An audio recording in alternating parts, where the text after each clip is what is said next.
access control, 24/7 monitoring, and more. Our advanced technology and personalized support ensure you can rest easy, knowing we're here for you, your people, and your business. Visit BayAlarm.com to talk to a local security expert. Bay Alarm, we got you. Let's go! This is Seattle Sports. Streaming through the Seattle Sports app. KIRO AM Seattle. KIRO FM HD2 Tacoma. Give me a freaking auto! From the Quantum Fiber Studio, this is Brock and Salk on Seattle Sports. Brock Heward and Matt Marcus. Sorry about just Mike.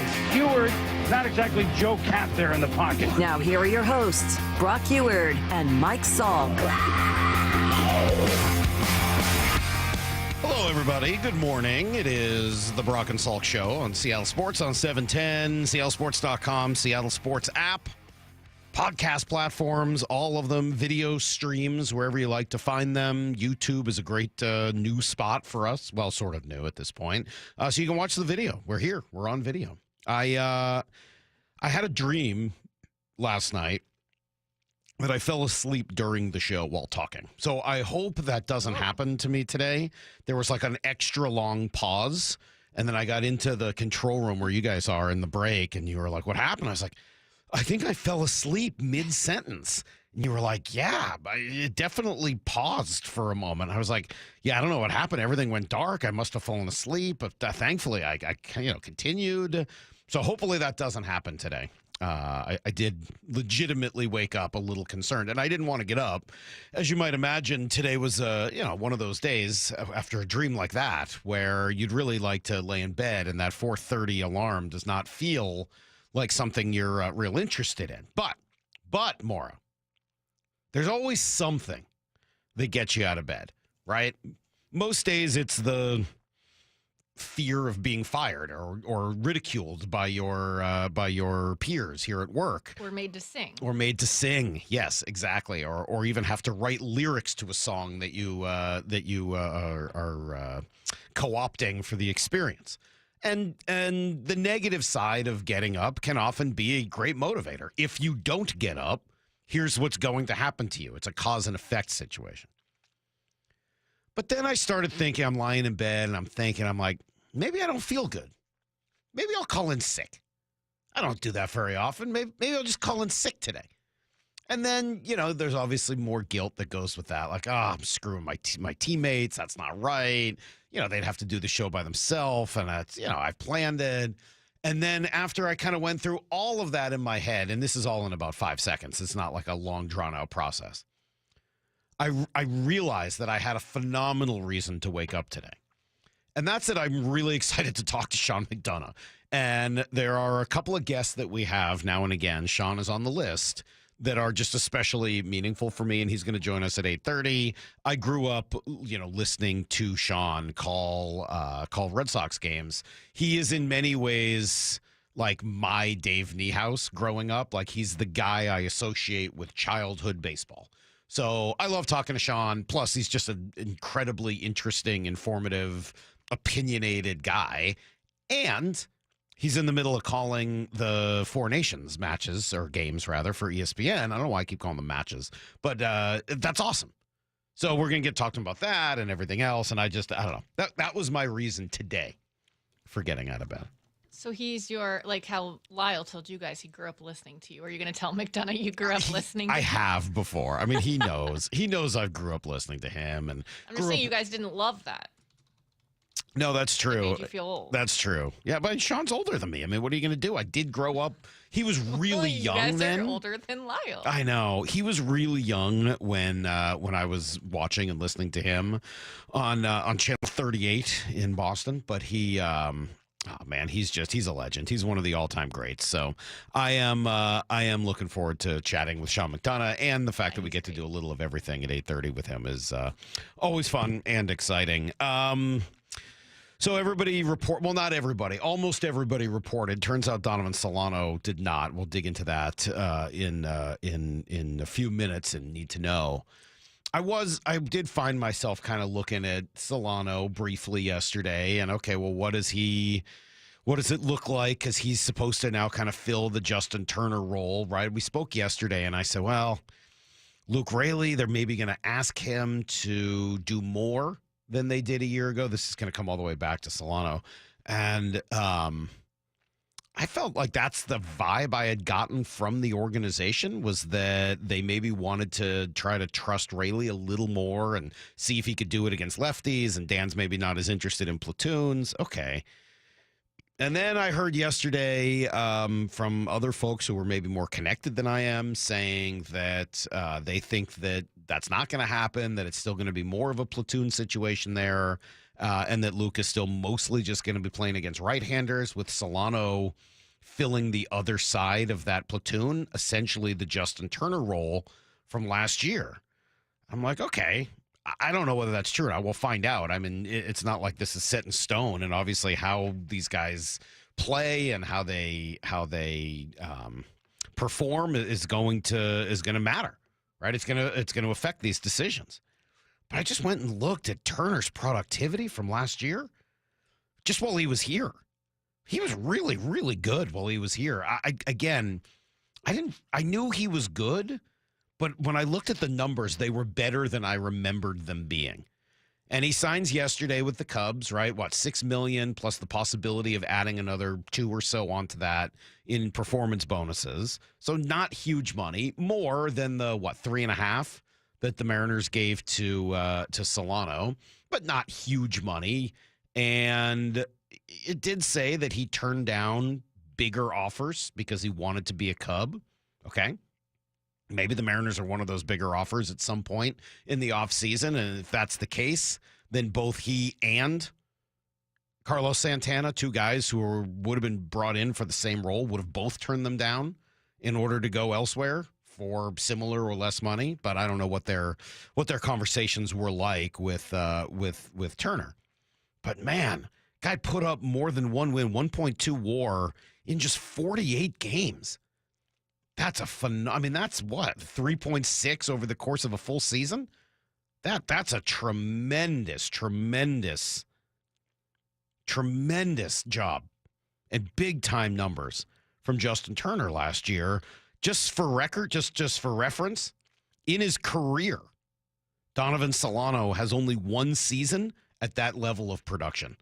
In his career, he's had 1 season rather, and he's 37. He's had 1 season where he produced as much in a full year as Justin Turner did in just 48 games here last season. So replacing that, even if it's just the other side of the platoon, is not easy. And Solano's supposed to be a really great guy and the same sort of, veteran leadership. Great. I mean, all those things are important, and I hope it works out that way. But that is an interesting. I honestly was surprised when I went looking at Justin Turner's numbers that they were as good as they were. And so I guess it does bring me all the way back around to the old conversation we've been having, which is there still room for the Mariners to make one more move, and does it come at first base? First, third, second, right? Those have really been the 3 positions we've talked about the most. And we can go through this in a little bit greater detail at 7:30, but I couldn't help but come back to what happened in Boston yesterday, where things just feel messy. And that happens sometimes in Red Sox spring training. Fort Myers is a place where traditionally there's been just a lot of noise. It's a noisy place. It is generally not tranquil. There's always somebody who's got some sort of a problem. And, right, they just signed Alex Bregman, but they want to move Bregman to second. Devers isn't sure, and he doesn't want to move from third, even though Bregman has been an all-star and a Gold Glove winner there. And, okay, if he moves from third, then he would have to go to first, and that brings up Tristan Casas, who's a young player with basically a year and a half of service time. And yet they ask him, hey, what would you think about Rafi Devers moving from third and his decision to say he wants to stay there? And Casas took the bait. We don't know what the future holds, but we know it holds Rafi Devers. So I think he's got to play defense. It's going to keep him athletic, and he's going to hit because of, him being at third base. He doesn't know any other position. He doesn't want to play any other position, and he's going to fight for it, even if it's with any of the younger guys, any new guy. I mean, I think he's the best third baseman in the league. I wouldn't take anybody over him. So I think he should play third base. Yeah. So you think Bregman should play second? I think Bregman should play second base. Yeah.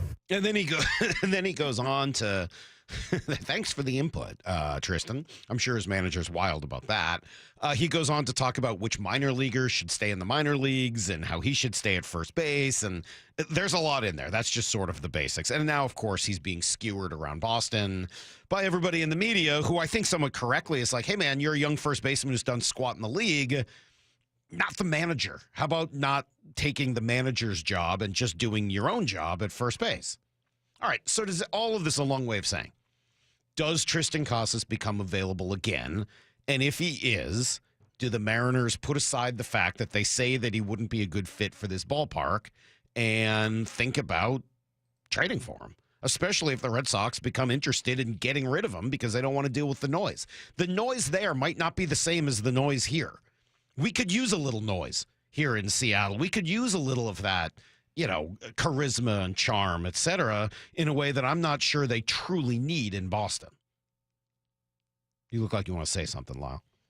I just can't get over that part of the Casas quote where he says, I think Rafi Devers is the best third baseman in the league. Are you opening your eyes and watching these games? He's the single worst defensive third baseman in the league. Yeah, but was he going to say that to him about his teammate? Well, but you don't have to say, I think he's the best third baseman in the league. Yes, you do.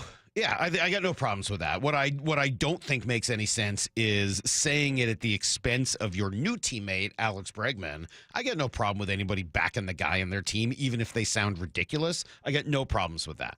None. But the rest of it, just back your guys without having to then make your manager answer questions about your opinion on who should play where.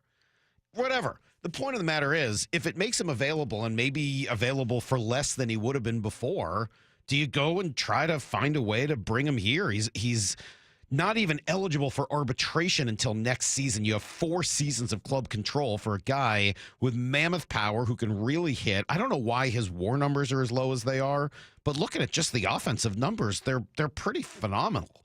I mean, 23 was his breakout season, and he finishes 3rd for Rookie of the Year. He's got 24 home runs. He's got an 856 OPS because he slugged 490.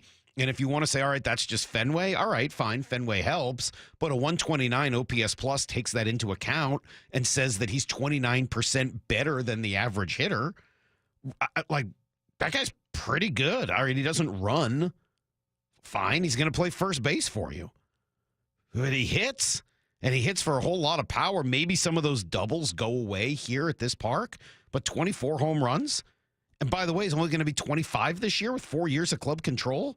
And he's interesting. Yeah, I'm intrigued. How could you not be? Of course I'm going to be a little intrigued. He is left-handed, which means you got to find kind of a different role for Luke Raley. But yeah, that's absolutely something that I think that they should be at least thinking about. Let's come back with everything you need to know, including a new mock draft name from our guy DJ. It's next on Brock and Salk.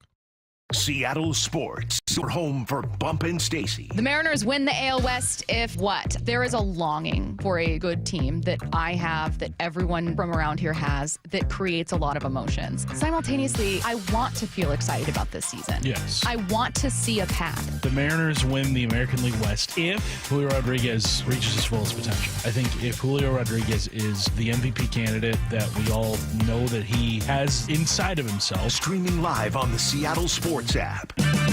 Check engine light on? Take the guesswork out of your check engine light with O'Reilly Veriscan. It's free. Ask for O'Reilly Veriscan today. O'Reilly Auto Parts. We could all use more time. Amazon Business offers smart business buying solutions so you can spend more time growing your business and less time doing the admin. I can see why they call it smart. Learn more at AmazonBusiness.com. Something amazing is happening when power outages strike.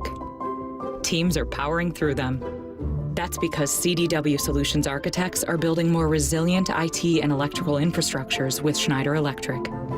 With EcoCare remote monitoring services and 24/7 support, your organization can do more than keep the lights on. Schneider Electric and CDW make amazing happen. Learn more at cdw.com/Schneider Electric. If If you're 55 and up, T-Mobile has plans built just for you. 2 lines of unlimited for just $30 a line. That's a 45% savings compared to Verizon and AT&T.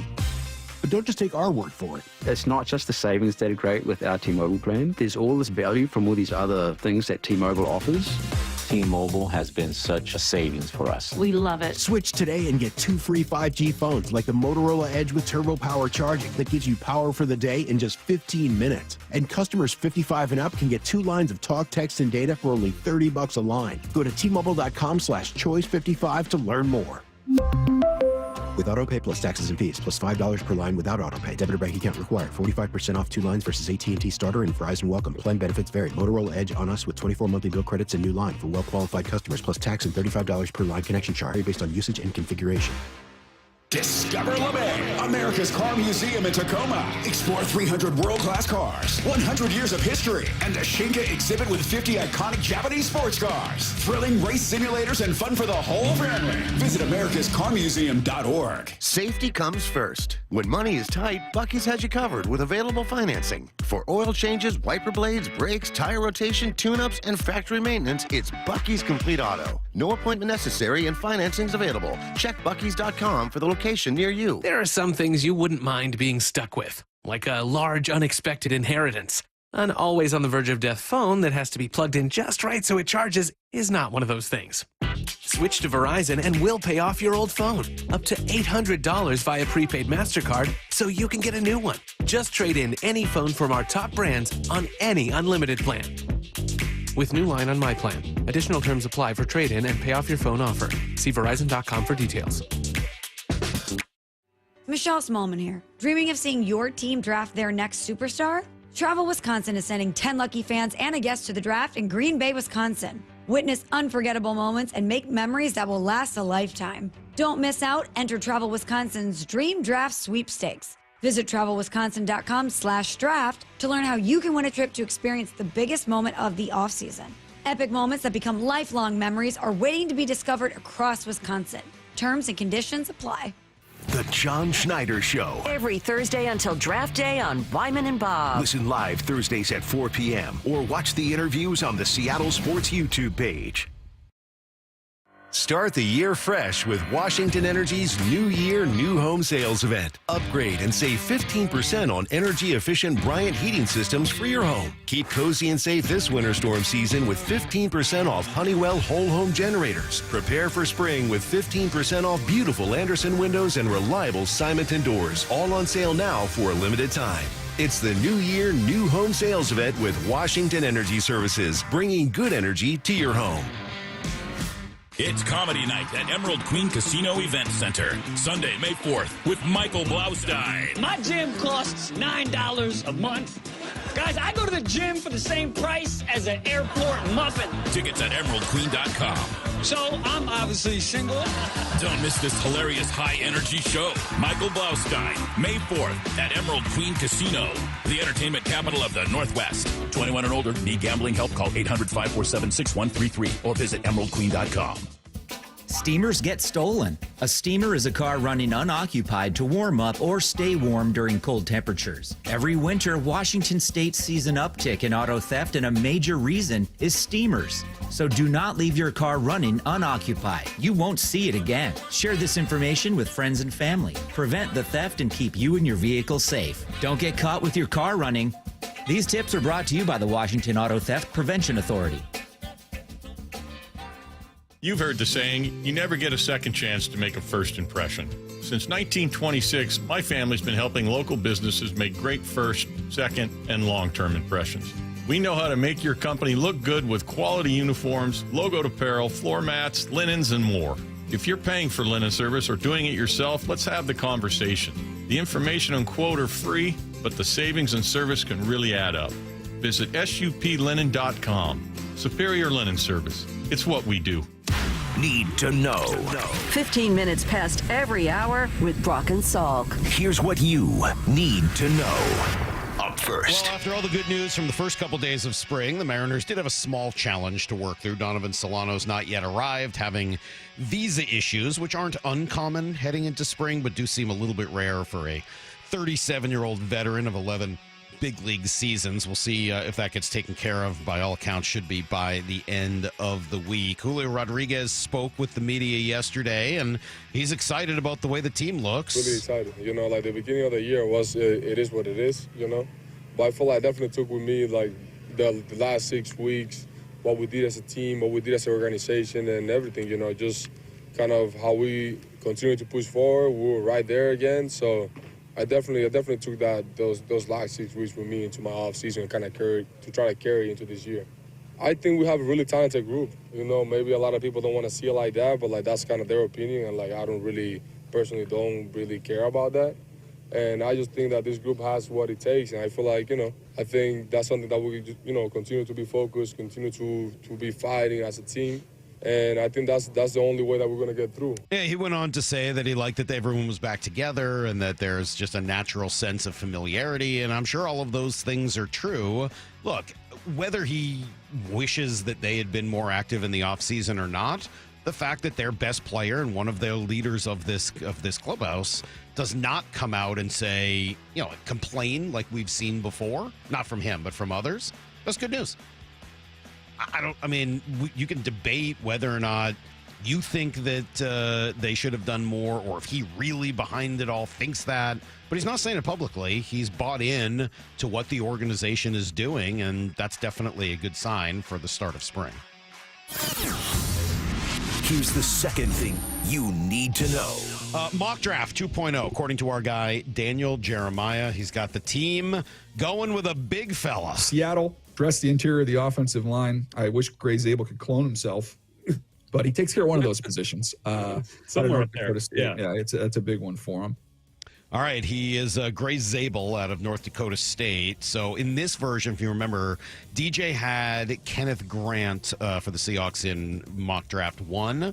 But in this version, Grant was taken at 16 by the Cardinals. So the Hawks instead turned to 6'5", 316-pound monster, physical presence. Apparently, he's got the frame to add even more weight and strength, which I guess would be an even better thing. He's played all 5 spots on the line, so there's even some thought that he might move to center at some point. He's probably going to be asked to do some snapping along the way when teams have an opportunity to work with him. He dominated the Senior Bowl, was the story there.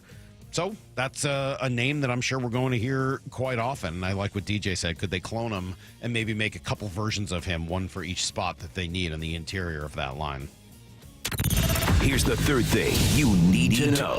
I know Lyle's ready. Is everybody else ready for robo-umps? At least in a challenge format. They're coming this spring. Peoria, one of the 13 stadiums that will have the new, it's called ABS technology. The rules look like this. All throughout the spring, you get 2 challenges per game per team. If you win your challenge, you get to retain it. So basically, you get 2 misses per game. Only the batter, the catcher, or the pitcher can initiate a challenge, and you got to do it as soon as the umpire makes the call. So you don't get a lot of time to think about it. The player has to tap his hat or his helmet in order to indicate a challenge. So watch for it, see what happens. The results will be up on the scoreboard. Everybody can see it, and then they'll decide whether or not to overturn the call or not. I still have major question marks about this, and the biggest one for me is just how do you decide what the upper and lower parts of the strike zone are? Tristan Casas is 6'5". We were just looking that up. Donovan Solano's like 5'9". You're telling me that their strike zone is the same according to a box? The strike zone is from the knees to the letters. Like, why? How do they have the same strike zone? I'm still confused as to how that's going to work and how you're going to make decisions based off of it. But if it makes people happy, I guess that's the direction we'll end up going. And then quick news on the Kraken. Jordan Eberle looks like he could return when the schedule resumes on Saturday. He's been recalled from his conditioning stint in Coachella. Could see action in Florida. That's everything you need to know. 1/4 every hour here on the Brock and Salk Show. Do you know the answer to that, Lyle? How do they determine what the upper portion of the strike zone is? Isn't it just the letters to the knees for every player? Yeah, but every player's letters are in a different spot. It's close enough. What do you mean if it's close enough, then go with the umpires? What do you mean it's close enough? Letters to the knees, like the letters on the jerseys down to the knees. Yeah, but you could have people that are almost a foot different in terms of where their letters are. Well, yeah, so the strike zone is different to Tristan Casas than it is to Jose Altuve, but I'm sure the technology plays into that. Does it? I'm sure. What do you mean I'm sure? Why are you I don't know that. Have you seen anything about that? Well, that's how regular umpires call it. I'm sure it's programmed that way. That's my guess. I would be very curious to know that. We'll see if we can find out. We'll get more details on this down in the spring. I just think the strike zone's a little bit different for everyone, and I'm curious if they actually are maneuvering it or if this is the box, and if it goes through this box, then it's a strike. That's always what it looks like on TV, but I don't know if the technology they use is different. TrackMan is able to calibrate each batter's size and stance, adjusting the strike zone accordingly. All right, well, never mind. Let's come right back with Chris Egan. It's next on Brock and Salk. Seattle Sports, your home for Wyman and Bob. Herm Edwards joining us now. I think they want to win now. So you have a quarterback that's done a nice job in that division, understands the division. You got a San Francisco team that was reeling from last year. An Arizona team is pretty competitive. And the Rams are really good. Seattle has a veteran quarterback. We know the 49ers have. Arizona has one as well. So this division's always been pretty competitive. But I think in this offense, I think Geno will fare well. On Seattle Sports and 97.3 FM HD2. Guys, did you know your testosterone affects everything in your system, including how you feel and perform every day? Right now, Revive Men's Health Seattle will check your testosterone for free. Knowing your T levels is the first step in understanding if you have low T. Your testosterone level impacts your energy, libido, sleep, weight, hair loss, mood, and even ED. Maintaining an appropriate T level can change your whole life. Most men start to see changes in their hormone levels in their 30s. Experience and results matter. So what are you waiting for? Get your T levels checked today by local, experienced, and trusted men's health experts. They've helped thousands of men since 2011. They're so confident they can help you, they even guarantee it. Call Revive today and schedule your free testosterone test, free exam, and free consultation. Call Revive Men's Health at 206-529-1111. That's 206-529-1111. Or visit ReviveMen'sHealth.com. Emerald Queen Casino, the entertainment capital of the Northwest. The best place to watch all your favorite sports. Featuring wall-to-wall viewing screens, 6 windows, and 30 kiosks. Be there at EmeraldQueen.com. Emerald Queen Casino, the entertainment capital of the Northwest. If you're injured in the state of Washington, here's what matters. Who represents you matters. The experience of their staff matters. Their investigation team and track record of success matters. Davis Law Group was founded in Seattle and has been winning cases for more than 30 years. We know Washington State, we know our courts, and we know how to deliver the highest level of client satisfaction. And that's what matters. Hey, sell your car to Wayscar Ford, and when they resell it, they share half their profit with you. That's right. Sell your car to Wayscar Ford in Auburn. They'll pay you today for your car, and once they resell it, they'll share half their profit with you. Go to wayscarford.com for complete details. Texting enrolls you into recurring automated marketing text messages. Consent not required to purchase. Message and data rates may apply. Man, I'm in a slump.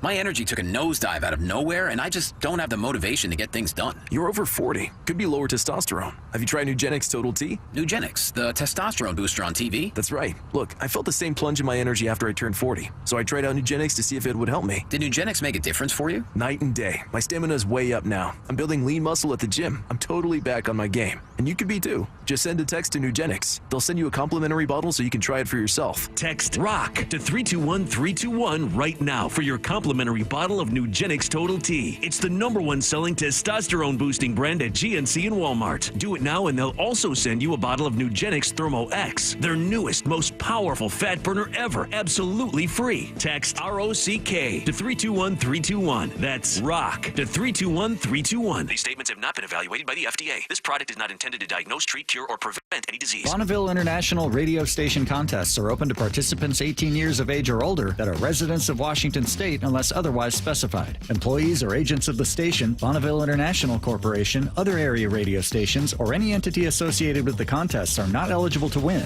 unless the station otherwise specifies at its own discretion. Persons who have won in the last 60 days from a station contest or event may not be eligible. Full general contest rules are available on seattlesports.com or in person at the station during regular business hours.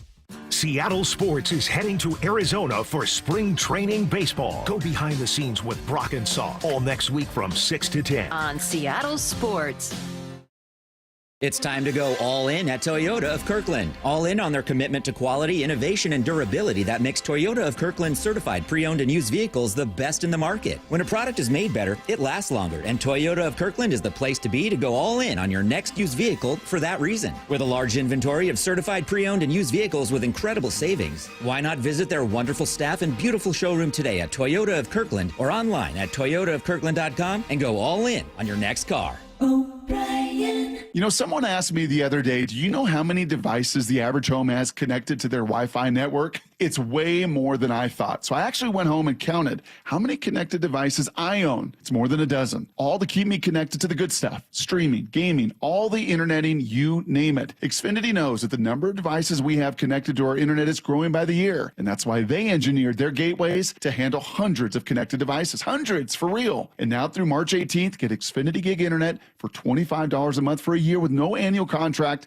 and Wi-Fi equipment included when you add an unlimited mobile line. And ask how to get an eligible free 5G phone with trade-in. Make sure your home Wi-Fi can handle everything you throw at it and then some. Visit Xfinity.com, call 1-800-XFINITY, or visit a store to switch today. Restrictions apply. Requires paperless billing and auto pay with store and bank account. Taxes and fees extra after promo regular rates apply. Xfinity Internet required. Reduce mobile speeds after use of monthly data included with your data option. Data thresholds and actual internet speeds vary. Seattle, it's almost showtime at T-Mobile Park. Be here when the action gets started March 27th with Mariners opening day, featuring a ceremonial first pitch from Hall of Famer Ichiro. The fun continues with Randy Rosarina Cross-Arm Hoodie Night March 28th and Hello Kitty Bucket Hat Night March 29th. Then don't miss the 3-day Julio Bat Flip Bobble Giveaway March 31st to April 2nd with tickets starting at just $10. So get ready, get set. Mariners baseball is finally on deck. Grab your tickets at mariners.com. Brock and Salk's Rewind is presented by Toyota of Kirkland. From the Quantum Fiber Studio, you're listening to Brock and Salk. Weekdays 6 to 10 on Seattle Sports and 97.3 FM HD2. Oh, what great music. A little war on drugs this morning to get everybody into their day and what is for many a vacation week for the kids. It's not a vacation week for Chris Egan. I can assure you that. King 5 Sports, Chris Egan, the hardest working guy in our industry by far. And he is in Peoria this week working, I mean, like a dog. It's just tough. It's a ridiculous assignment, and it's amazing he makes it through. Chris, good morning. Seriously. How are you? Mike Salk, Brock Huard, good morning to you two. And I'll paint the picture. And, Mike, you mentioned dog. I literally just spent the last 5 minutes throwing a tennis ball to Tucker. So Tucker is ready to go, but I'll paint the picture for everybody up in the PNW right now. Blue skies, sunshine, 60 degrees, no wind in the air. They're expecting to reach 77 by later on today. As we speak, Dan Wilson is holding his first spring training meeting. You know these, Mike, these are big meetings. Dan's ready to go. We actually asked Logan Gilbert, what are you expecting from Dan tomorrow? And he says, I want him to come in there and just start screaming. I don't think we'll get that from Dan Wilson today, but he is meeting with all the players. Jerry DiPoto is in there, and then they'll be out on the field in about a half an hour's time, ready to go for the first official Pulse Squad workout. And interesting, Mike and Brock, Dan met with the media earlier today, and I asked the question, you know, there's so much complaining going on about that the Mariners didn't go out and pick up any big names, didn't make a lot of moves. And they talked about just the comfort level of there's no introductions today. Everybody knows each other out here, and there's a comfort around these guys, and they're ready to go to work. So it's going to be fun to see. Just checking, I think Bryce Miller is going to throw later on today.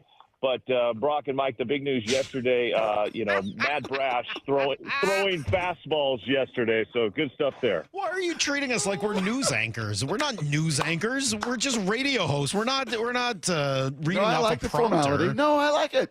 And now we go to Chris Egan, who's on the scene. Like, when did this become that? Wait, is this not TV? Am I doing radio right now? Is that what's going on? I tell you, Mike, since Paris, I don't even know where I'm at half the time. It's just you just keep grinding. That's all I do. I'm just throwing a tennis ball at Tucker. I don't know what my job is anymore. How many stories has Tony White asked you for this spring training, and how many polos are along for the ride? I told people about the polos. How many polos did you bring, and why do you bring that many? Well, we bring, I think there's 18 polos packed, and we're down here for a week, and I love the story because we're down here for a week, but the last day I'll shoot like 15 stand-ups, and I'll sit in the outfield, and I'll change polos, and I try to do it very discreetly and private because I don't think people want to look at my upper body. And the fun thing is I got my wife along this time, so she'll kind of help guide me in the polo wear, because we've had some polos in the past that she's like, that was from like 1988. You need to throw that one away. So we'll make it look like we're down here for, a couple months, a couple more weeks. Yeah. I remember I got a speeding ticket once in Fife, and I went to the court, and the judge was like, "Did you come back from spring training just for the speeding ticket?" I'm like, I didn't get my oath yet. Yes, I did, sir. So can I ask a serious question about this? So you've told us this before, that you bring 18 polos, you do it, and then there's sort of the idea that you're there more than just the week. Yeah. Is that why people call it fake news? Like, is that the definition of fake news? No, Mike. Are you I never the problem? ever once say no, Mike. I never say them live. They're all feature stories. Right. Is it misleading news? Are you misleading the people? Mike, this is why I don't like to do radio. Because you guys try to create sound bites. There's no fake news at all, Mike. I'm standing up. I'm saying Julio Rodriguez expected a big year. Here's sound from Julio. Okay. I'm not saying, hey, I'm down here live. Did you see Dylan Moore make that great play at second base today? But I will say this, Mike. Polo selection is big because there's a couple times if you just wear like a see-through shirt, know what? Yeah. I'm not in shape as I once was, back in the 80s. And it sometimes shows. You got to be very careful on your polo selection. Last thing on the polos. The viewers don't either. Last thing on the polos, and then we'll get to some actual Mariner talk. 253 wondering if you have thought of maybe putting all of the polos on at once and then peeling them off one by one so that you get smaller and smaller as the interviews go. Well, here's the thing, Mike. I love the 425 and the 206, but God bless the 253 for being just head and shoulders above the rest, because that is genius. Honestly, that is genius to start big and then to be like, as they go on, wow, he's losing some weight down there. I think I've been down here 20 years and never thought about that, but God bless the 253. I love you.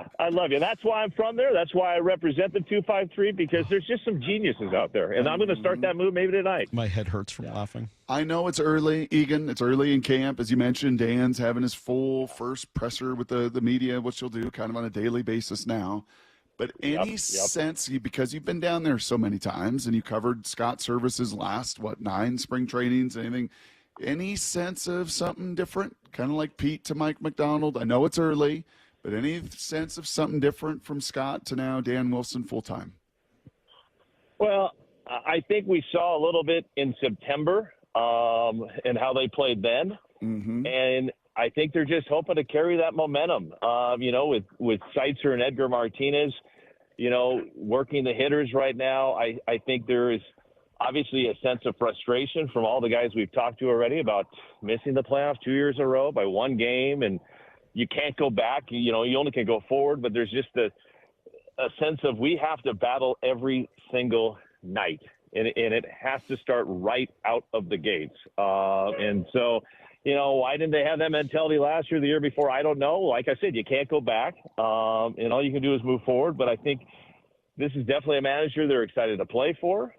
He's just he seems like a player's manager. He was out there throwing the balls around with some guys yesterday, kind of has that, Pete Carroll throwing the football around the field. Dan was throwing the baseball around yesterday. And he said it this morning in his meeting, to quote the great E.F. Hutton, when Edgar talks, people listen. And Dan says, Edgar is so much a part of this team. And I watched Edgar yesterday during BP and talking to these guys, and they just are soaking in everything he says. So I don't know. I drink the Kool-Aid down here every single year, but yeah, things feel pretty good right now, Brock. That's for sure. Did you, talking to Chris Egan from King 5, did you sit down this morning with Julio as you were expecting to? Well, breaking news on this show right here, guys, and maybe this is a good sign for things to come. Besides that I'm wearing a striped Nike golf polo, I can report that Julio Rodriguez was set to speak today at 8:30, but spent a little extra time in the cages. So his press conference has been moved back to after practice or tomorrow morning. That is breaking news. You know, I don't think that's a bad sign that your center fielder wanted to spend a little extra time in the cages instead of doing fake news, as Mike Salk calls it, with yours truly. I didn't call it. I just asked. Let's be very clear. I wasn't calling it fake news. I was just asking if you ran the risk of it being considered fake news. Gotcha. No, it makes perfect sense, Mike. Perfect sense. I get Chris, it. do you still find yourself lost in those emerald green eyes? Or after 4 years of covering Julio now, it's just, you take him for granted? Brock, I'm not sure what's going on in your mind. I don't think I've ever got lost in his emerald green eyes. Really? I'm down here to do a job and ask questions. Are you a get robot? lost. What do you mean? You haven't? Have you looked? Have you not looked at his eyes? I don't know about you two. We're just a couple days after Valentine's Day, and really the only eyes I get lost in are Melanie Ann Fair-Egan's eyes. Wow. But there you go. You clearly have not been close enough to Julio's eyes if you've not gotten lost in there. I've been right up next to Julio's eyes. I've seen Russell Wilson's hands right next to me. I don't get lost in their eyes and their hands. Every year we go down there, we talk to Julio, and I can barely speak. It's distracting. His eyes are just, they're unbelievable. Who's going to be the opening day starter for this team? It was a little bit of a conversation, and then I know there was a lot of Logan Gilbert talk yesterday as he spoke to the media. Yeah. You think Logan's going to get the opening day start? I really do. I think he's going to get the start. I talked to Brian Wu yesterday, and he just kind of made some, subliminal comments, like it's, he's the leader of this rotation and, and why wouldn't you want Logan Gilbert to be the leader of this rotation and take a little pressure off the rock and put him down a little bit in the rotation? And I think Logan's earned it. I think he deserves it. And I wouldn't think it's a bad move. Now, Dan Wilson has made no mention of that. The only thing he mentioned regarding the starting five pitchers was earlier today. He said we will not see any of them in the first three Cactus League games. So you'll see one of them in game 4. But that was the only mention he's really made of pitching time and who's going to be pitching and what. So that's the latest from down here. Take Austin Egan out of the equation. So he can't be one of the X factors for the Mariners, although I see your videos and I love the way he's slinging it. He looks like an awesome, dangerous reliever. Take him off we'll the be table. Watching him tonight, Brock. Watching him tonight at 3 o'clock. Yeah. Okay. Will we get the chance to watch him next week? Will he still be pitching down there next week when we're down there? I think he will. I'll send you the schedule. I Please will. do. I'll look forward to that. Give me your 3 Mariners X factors. Salk went through his list at 7:30 this morning of guys that, man, if they can bounce back, man, if they can be a different, man, if they can be who they've been in the past, 2 or 3 of the biggest Mariners X factors in 2025. I have not heard Mike Salk's answers. My apologies for not listening, as I was probably throwing a tennis ball to a dog down here. But I will go with this. My 3, I think we go with the player we just talked about, Julio Rodriguez. If he can begin somewhat like he ended last season, you need that. Jorge Polanco, you need something from him better than last year. And J.P. Crawford suffered, several injuries last year, just never got in a groove at the plate. Those are the 3. I think those. I think we're all expecting the pitchers to do what they do. If Cal Raleigh can just return to form like he's been doing, I think we're fine. But I think those 3 have to be better.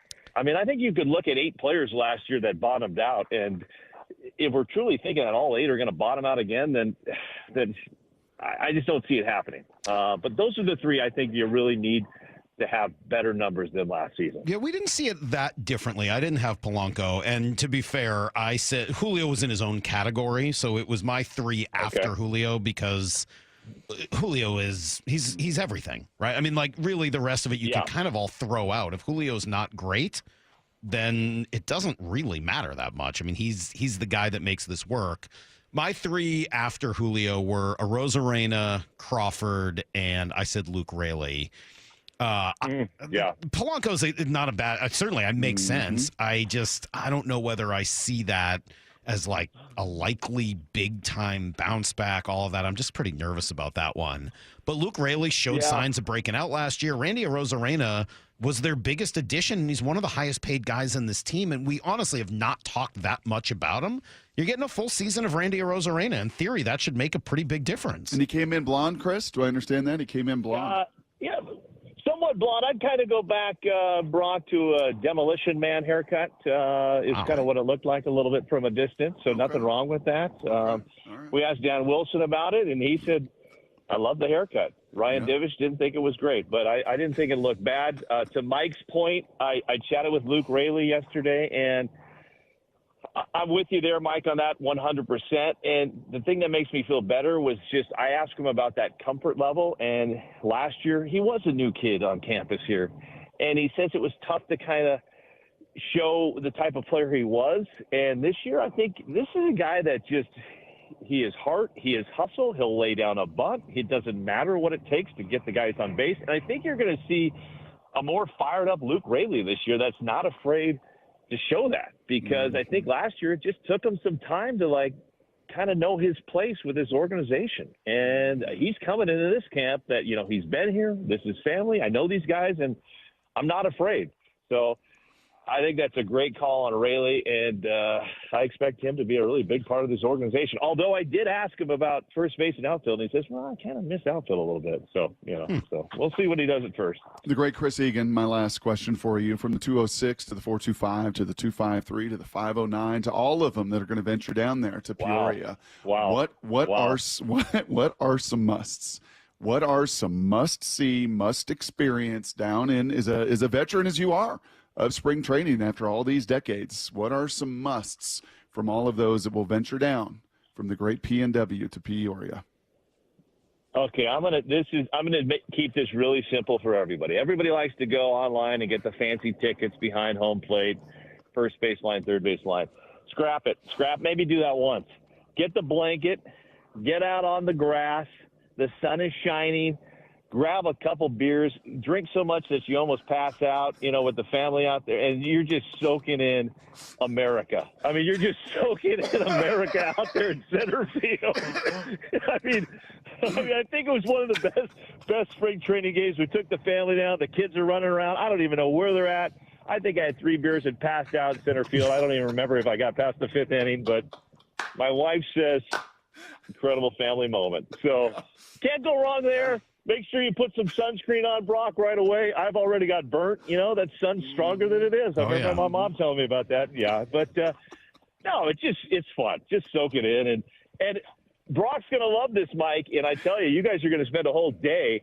The new and improved complex down here. Oh, yeah. How is that? Bullpen. Brock said he was really interested to check out the new digs earlier. The new digs look great. Oh, Brock, you're going to lose Brock for at least 2 hours. I mean, they got TVs everywhere. They got turf. They got football lines out there. Yeah. You got the bone wall, 27 ounce no more, which don't put that on Twitter because Mariner Nation just has been eating that alive. Whatever. But, I mean, it's just, it's nice and it's advanced and the pitchers love it. So and he's walking on the rocks. I can hear it. Yeah, you've been walking this whole interview. So I'm looking. I'm trying to figure out this Randy Arozarena thing. So I'm looking at some pictures of Demolition Man, and looking at Wesley Snipes, kind of back in the day. I assume you mean the Wesley Snipes look, not the Sly Stallone look. And it's sort of like it's an orangey blonde, but then has like triangles built in and sort of a poof in the front. Is that accurate for Randy? Mike, I don't want to report fake news. I got a distant look at it yesterday. I didn't get an up close in your eye Julio Rodriguez. I'm looking at your green eyes look yesterday, but today, sad. I mean, it's the first thing it's the first thing when he comes out. You know, I'm going to be going right for that. So here's the thing. So I Googled, just to see if I could see it, I Googled Randy Arozarena hair to see if there were any pictures online. I know King 5 is down there and, you know, really trying to capture the scoop for the people. So I assumed maybe, you know, King5News.com or something had some big, you know, Randy Arozarena picture. I did find a blonde Randy Arozarena picture. And it turns out this is not the first time Randy's gone blonde. Mark Topkin has a article on Randy with his, quote, stunning new look from April 1st, 2021. So Randy's done this before, and I will note that in 2021, he had his breakout season. That was a really big first year for Randy, as he had an 815 OPS, which he's not matched since. Maybe this is the secret for a big year for Randy. Well, Mike, you mentioned some great stuff about hair and breakout performances. We saw Gino Suarez with the he came in with the mixed hair. But I take you back, Mike, to 1991. I went over to, it was black and white. I mean, I like it. He had, different color. But I take you back, Mike, to 1991 when I went over to the Heward family and received a haircut from one Damon Heward, where he pretty much shaved off all my hair. And my dad was very upset and called Mike Heward angered, angered. But Mike, I go back to that haircut. That was the last Puyallup High School team to actually win a West Central District championship. And in that game, Mike, I had 16 rebounds. So was it my ability to block out? Was it my knowledge? No, it was all about the hair. So yes, I think we can all expect big things from Randy. Wow. Thanks for the haircut. What an incredible ride this has been, Brock, over the last 20 minutes. We've really covered all of the most important stories from spring training. It's really We're on TV, right, guys? I don't even know where the camera's at, but I'm looking. Love you, Chris. Chris, thank you. This is great. I'm sorry we will miss you, as always. We used to go down the same week, and it just hasn't worked out that way in years, and it's just so sad because we love seeing you down there. But it's great because we can watch you from down there for the next month and sort of imagine what it would be like if we were there together. In fact, to set myself up for success, I put a fake Mike Salk and Brock Heward down here. So I do stand-ups with you guys behind me. So it looks great. I'm really adding to my arsenal. Is the fake Brock going over and trying to use all of the weightlifting equipment and stuff that the Mariners Goodbye, have? Chris. While We the love fake you. Salk Take yells care, too my loudly. friend. And yeah, okay. Bye, Chris. Short shorts. He's got short shorts. See you, buddy. There goes Chris Egan, who was a lot of fun yesterday. Always enjoyable to talk to. Well, there's a debate, right? Who's the real Prince of Puyallup? Is it Brock? Is it Damon? Is it Chris? Right? I mean, there's a lot of people vying for that crown of the real Prince of Puyallup. But Chris is a longtime friend of the show and one of the great guys and hardest workers in all of Seattle sports. Do you want to share the scare that you got? Oh my during gosh, that? more. This was we rough. got a text into the show that almost gave Salk a heart attack. Yeah, thank you for bringing that up. This comes from the 570 who says, guys, Lent doesn't start until March 5th this year. Does that mean no walleye sandwiches at Culver's? Great question. And you gave me really I had to do some research to calm him down. I didn't know that they did it specifically as a Lent thing, so I was confused because I'm like, you're not Catholic. Why do you care? I don't. I went to hear the story behind it. So I was raised Catholic. For those who don't know, I'm obsessed with this walleye fish sandwich that they serve at Culver's, a fast food joint down in Arizona. It's the only fast food fish sandwich I will ever eat. Like, I don't like fast food fish. I won't have a fish fillet from McDonald's or whatever. I'm out on that. But Culver's does it right. And so I went on a road trip years ago with my family to we were in South Dakota, and I saw Culver's. So I got excited to go get a walleye sandwich. And they were like, oh, I'm sorry, sir, we don't have that. It's not Lent. I was like, oh, my God, I've only ever had it in Arizona at spring training, so I didn't realize that was the thing. But it looks like they come out a little before I looked Lent. it up for you. I found a Facebook post where thank Culver's God. commented, and I found a Yahoo article. Sounds like even though Lent starts March 5th this year, the walleye sandwich starts February 24th. Phew, they want to get everybody ready. Really So it will be available while They you're there. want to get everybody in the mood for Lent so that when it gets going on March 5th, everybody's already there. Okay, great news. So spring training, we can still go that week. We don't have to put it off a few weeks because I was already starting to look at changing flights, what it was going to look like for us to go down a few weeks later. Anyway, all right, coming up next, speaking of spring training, I have heard this word now from Dan Wilson. I've heard this word now from Logan Gilbert. And I'm very curious how this one word plays out over an entire season. It's next on Brock and Salk. The John Schneider Show. With Wyman and Bob. Brought to you by Pizza Hut. Started draft meetings this week, so really impressed with Mike's interview process and then flying the guys in and spending time with them and figuring out, who they are. But just really impressed with Mike's, the brain still, really clear, really intelligent and knows exactly what he wants. So the questions are right to the point, real direct. So you always learn a lot, when you're interviewing these people. It's fun because there's a lot of respect for the Seahawks organization. Hear the rest of this interview on demand at seattlesports.com and on the Seattle Sports YouTube page. Workdays can be unpredictable, but your workwear shouldn't be.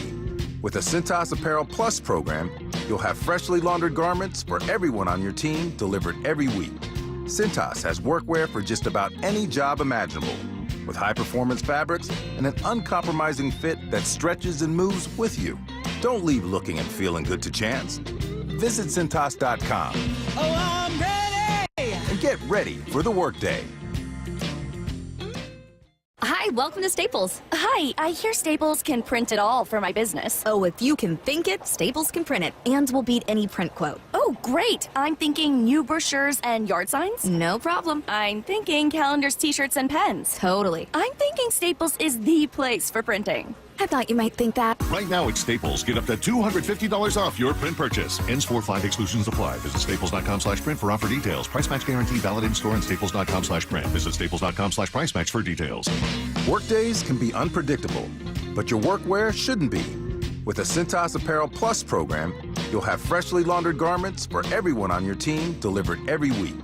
Cintas has workwear for just about any job imaginable, with high-performance fabrics and an uncompromising fit that stretches and moves with you.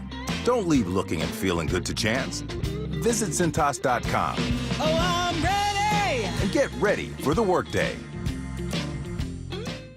Hi, welcome to Staples. Hi, I hear Staples can print it all for my business. Oh, if you can think it, Staples can print it, and will beat any print quote. Oh, great. I'm thinking new brochures and yard signs. No problem. I'm thinking calendars, t-shirts, and pens. Totally. I'm thinking Staples is the place for printing. I thought you might think that. Right now at Staples, get up to $250 off your print purchase. Ends 4/5 exclusions apply. Visit staples.com/print for offer details. Price match guarantee valid in store and staples.com/print. Visit staples.com/price match for details. What is that sound? Ugh, that sounds like a plumbing sound. Luckily, there's a company that fixes all the plumbing sounds across Puget Sound. That's All Sound Plumbing. Puget Sound's plumbing experts. Have a sound? Visit allsoundplumbing.com. Tingling and numbness or burning pain in the feet or hands are warning signs of peripheral neuropathy. For years, Sound Pain Solutions has helped thousands using our innovative narcotic-free approach. Now we're excited to introduce our most powerful treatment yet. I'm Dr. Mark Shelley, a chiropractic physician and functional neurologist at Sound Pain Solutions. We've discovered a new bioelectrical treatment that produces remarkable results. Studies show 85% of neuropathy sufferers report a 50% reduction in pain. Our new therapy can reduce pain and regenerate damaged nerves. It's performed by medical providers and naturopathic physicians. It's a breakthrough treatment that has changed the lives of thousands who suffer from nerve pain. At Sound Pain Solutions, all our therapies are non-surgical, FDA cleared, and narcotic free. Learn if you qualify for our new neuropathy treatment. Schedule a free consultation by visiting soundpainsolutions.com. soundpainsolutions.com. Protein. Everyone is trying to get protein in their diet, but we need fats too. Healthy fat, that is, like the rich, natural peanut and almond butters found at G2G protein bars. Most bars don't have it because, well, most bars aren't real food or refrigerated. Fortunately for you, we aren't most bars. At G2G, you'll find a balanced helping of protein and healthy fat. The fact that they're delicious is just the bonus. They're fast, easy, and perfect for on-the-go families. G2G protein bars. Find them in the refrigerated section at Costco. Hey, sell your car to Wayscar Ford, and when they resell it, they share half their profit with you. That's right. Sell your car to Wayscar Ford in Auburn. They'll pay you today for your car, and once they resell it, they'll share half their profit with you. Go to wayscarford.com for complete details. There are some things you wouldn't mind being stuck with, like a large unexpected inheritance. An always on the verge of death phone that has to be plugged in just right so it charges is not one of those things. Switch to Verizon and we'll pay off your old phone. Up to $800 via prepaid MasterCard so you can get a new with new line on My Plan. Additional terms apply for trade-in and pay off your phone offer. See Verizon.com for details.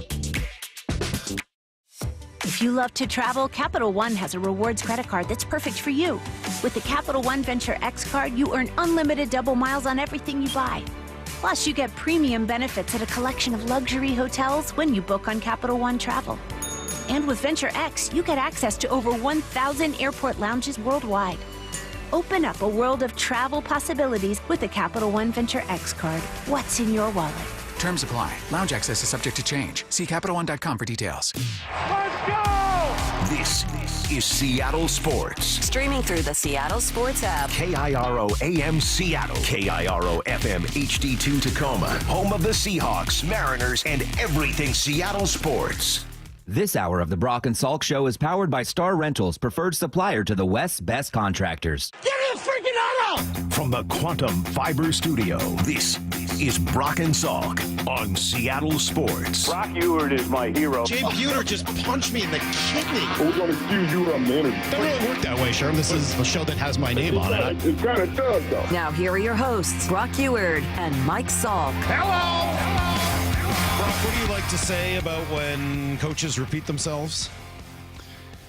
You know, Michael, when coaches repeat themselves, it's a pretty clear indicator to me what their messaging is behind the scenes. All right. That's an old Brockism. All right, so what does it mean if the coach, or in this case manager, says it, and then you hear a player reference that? Is that the same thing? Michael. That's both, right? I mean, that's like even more so, right? Oh, just adds further fuel. All right, so let me play you two short clips here. The first is from Dan Wilson. It's about a week old, talking about his excitement for the season. Really excited to get things started today officially, and then just throughout spring training begin to prepare for what's ahead, which is 162 battles ahead of us, and then more beyond that. It's exciting to get that journey started. All right, and then let me play you Logan Gilbert from just 2 days ago, talking about his new manager. Yeah, so a big thing he hit on last year and already touched a little this year is just the going to battle aspect, almost the, I guess, warlike mentality of 162, because it's a long year and there's so many games, but at the same time, past 3-4 seasons, you see it comes down to 1 or 2 games, and I think that's the big mentality here is every single night is a battle, and we want to earn every single win, because at the end of the year, it comes down to 1 or 2 a lot of times. Obviously, you hear the repetition there, right? Battles over 162 games. So I found myself thinking more about that last night, because for years, Brock, we've talked about how baseball is played over 162 games. Sometimes you got to lose a battle to win the war. Right, rather than as 162 separate battles. Right. It's one big, long, 162 game thing. It's broken up into segments, but you've got to be prepared for tomorrow and the day after. And, there are moments where you want to expend energy and other moments where you don't. It's a marathon. It's not a sprint. Like, all of these analogies are very much how I was taught the game of baseball. Both as a kid, just watching the game, and we'll talk to Sean McDonough, who was my childhood play-by-play announcer. How good was he as a play-by-play guy in baseball? I mean, I said at 6 o'clock, he's my Dave Niehaus. Like, that's what I grew up with. Wow. I think he's the best. Wow. I mean, I never knew him in that capacity. Right, I've just known him for 20-some years as an unbelievable play-by-play. And quite honestly, just like many young. When we used to have interns in the building, would all point to Colin Cowherd, right? As far as this business goes, and say, oh, he's who I listen to, he's who I emulate, who's I study. I'm telling you, all the young play-by-play guys, and I still put Benetti in that camp, even though he's in his 40s. Right. But the Adam Amines, the Joe Davises, the Connor Onion, like all these young guys, who do they emulate? Who's the one of ones right now? Sean McDonough. Yeah, I could see that. Yep. That doesn't surprise me at all. I mean, Sean he just brings a little more humor, a little more opinion. So smart. He is. He's big. He's awesome. Yeah. And so he was great growing up. And so, learning from just growing up and then being around Terry Francona and being around the managers here, including Scott, for the last 9 years. I mean, all of what I've known about baseball has always been that you got to really pace yourself. So is baseball changing a little bit? I don't know. I think it's worth a question every time, you feel like you really know something for a long time. The game can change on you. Can you sustain 162 games of battles every single night? or does it wear the team out? I think it's a real question. Again, that mentality goes against some of what I've heard and sort of experienced being around the game. But maybe this isn't really about a complete change in mentality. Maybe it's just a marginal tweak to that balance rather than a complete change, right? I mean, these are the questions I'm excited to ask Dan about when we get down there next week. Yeah, I think immediately where my mind goes in this, and even the evolution of as we've become a station and been the flagship of the Mariners for almost 2 decades, my mind goes to the bullpen. That in many places early on, especially, it felt like, today's just, the bullpen's going to wear it. Mm-hmm. Yeah, we're just not going to waste any more arms. Yeah, we're going to run this guy out, and you know what? We'll hope to win the series. But bullpens have evolved. Heck, we have bullpen starts now. Mm-hmm. I mean, there's no longer like this closer. Yeah, there's your leverage guys, but now hasn't this whole idea and thought of a bullpen really morphed, Salk, since the days that you grew up? In the days you grew up, the bullpen were the guys that weren't good enough starters. Right. Now the bullpen throws some of the filthiest, sickest stuff that no starters even throw. Absolutely. So, I mean, haven't we kind of watched some of this evolution that maybe that old school? There's no doubt. It's a marathon. Take it slow. Let it go. Like maybe some of that has changed because you see the way that teams have built, especially from the back end of the game to the front end of the game. Yeah, I mean, I got a text here. I'm very open-minded to this potentially changing. And 360 says that old axiom about marathon, not a sprint, maybe it made sense in the 50s, 60s, 70s, et cetera, with the grind of travel, personal training, and recovery. In modern-day baseball, there's enough conveniences, better recovery, and training that the game is more tolerable over the course of a long season. That's a question mark at the end of that. I don't know. I don't know the answer to that question. I think that's something that we're going to find out. I mean, I think that's one of the sort of questions that linger about the final, 60 games or 6 weeks of last season is, okay, was that a sprint? And did we get to see what that team looks like when it's in a sprint, an all-out sprint to try to get to the finish? Right. Can you sustain that style of play over 162 games? When I ask that as a question, I'm not saying it's impossible. I'm saying it's a real question. Can you do that? Can you not do that? What does it look like? Are there nights where you just can't play that way, or whether it's too hard on the body to run all the time? Like, all of those things just have been, from what we've always understood about the game, hard to tolerate over 162. And then we know much of But maybe the numbers. modern stuff doesn't make that easier, Brock. Yeah, but then we know so much of the data and so much of the numbers as well.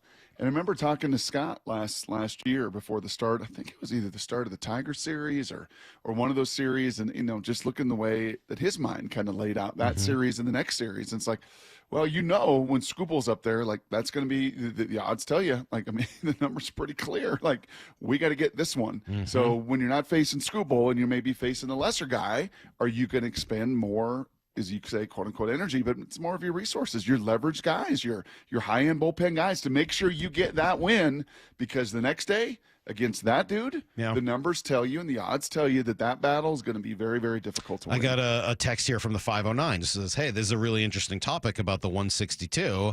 I talked to Brett Boone one time at spring training and asked about how they won 116 games and what happened in the playoffs. His response was something to the effect of they were mentally and physically exhausted by the time they got to the playoffs. Yep. Look, again, that's also 20 years old, 25 years old at this point also. So look, I think these are real interesting sort of storyline theme questions about this season. It's very clear that has been some of the messaging from Dan Wilson. Are we talking about a mentality, or are we talking about a strategy? Right. I mean, that to me is the question. Are we talking about a mentality of battling? Like a philosophy, mentality. That identity. You can sustain that for 162. Sure. Are you talking about schematically, a true like strategy every night where you're going for the jugular and playing to win and all? Right. That may be hard to pull off. I mean, Lyle, how did the Kangaroos do it, man? How did you guys ultimately lift that trophy and beat Lakeside? How did you guys get there? We were built different. It's just how it goes. Yeah. Some teams just aren't built for it. Did you have to play 162 games? Nope. No, not so much. It was more like 25. Well, that's a marathon of its own right. Yeah, there you go. Yeah. I will say, though, to Brett Boone's point about being mentally exhausted and physically exhausted by the end of 2001, they still did win 116 and get to the playoffs. And, where the Mariners currently said, I'd love to just see them get in and then just go from there. So. Certainly. No one is doubting that. Just the idea of, can you sustain it? Is that and how you really deploy those resources series to series. It felt like over the last few years, maybe right, maybe I'm wrong, maybe I'm misunderstood, but it felt like there are times that you kind of deploy these resources to win this series. Yep. Right? Just pile up series wins and series wins and series wins. And if you win enough series, you're going to be a 90-win team. This does feel, at least from just a verbiage standpoint, very different. No, not win a series, win every single battle, every single game. That's going to be some of the mindset. Yeah, looking forward to talking to Dan about that next week. That will be a word that is circled and underlined and bolded on my notes to ask him about and sort of what that's going to look like here over the course of a season. Come right back here with everything you need to know, Brock. We've got an announcement. You want to hear an announcement? Oh. We promised an announcement yesterday, and I think we're ready to make it next. It's Brock and Salk on Seattle Sports on 710. Blue 88 on Brock and Salk. So this year with the draft, McDonald's been here, right? Every day at 7:45. How would you expect that to affect the draft and make it different this season? And that's why the next month is going to be fascinating leading up to the draft. These decisions on who they're going to re-sign from the 22 class, we're going to learn a lot of what Mike McDonald wants. And I'm really glad, Salk, that he has had 15 months time on task with John, that they've already made some of these decisions. Blue 88, answering 3 football questions as only Brock Heward can. Are you trying to buy a new home, or are you a local real estate agent seeking financing for a client?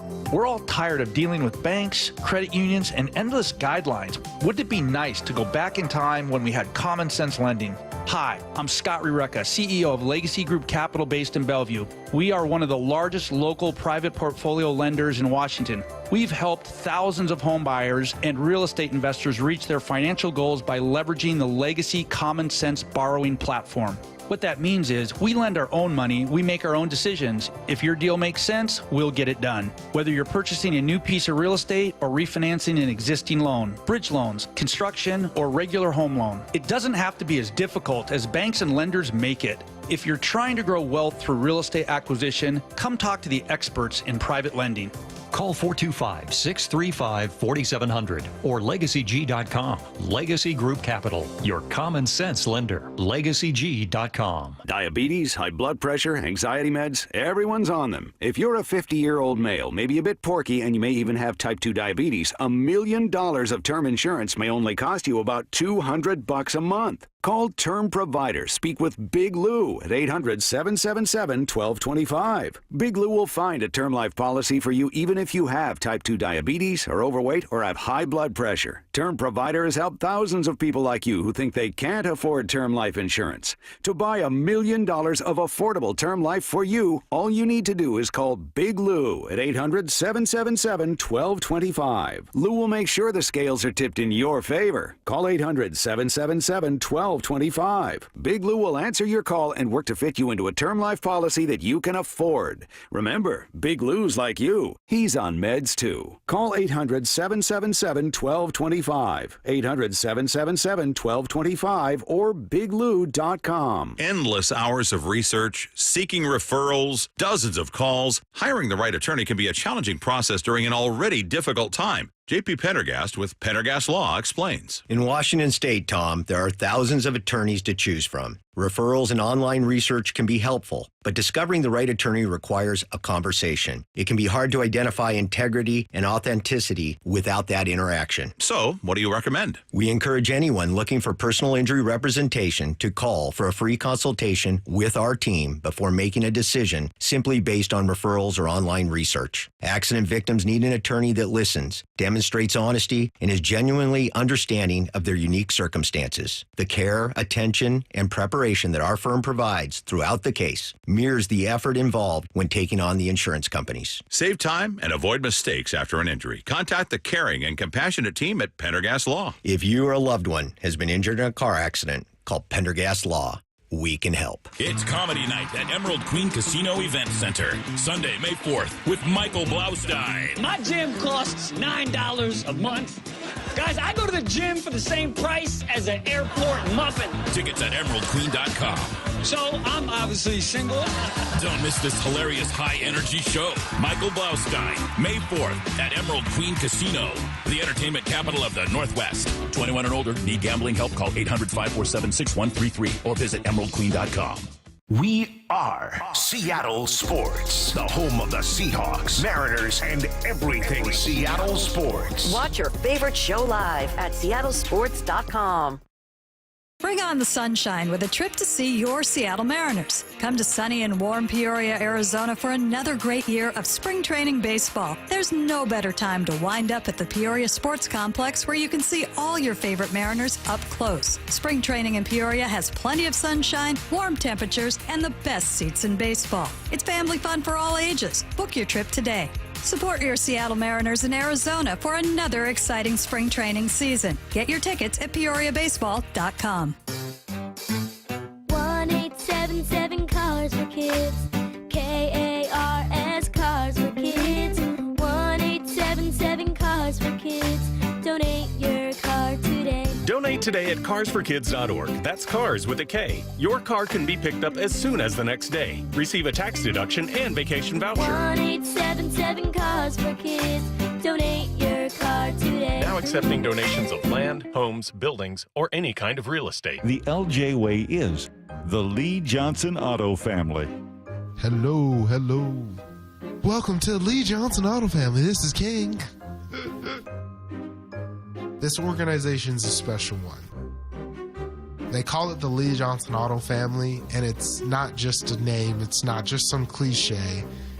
They foster an environment for us to become a family, to work together, to really become close, and they show us in a lot of different ways that they do value us. Is it perfect? No, no place is. But I've been very thankful to be here in the almost 10 years and have every plan to stay here for a lot longer and just watch it continue to grow.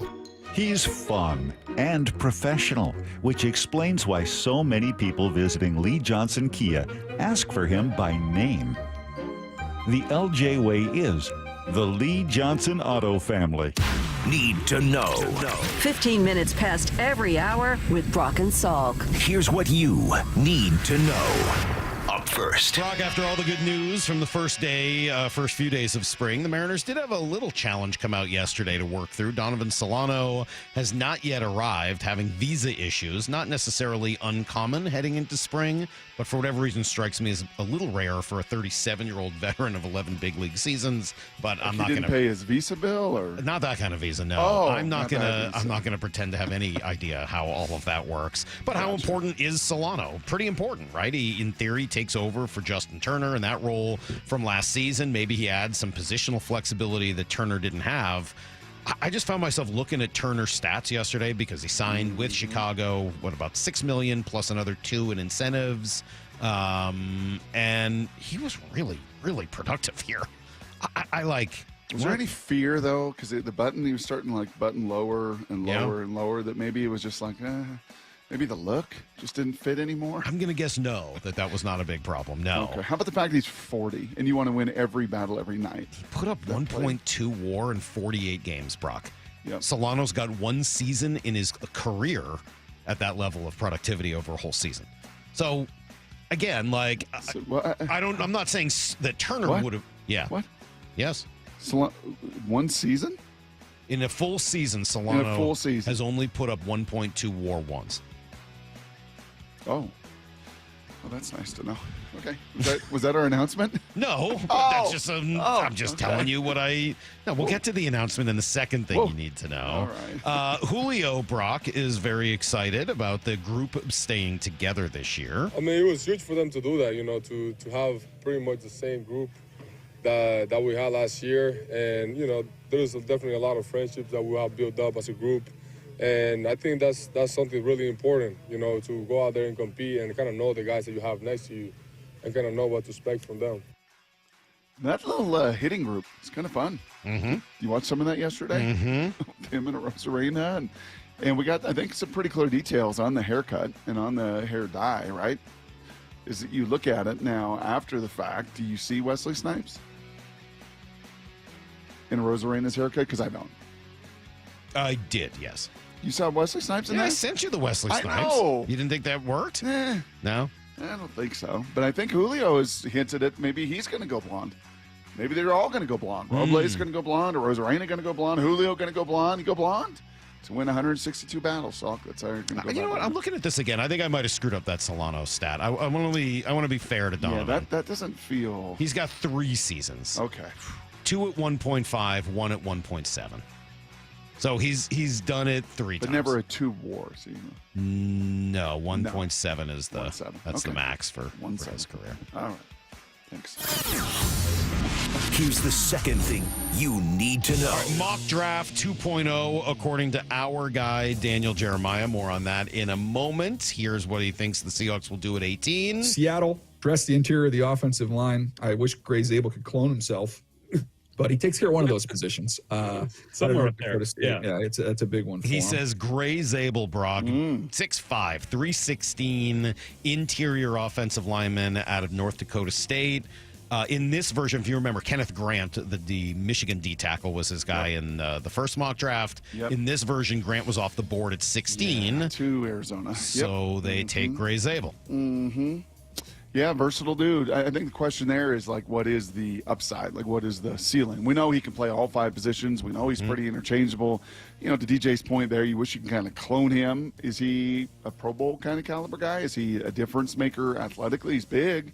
6'5", 315, sure moves pretty easily for a guy that size. The other 2 things I read yesterday, Lance Zierlein, who we've talked to quite a few times in the past, said that at 6'5", 316, he's got a frame to add more weight and strength, so there's a belief that he could get bigger if you needed him to. He also said that we had some other people saying he's likely, like he's a captain. He's the kind of guy who's going to be the captain of your team, and that there's maybe a possibility he moves to center and that a bunch of teams may have him snap when they have a chance to see him. I think those are all good, fair questions. And once again, just even looking at that mock draft in totality of that first round, man, there are a lot of big people. All right, speaking of Daniel Jeremiah, Brock, being our guy, why don't you make the announcement? No, you make the announcement. You said got all the yesterday fun you were details. going to do it. Okay, fine. We are going to end the show with DJ. Me, DJ, and Salk are going to Ireland for the Seahawks. That is Steelers enough. game, Stop. What are you taking your notes from Bruce Harrell?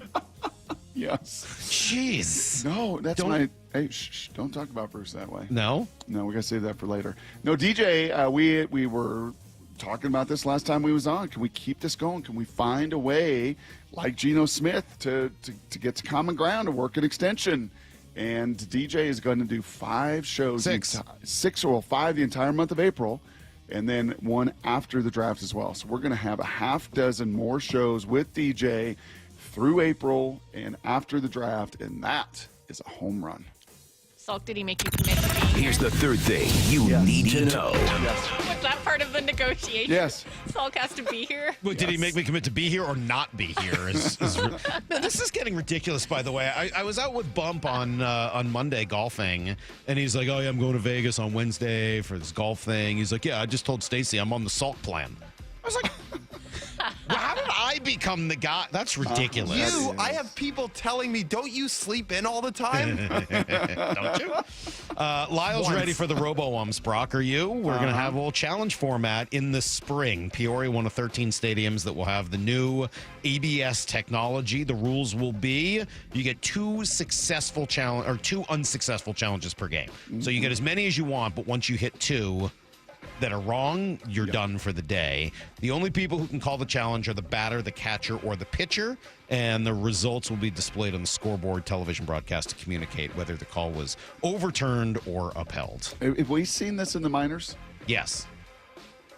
Like throughout the minors? Do we see this? Do they have this technology in Everett, in Arkansas? I don't think it's everywhere along the way. I don't think it's everywhere. It's but just AAA. It's just AAA? So far. God, I can't wait. I mean, every other sport gets challenges, right? The NBA has challenges. The NFL has challenges. Hockey have challenges. Like, yeah, every other sport has challenges. Yeah. And baseball does too. Baseball already has challenges. You're just expanding it to something that I don't think you really need to expand it to. Good news for the Kraken. Looks like Jordan Eberle could return when the schedule resumes. He has been recalled from his conditioning stint in Coachella. Could see some action when they play Saturday in Florida. That's everything you need to know. 1/4 every hour here on the Brock and Salk Show. We'll debate the challenge stuff coming up at 8 o'clock. You'll have your time, Lyle. I know you're excited. I know you're passionate about this. So we will talk about it at 8 o'clock in a little bit more detail. So DJ for 5 shows in April, and then right after the draft. So that means the day before the draft as well. A little early this year. It's like April 25th, right? Yep. So you'll get DJ for the 5 shows leading up to the draft every Wednesday at 8:30, and then to recap it the following week. So that should be pretty awesome, right? Really awesome. And that's in addition to other folks that I'm sure we'll talk to along the way. We'll see if we can talk to Lance Zierlein at some point, who we enjoy. We'll try to talk to Matt Miller, our buddy, again, and other folks that are invested in the draft process. So yeah, that's all coming up, sort of heading and leading into the big day at the end of April. All right, coming up next, Brock, we talked yesterday about 3, maybe 4 situations that could affect the Mariners' trade opportunities throughout this season. I want to go in a little bit more detail, especially after one of those situations continued to evolve in a bizarre way yesterday. That's next on Brock and Salk. The John Schneider Show. Every Thursday until draft day on Wyman and Bob. We are now speaking with the architect of your Seattle Seahawks. How we doing, football fans? With Seahawks President of Football Operations and General Manager John Schneider. My job is to do what's best for the Seattle Seahawks organization. I have to keep wrapping my mind around that and trying to communicate effectively. Listen live Thursdays at 4 p.m. or watch the interviews on the Seattle Sports YouTube page. What's the standard the Seahawks defense needs to be held to under Mike McDonald? The John Schneider Show. Brought to you by Pizza Hut. I juggle a lot. And managing constipation with belly pain from my irritable bowel syndrome with constipation, or IBS-C, with laxatives and fiber isn't enough. My doctor recommended a way to get ahead of it. Then I said yes to Linzess. Linzess linaclotide is a prescription medicine that treats IBS-C in adults. It's not a laxative. It's a once-daily pill that helps you get ahead of your symptoms. It's proven to help you have more frequent and complete bowel movements and helps relieve overall abdominal symptoms, belly pain, discomfort, and bloating. These symptoms were studied in combination, not individually. Do not give Linzess to children less than 2. It may harm them. Do not take Linzess if you have a bowel blockage. Get immediate help if you develop unusual or severe stomach pain, especially with bloody or black stools. The most common side effect is diarrhea, sometimes severe. If it's severe, stop taking Linzess and call your doctor right away. Other side effects include gas, stomach area pain, and swelling. Talk to your doctor and learn more at linzess.com or call 1-800-LINZESS. Hey, Brock Hewitt here for my friends at PCF Group, or People Come First Construction Group, and that's exactly what they did when we made the call a couple years ago. We wanted to redo our outdoor space, wanted to add a deck, an outdoor living, a television, and a kitchen, and PCF Group, wow, they more than delivered. And if you're interested in building a stunning outdoor area like we did, I cannot recommend them enough. Reach out before the good weather arrives, and their schedule, well, it's going to fill up. So whether you're looking for a complete outdoor living space or a very specific project like an underdeck ceiling, deck, patio cover, railings, PCF has you covered. Design now and pay later. In fact, get 12 months, no interest and no payments, and up to $6,000 off and a $1,000 Amazon gift card. Request that complimentary design and estimate consultation today at 206-992-0364, 206-992-0364, or project ideas, explore photos at PCFgroup.com, PCFgroup.com. Why choose a Sleep Number smart bed? Can I make my side softer? Can I make my side firmer? Can we sleep cooler? Sleep Number does that. Cools up to 8 times faster and lets you choose your ideal comfort on either side. Your Sleep Number setting. And now save 50% on the new Sleep Number limited edition smart bed. Limited time. Exclusively at a Sleep Number store near you. Learn more at sleepnumber.com.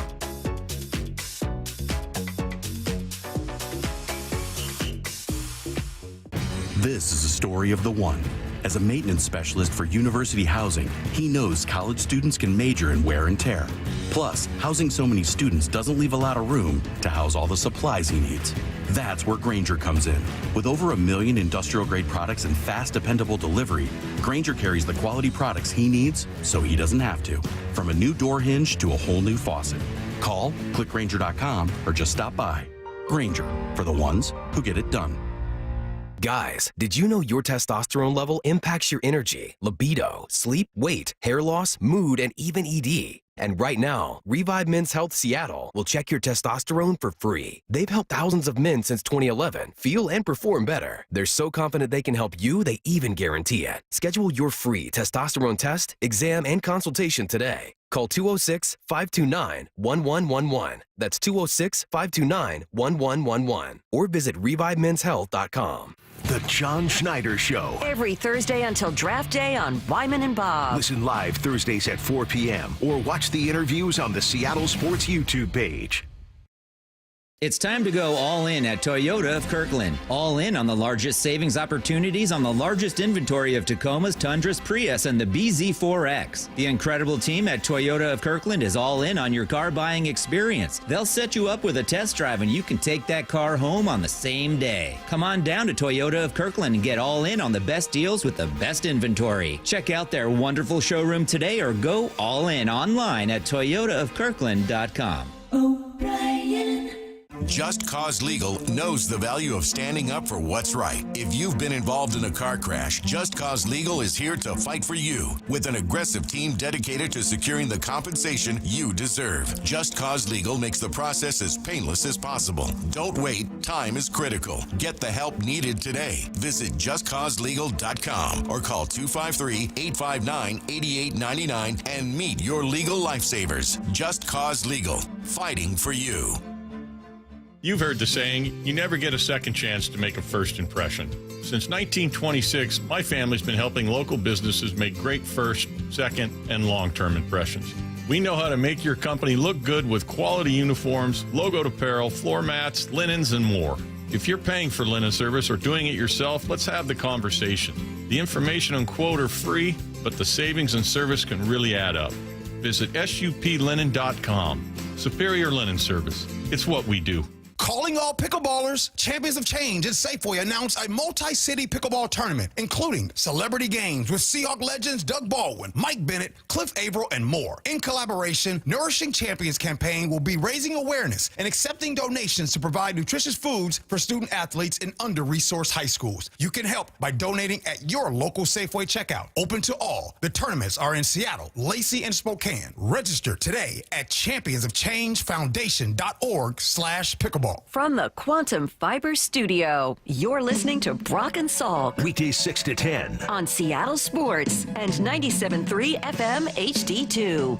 All right, 4 situations around the league, Brock, that could affect the Mariners' trade options either now or later this season. So at least 4 things worth monitoring over the course of the next few months. Boston, Toronto, New York, and I'm going to throw Chicago in here, but that one's sort of a... It's really 3.5. That feels like a reach. I know, it's a reach. It is a reach. They're all reaches in their own little way, but these are, things that we will watch for now over the course of the next few months. Let's start in Boston because that's maybe the most interesting of the 4. It's quite the sordid tale of what's gone on. There's a weird vibe. There's often a weird vibe in Fort Myers where the Red Sox do spring training. There seems to be a very strange vibe right now, and Tristan Casas definitely exacerbated that problem yesterday and made it even weirder. So the story is, right, they have Devers at third. Casas has been their first baseman. They sign Alex Bregman, who's a Gold Glover at third base. Devers, by the way, is not exactly anything close to that. He's more of a butcher at third. But he's a really great hitter. And so there was conversation. Do you move Devers across the diamond and maybe Casas DHs or whatever? And then move Bregman to second base. And that seems to be one of the conversations they're having. And Cora, who's the manager, loves the idea of Bregman at second. Anyway, so that's all fine until Devers comes out and it's like, I'm a third baseman. End of conversation. Like, this is not, and then Cora. And are you going to be an everyday DH? No. No, I play third base. Right. And then they ask Cora about it. And he's like, yeah, I really don't care what anybody else promised him. Those guys aren't here now. We'll see what happens. That's right. Which is sort of, what a manager has the opportunity to say. Anyway, Tristan Casas also wanted to make sure he got his opinion on this known because that's sort of who he is. He jumped into it yesterday. We don't know what the future holds, but we know it holds Rafi Devers. So I think he's got to play defense. It's going to keep him athletic, and he's going to hit because of him being at third base.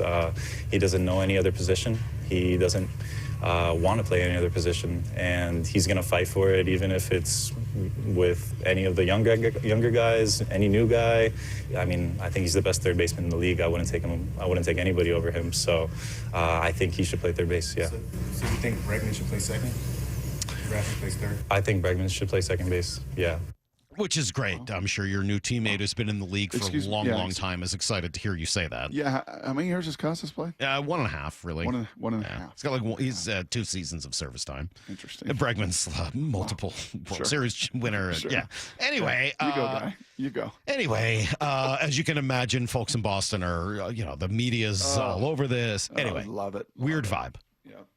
This is maybe one of the reasons Casas has been viewed as available, right? And maybe this is the real reason that we heard from the Mariners that they don't think he would be a good fit. Maybe it's not that he wouldn't be a good fit for this park. Maybe it's that he wouldn't be a good fit for this or any clubhouse. And I think that's a totally reasonable point of view. He really does like to talk, and that's a double-edged sword. Mm-hmm. But if this makes him available as a hit, just as a player, you'd have to say he's still an interesting fit. Not perfect, because he's a left-handed hitter and Luke Raley's sort of lined up to be your first base lefty part of a platoon potentially. Mm-hmm. But does this make you, if he becomes available because of all this, are you interested? And again, this is assuming Luis Castillo.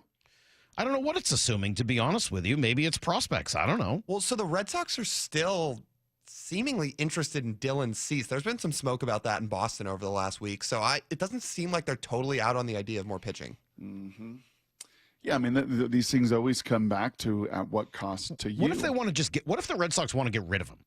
What if the Red Sox are like, I don't want this around. This is going to screw up our clubhouse. We think we're in a position to do X, Y, and Z. This is a no-brainer for us. Give us Emerson Hancock and one more prospect. I guess I just find that hard to believe in an offseason where they traded for Crochet and signed Bregman. I would too, but I'll throw it out there. Could they? It's possible. What if they think he's disruptive to their clubhouse and it's run its course? Sure, then it's possible. And would you want that? Or would you say, if he's so disruptive to them, Correct. why do I want it here? Correct. Does his talent supersede that? There's also injury concerns. We talked to Alex Spire of the Boston Globe about that. Yeah. I mean, he hasn't played a full season. 100%. I don't feel like there's a bunch of red flags on that one. Now, could hit and could be a great opportunity, and he is a young guy with a big bat. His one full season of playing, Brock, he had an 856 OPS, 129 OPS plus. Remember, 100 is league average. Yep. Dude can hit. And that's not just Fenway Park aided, because the second number takes all of that out of it. He's a really good hitter. Yeah. And he makes good contact, and he's good on base, and he slugs. Like, he kind of does everything. And do you need a really big mouth? I mean, I think there is a question about that, right? Maybe it depends what kind of mouth it is. If it turns out he's like, what was that guy who bounced around who was here, play first base a few years ago? Not Vincat, no. The guy who had been with the Twins. Oh, yes. You know who I mean. Oh, my God, did exactly. everybody hate him. Oh, do you mean Danny Valencia? Yes, I do. Danny Valencia. Like, one of the most despised players by his own teammates in Major League history. Like, everybody hated him. Well, and I don't think everywhere he Casas went has that reputation. I think his teammates like him. I think he thinks he's being a good teammate to Devers in this moment. He's kind of, I don't know, Lyle and I were trying to describe him. He's just kind of weird. Lyle said airhead. I think that kind of fits. Like, I don't think he knew that he was going to cause controversy. He's got a little Logan Gilbert look to him, too. He's got a little Logan Gilbert goofiness, maybe. Well, I don't know, but I would still be intrigued. And if the Red Sox are in a spot where they're like, hey, we need to move on. We can't allow this to become a thing this year. I don't know if that's going to happen, but it's something to monitor here. So that was the first of 4. The second is in Toronto, and this is something you'd have to wait on, right? Because Vlad Guerrero apparently is not going to negotiate anymore with the Blue Jays. He said they were not close to a deal. And this is the final season that he is locked in to play in Toronto. Our buddy, Mr. Passan, has more. A lot of it depends on just how much the organization is going to respect Vladimir Guerrero Jr.'s wishes not to negotiate during the season. But this opens up a world of possibilities for the Blue Jays going forward, because if he really is going to go to free agency like he says, unless the Blue Jays are toward the top of the American League East, and it is the toughest division in baseball, one in which they finished last place last season. There's a real possibility that he is going to be traded before the end of the year. Now, I asked Ross Atkins, their general manager, about the possibility of a trade before the season even begins, and he dismissed that. But we're going to have our eyes on that July trade deadline, because unless the Blue Jays take a true leap forward this year, Vladimir Guerrero Jr. could be on the move. Yeah, and I would agree with all of that, obviously. So if Vlad becomes available, how significantly would you want to pursue Vlad? Would it, For 3 months, 2.5 months would have to be the understanding if you couldn't get a deal done there where he's been grown and developed and all of it. It's interesting. The Blue Jays in many ways are the Carolina Panthers to the Seahawks. It's fun. There's just been like this history. Remember with Carolina and Cam, it felt like every year you played them, and you played them in playoffs, and you played them in significant games. And it feels like with the Blue Jays over the last 2, 3, 4 years, obviously, you played them and beat them in the playoffs. They, I think, have kind of, I would think, a similar, like, man, we just feel stuck, right? We just feel kind of stuck. We can't take that step. How do we become, they've been good. How do we become great? But they weren't good last year. No, they were terrible last year, but the years preceding, they were good. And they played some, fairly meaningful baseball down the stretch. To not get a deal done with Vlad, and we know when we talked about their shortstop an awful lot during the offseason as well. They haven't even started really negotiations with Bo Bichette. So they feel just they just feel stuck. They feel, I would say, couldn't get a starting pitcher, right? Yeah, I feel like they're volatile. Like what happens there this year could is John Schneider still their manager? I think so. Yeah. Is he? I think so. I don't Not think our that's John changed. Schneider. No, they're John Schneider. I don't think that's changed. Because that dude's volatile too. I know. Yeah, their whole situation feels volatile. Very volatile. Again, probably nothing happening now, but something that we're going to keep monitoring over the course of the year and follow and see how the Blue Jays do. And there will be conversations about whether or not you think you could trade and try to sign them. It feels unlikely, but not impossible. Okay. The Mets would be the third situation. Frankie Montas, one of their starters, I saw yesterday, out 6 to 8 weeks with a lat strain. So that takes him out for basically all of April and, see him probably May 1st, something like that. Is that a problem? No, not necessarily. I would think the Mets can withstand losing one pitcher for the first month of the season. But if it's worse than 6 to 8 weeks, if he has a setback, or if you see another pitcher injury in New York, then what? How interesting does that situation become? The Mets are obviously in go mode. I'm sure they would prefer to trade prospects for an arm rather than a bat off of their major league team. But if they are willing to trade a big-time bat for an arm, and Mark Vientos is probably the name that you're going to talk about because he plays third, are you willing to have some of that conversation? Yeah, that one of all four feels the most realistic because they have an owner that is all in, that is willing to spend and add salary and add payroll when so many are not. And you've done deals with them in the past, and that one feels like maybe need for need. Like you could find some level of common ground. Now, again, all of this conversation is like with the elephant in the room with Luis over there, who was, I think, asked about it yesterday, about, his name being in some of these different trade rumors. Logan asked about it. Julio talking about it, bringing the whole band back together. Like, are we past that point of return? Like that was an exercise we did in the offseason. But now that we're actually all together and we're all in this clubhouse and we're all putting the oars in the water and we're all talking about battles and 162 of them, do you really want to disrupt that now? I think that's got to be a legitimate concern and consideration too. 100% true. And look, do I think the Mets are looking to trade Mark Vientos? Probably not. I mean, like he's a big part of the reason they've been as successful as they were last year. He's got 5 more years of club control. 2 basically at the major league minimum, and then his 3 arbitration years. Yeah. You'd have him until 2030. He's only 25 years old this year, and he put up more than 3.5 wins. Like he's a guy for them. Sure. I don't know whether they're going to be willing to move on from something like that, but if they were, and that's what the only way you could make something like this happen, yeah, I think that's a situation, again, worth monitoring. I don't know whether it fits. It's probably a reach, but I'm watching the Mets to see what goes on there. Yeah, and you have obviously the Cubs here as well. Feels, again, very unrealistic Yeah, with I the think money so. they have spent and the all-in nature of it, and then even adding Turner here in the last week. Let me kind of put it this way and just say, look, I don't think the Cubs signing Turner makes anyone available. He's not that kind of a player who's going to now make someone else expendable. But the Cubs are another team where I'm curious to see how they start the year. Mm-hmm. And if they don't start well after their sort of half-hearted, all-in kind of situation that they're in. Half-hearted? Kyle Tucker, half-hearted, Salk? Yeah. Are you just that's throwing sort of, daggers right at Lyle? Half-hearted? He was going to climb Mount Everest. I know. But that's sort of been the knock on the Cubs, is that they sort of have these half-hearted pursuits of a few of these free agents, specifically Bregman. They were kind of wanted to be in, but not all in. And I don't know, there just seems to be a little a feeling coming out of Chicago that they're not putting in the type of effort that maybe they should. So look, all I'm saying is if that happens at the beginning of the season and they're not very good, maybe Turner becomes available again. Nico Horner's a name that we've talked about a lot who fits this roster very well. I don't think any of these are perfect fits again, because it's hard for me to see, if you were still talking about that Castillo type of thing, I don't see how that works at all. But maybe the Cubs do want to trade Horner for prospects and they'll eat some of the salary and you have an opportunity to bring somebody in that could help your team. Or Kyle Tucker has just 1 year on that contract. If the Cubs start losing, I'm just saying. Well, I'll say this too. So there's 4, Salk. I got like the Rock, with his eyebrow. I got like my eyebrow up at the rest of the league here, because Paston about a month ago when he joined us said, well, don't think it's over once you get to spring training. Keep an eye out for maybe an injury here, an injury there, a flare up here.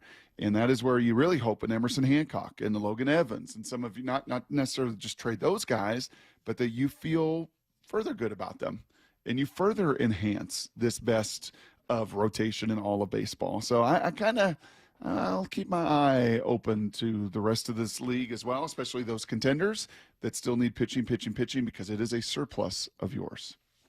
This is Brock and Salk's Blue 88. Blue 88! Blue 88!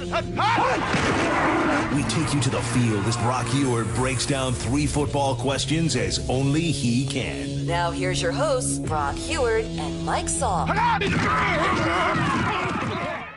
All right, well, I think I know the answer to this question, Brock, but how are the Seahawks doing exactly what I want them to do? Dude, they are adding to their run game coaching staff. Look at this. Holy smokes. Seahawks made a pair of reported coaching hires official on Tuesday, announcing the hiring of Rick Dennison as a run game coordinator and a senior offensive advisor to Justin Outen, who's already the run game specialist and assistant offensive line coach. Because remember, you already have John Benton, who is your O-line coach. And you have an offensive assistant and Michael Byrne as well. We got like 4 geniuses all around the run game. Run game advisor, run game specialist, run game coordinator, run game coach. I mean, do you want run game, Salk? I do. I'm throwing as many resources as I've ever seen any team in the history of mankind throw at the run game. So put your money where your mouth is. Yeah. If you say you want to be a good run game, then you're going to hire an O-line coach, and you're going to hire an O-line assistant coach, and then you're going to hire a run game specialist, and then a run game analyst. And you got more people with more background and more decades in this league. And the good thing, Salk, the good thing is they all speak the same language. There's not going to be, hey, let's spend a month here so you can learn my terminology. Hey, you know what? This is not, and you see this in college football a ton. I'm going to hire you, but you've got to learn the language that's been in place here for the last 3 years, because we're keeping other coaches on staff, and we want you to learn it, not 50 other people to learn it. Not in this case. These guys all know this book really well. They know this game plan very well. They know the intricacies and the details of it, and largely they've all worked together. But holy smokes, you want to talk about spending and resources and capital and manpower all to fix a run game? They're throwing a whole bunch of people at it. All right, question number 2. Oh, man, everyone's talking about Aaron Rodgers, a Ram, if something goes on with Matt Stafford. We got some sound to play a little later in the show from a few different folks. Yeah, but you like that, Salt? You like that? No? I like the How do you Onion like me article now? I How saw do you like me yesterday. now? Did you see the Onion article on Aaron Rodgers? Multiple teams interested in Aaron Rodgers playing somewhere else next year. Yeah, when I was driving around Stillwater, my electric vehicle, wondering if I'd ever make it. Sure. And thinking I was just going to, just lose life and energy on Right. that side of the highway. I was listening to Andrew Brandt. He was on the Gottlieb Show, national show. Mm-hmm. And remember where Andrew Brandt came from? He came from Green Bay. So his level of connection and connective tissue very high.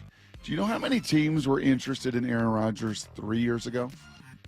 Aaron Rodgers, 39 at that point. Right. 2? Yeah, definitely diva, definitely some issues, but had not had a career-altering injury. Had been unbelievably healthy, still Right. super productive. Do you know how many teams, according to Andrew Brandt, who would know this from his time in Green Bay, how many teams were interested in Aaron Rodgers then? 2. 1.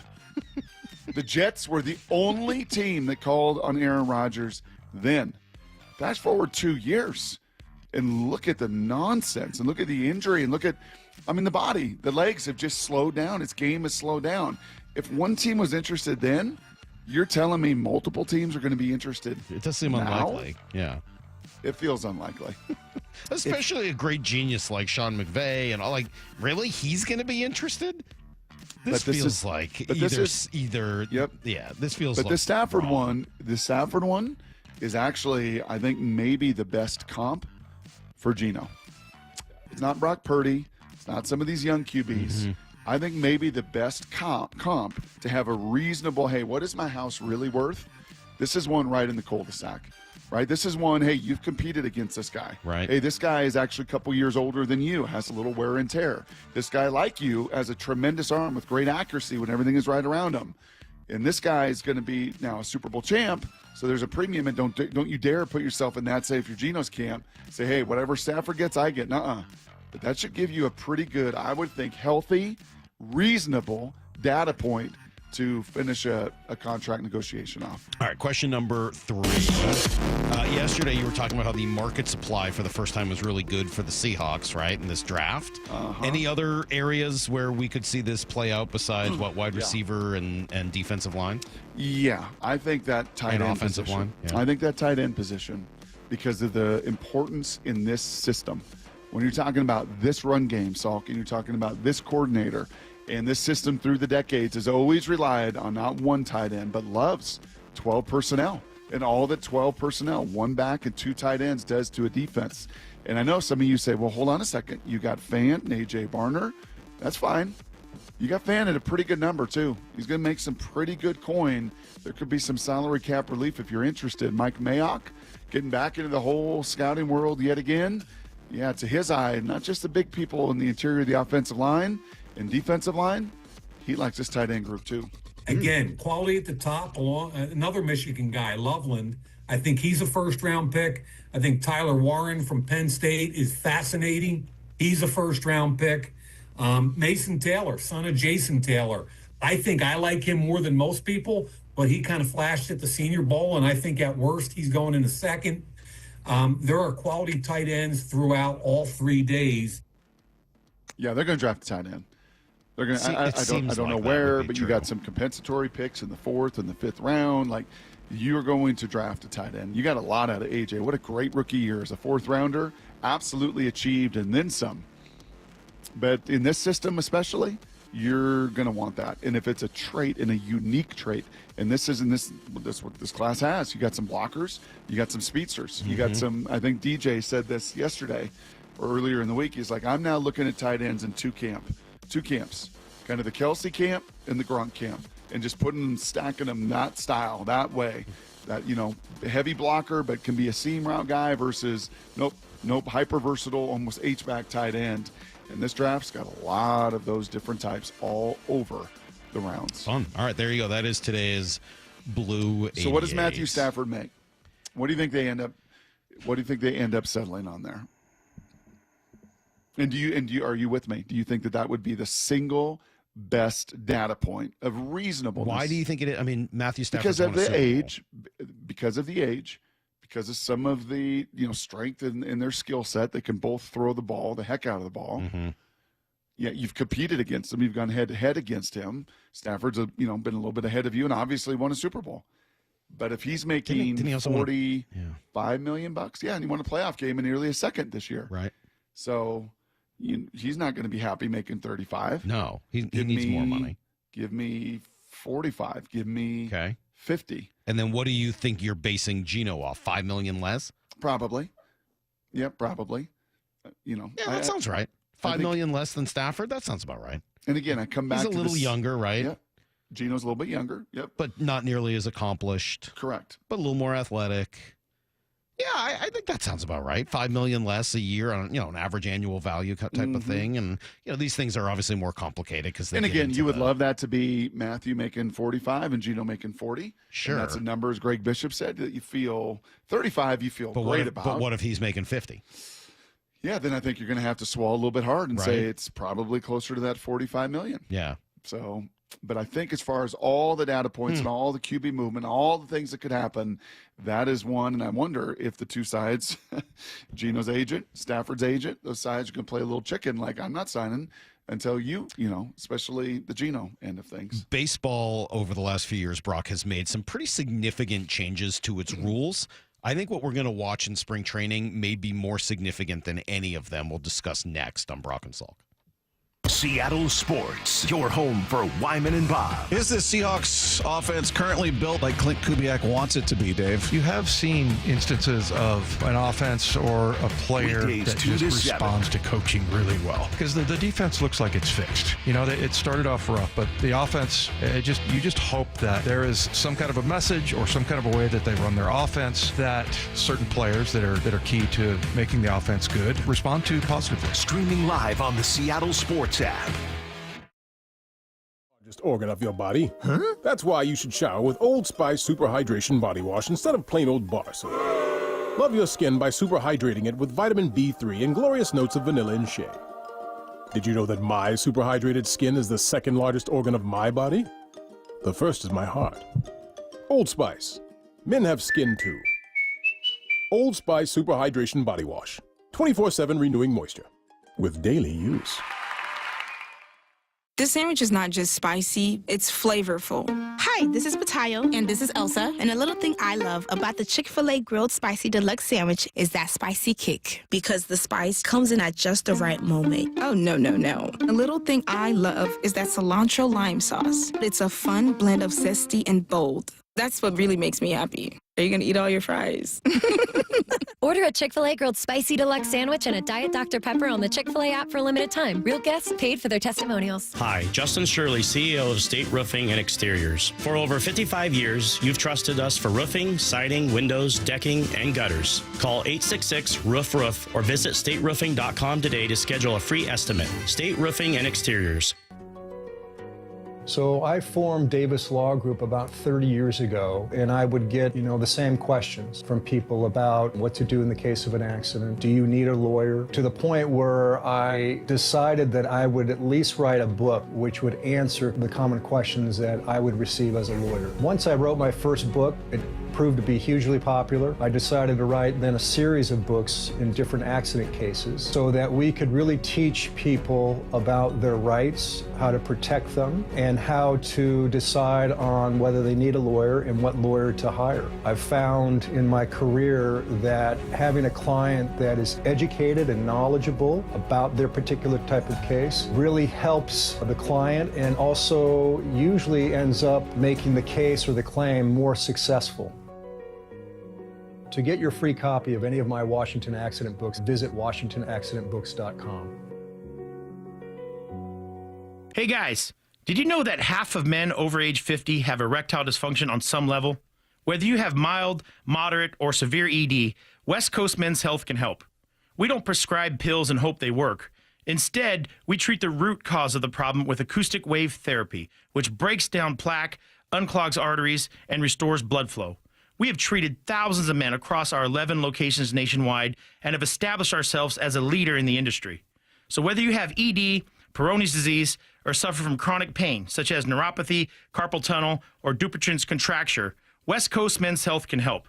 No pills, no shots, no surgery, just results. With clinics in Redmond and Tacoma, call West Coast Men's Health at 206-519-6541. That's 206-519-6541. 206-519-6541. Online at westcoastmenshealth.com. Exciting personal news. I happen to be driving a brand new Bronco Sport from Wayscar Ford. The bad news is I spent way longer than I anticipated at the dealership because I truly couldn't decide. It's not my fault. They have so many options at amazing prices. Mark, what gives? Well, we have a lot of inventory right now, Stacy, and they're priced to sell. Compare our prices to our competitors. Make sure that you check out what rebates that the dealers are putting on their pricing, because you probably won't qualify for a lot of them. The rebates we have online on our prices are ones that everybody qualifies for. We don't play games, there's no gimmicks, and there's absolutely no pressure, and it's all backed up by a 5-day or a 500-mile, 100% money-back guarantee. And our new cars come with a lifetime powertrain coverage. Buy with confidence. We'd love to see you. So wayscarford.com. Again, those prices are for real, like Mark said. And I'm really glad I did it. It was worth the trip to go out there. Your staff was so incredibly nice, knowledgeable, and accommodating. That's Wayscar Ford in Auburn. wayscarford.com. Stream every Seattle sports show with the Seattle Sports app. Brought to you by Fred Hutchinson Cancer Center Proton Therapy. Get new videos, podcasts, and articles on the Seahawks and Mariners from your favorite Seattle sports personalities daily. Bring on the sunshine with a trip to see your Seattle Mariners. Come to sunny and warm Peoria, Arizona for another great year of spring training baseball. There's no better time to wind up at the Peoria Sports Complex, where you can see all your favorite Mariners up close. Spring training in Peoria has plenty of sunshine, warm temperatures, and the best seats in baseball. It's family fun for all ages. Book your trip today. Support your Seattle Mariners in Arizona for another exciting spring training season. Get your tickets at peoriabaseball.com. Let's go! This is Seattle Sports. Streaming through the Seattle Sports app. KIRO AM Seattle. KIRO FM HD2 Tacoma. Home of the Seahawks, Mariners, and everything Seattle sports. Get the freaking auto! From the Quantum Fiber Studio, this is Brock and Salk on Seattle Sports. I don't read the internet, guys. Take the bull by the hands. And Brooke, you are. And Brooke, you are. Now here are your hosts, Brock Eward and Mike Salk. Texter says, with all those kids, Kelly Stafford's not taking less than 45, bro. Did I see some sort of a commercial with the two of them in bed together? Oh, yeah. I thought so. Yeah, Molly wants to get that bed because she feels like, in this That the stage of sleep life, number? she's in the sleep number, not only the hot That's and the cool. one Bob is always talking about on Wyman and Bob, right? That he's a big sleep number guy. Is he? I think so. Yeah. Do you like the adjustable bed? No. Oh, he had one of those once and didn't. The problem with the adjustable, Brock, is like you got like a king mattress and then two sides of it move, but the you have to kind of do everything together. Well, that's the advantage of this. There's two separate I mattresses. get that. So yeah. Anywho. But then what? Is there a big hole in the middle? You know like what else? You want to know what else I was thinking? And maybe where would this Gertie is, sleep? She's not going to sleep in the crack. Get ready to have the dump button ready to go here. No. Because just get ready for it. No. Because I may say something inappropriate No. here. But I'm thinking, you know what this show needs even a little bit more besides these rule changes you're going to talk about in just a second. Because G walks into the backup studio every break, because he loves it, he wants to be a part of this thing. I think we need to get him to record some G bombs, like a G wagon, just some G bombs, where he just drops a bomb, like he did last Friday about black women and you. And so we can just react to it on the air. Like, hey, Morris, send him to the other studio and just have him record a G bomb, and then we just get to react to it. What do you think? Without him actually being here to defend himself? That's right. Like, he just drops a bomb. All like, right. here's the bomb. I'm dropping a G bomb on you guys, and now go react to it. I think we could add all I that suppose to the that's show. a possibility. Okay, good. Let's discuss maybe off the air. I don't Yeah, think kinda like the this- audience needs to be a part of this Kind of like conversation. these rule with changes us. in baseball. Let's go. This Yeah, is what so they've been doing. I They've been do discussing think it's this. pretty Salt. big, man. 13 stadiums in spring, so this means it'll probably end up in the big leagues by next year. Are going to have a challenge system. So this is for balls and strikes. This would be an expansion of things that you can challenge in baseball. And the way it works is you get 2 challenges per game. Each time you get it right, you retain it. So basically, you could have unlimited as long as you keep getting them right, but you can only get it wrong twice over the course of a game, and then you're done. That's it. Now that's fine. The next part is that only the batter, the catcher, or the pitcher can initiate the challenge. So it can't come from the dugout. You can't have somebody who, it's got to be immediate, like right after the call. So you can't have like somebody, back in the clubhouse yelling, "Hey, challenge that," or something like that. It's not going to be like the earmuffs thing you get now where they're like, no, go to the headphones because somebody in the other, you're not going to be able to hold it up and wait. And then the results will be clearly seen by everybody. I was concerned about the height of various strike zones. I've been assured that that's not a problem, that it adjusts for all the players' heights. I will say. And by the way, 13 stadiums is just about every team. It's most. It's because most of the stadiums. Most of the stadiums share 2 teams. That's right. Through spring training. So I don't love this. I will just say it. I'm not going to freak out about it. I don't think it's the worst thing ever or anything like that. I think it's just kind of unnecessary. It's annoying to me that we're going to get some of these like lousy pitches that nip the strike zone, even though they're not thrown where they're supposed to be, or good pitches, but they accidentally clip the strike zone, and most umpires know not to give you that call, but now they're going to give you the call. Okay, fine. Like, I don't know. That seems to be kind of lame, but it's not the end of the world. How do you feel about it? The only thing that I like about this, I am a little bit with you, but the one thing that I do like about this is I think, unfortunately, that is the one set of officials, umpires, referees, where there's too much tenure, where you have some really bad apples. Yeah, I think that's true. And, but then fix that problem. Fix the actual problem. Well, doesn't this give them even more opportunity to do that? And I know that they all get rated, and I know there's now a system in place in every single game. There's a scorecard. It seems to not really affect these guys that still, get jobs, because that's the reality in the NFL and in college football. You're not good. You no longer get to be an official. Yeah. Like, they all get graded too. And the best officials work the biggest games, and there is relegation. Like, if you're not good, if you're in the bottom, you're out. Yeah. You're out. And this would at least add to me some data points to some of these umpires, both good and bad. They already have all that. They already have all those data points. I mean, I guess in theory it'll be a little bit more public. This gives them that much. Yeah, this but they've already had it. I mean, people already have TrackMan data and all that stuff. Not a little more public. This is. But it's already public if you want to see. I mean, follow ump scorecards. They'll tell you at the end of every game how the ump did. Out of 20,000 Mariner fans at a game, how many of them follow ump scorecards? That's 200. A good point. I'm just saying the data's available. It is available, but this is now public. This is every game. It'll be pushed and all of out a sudden, you play a game and you got Angel Hernandez back there. Oh, wrong. But they can't be wrong that often. I mean, I guess if it's wrong every time, yes, they could. But I don't think I think my gut tells me that this is going to very quickly evolve. This is how my gut tells me. Kyle and Camano Island saying the dugout's going to signal to the pitcher to challenge. I don't think they're going to have time. The dugout isn't looking at a iPad. Like, that would need to come from the clubhouse. Like, they just couldn't do it quickly enough. You sure? No, but I think they will make sure that doesn't happen. What I think will happen is I think very quickly the only people who will be allowed to challenge on a team will be the catchers. That the hitters are just. How does a hitter really know the outside of the strike zone? They don't.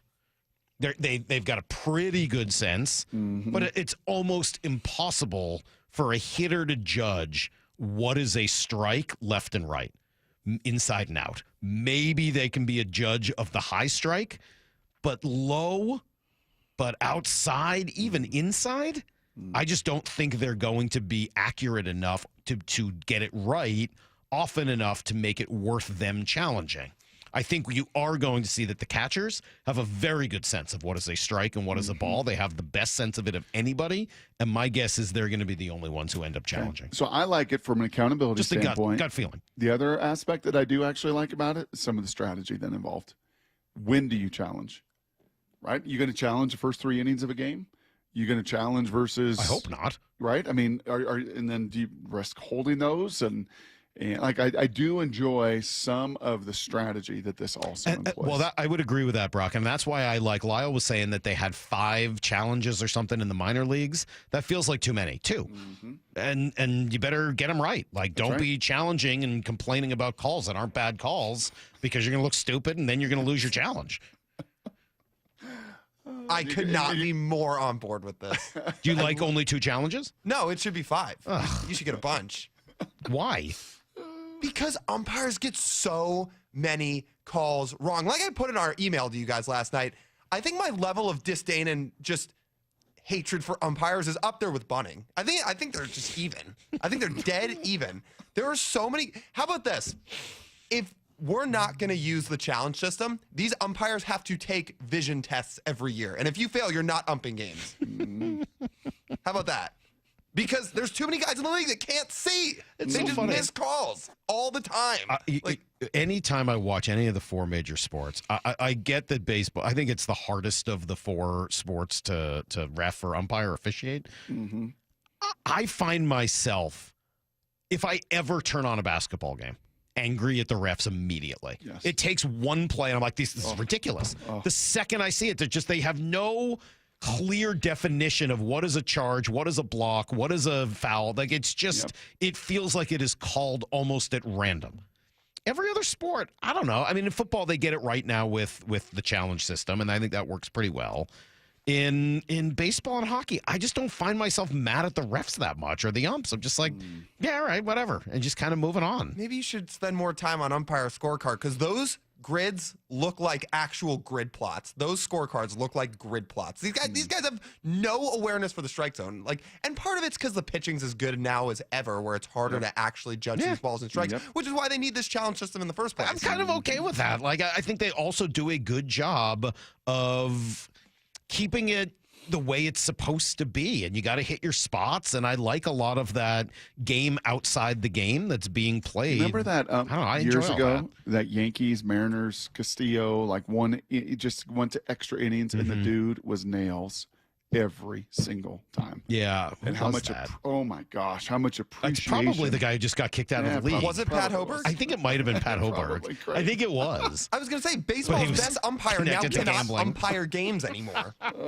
He's hanging out with Shohei's interpreter. All right. That's coming to spring training. We will have our first opportunity to see what it looks like, the challenge system in baseball. 20 minutes away from Sean McDonough, the reason I woke up this morning. That's coming up after everything you need to know next. Seattle Sports, your home for Bump and Stacy. The Mariners win the AL West if what? There is a longing for a good team that I have, that everyone from around here has, that creates a lot of emotions. Simultaneously, I want to feel excited about this season. Yes. I want to see a path. The Mariners win the American League West if Julio Rodriguez reaches his fullest potential. I think if Julio Rodriguez is the MVP candidate that we all know that he has inside of himself. Streaming live on the Seattle Sports app. Why choose a Sleep Number smart bed? Can I make my side softer? Can I make my side firmer? Can we sleep cooler? Sleep Number does that. Cools up to 8 times faster and lets you choose your ideal comfort on either side. Your Sleep Number setting. And now save 50% on the new Sleep Number limited edition smart bed. Limited time.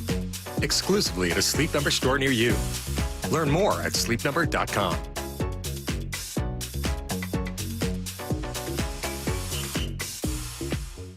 This is a story of the one. As a maintenance specialist for university housing, he knows college students can major in wear and tear. Plus, housing so many students doesn't leave a lot of room to house all the supplies he needs. That's where Grainger comes in. With over 1 million industrial-grade products and fast, dependable delivery, Grainger carries the quality products he needs so he doesn't have to. From a new door hinge to a whole new faucet. Call, click Grainger.com, or just stop by. Grainger, for the ones who get it done. We could all use more time. Amazon Business offers smart business buying solutions so you can spend more time growing your business and less time doing the admin. I can see why they call it smart. Learn more at AmazonBusiness.com. I'm Kareem Abdul-Jabbar. I learned about atrial fibrillation the hard way. My symptoms would come and go. Shortness of breath, fatigue. I kept going. Then I got so lightheaded, I couldn't. My doctor said I have AFib, so I'm about 5 times more likely to have a stroke. Other symptoms, irregular heartbeat, heart racing, chest pain can come and go, but the risk of stroke stays. If you have symptoms, tell a doctor. Visit notimetowait.com. Sponsored by Bristol-Myers Squibb and Pfizer. Buy 5 quarts of Castrol Edge Full Synthetic Motor Oil and get a $15 gift card after rebate, plus 2 times points at O'Reilly Auto Parts. O'Reilly Auto Parts. Discover LeBay, America's car museum in Tacoma. Explore 300 world-class cars, 100 years of history, and the Shinka exhibit with 50 iconic Japanese sports cars. Thrilling race simulators and fun for the whole family. Visit americascarmuseum.org. This might be the most surprising statistic I've shared in decades of doing local news. More than 75% of commuters will be involved in a car accident at some point. JP Pendergast of Pendergast Law with more. What makes it more surprising? The average person will be involved in 3 to 4 collisions in their lifetime. With accidents unbelievably prevalent, what are some safety tips if it happens to you? Safety first. Secondary collisions are not uncommon while awaiting help. Turn on those hazards and remain in a safe place. If a bystander witnessed the accident, capture their information and encourage them to remain at the scene. Seek medical attention immediately if needed, as delaying can be a costly mistake.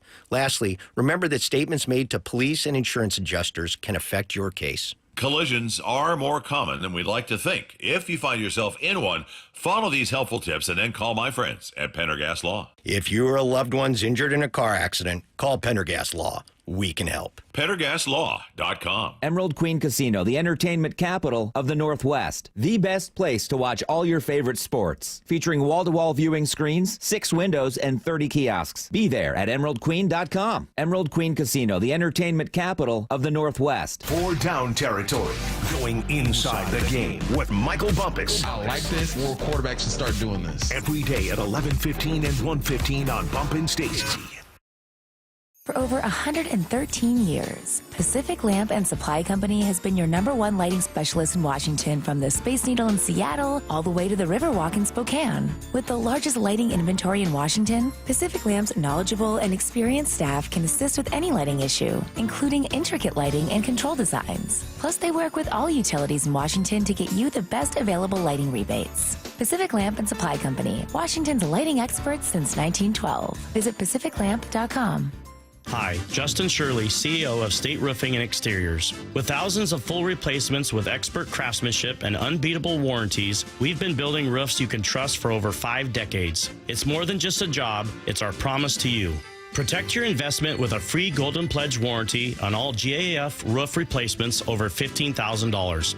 Call 866-ROOF-ROOF or visit stateroofing.com today to schedule a free estimate. State Roofing and Exteriors, held to a higher standard since 1968. I was having trouble getting up and down my stairs at home. And I thought, well, this isn't going to work, because how am I going to go to Utah and do some hiking? When Judy came to Sound Pain Solutions, her knee pain was preventing her from enjoying an active lifestyle. She was diagnosed with osteoarthritis. She tried numerous treatments and was told she should have surgery. I'm Dr. Mark Shelley, a chiropractic neurologist at Sound Pain Solutions. We were able to get Judy back to hiking with our comprehensive, non-surgical, and drug-free treatment. I think that the Trigenics that they do along with the adjustment, the pressure wave, and the PRP are the best options for joint pain. And I would really recommend it to anybody who is suffering from joint pain and would like to avoid surgery. Schedule a free consultation to learn if you qualify for our safe,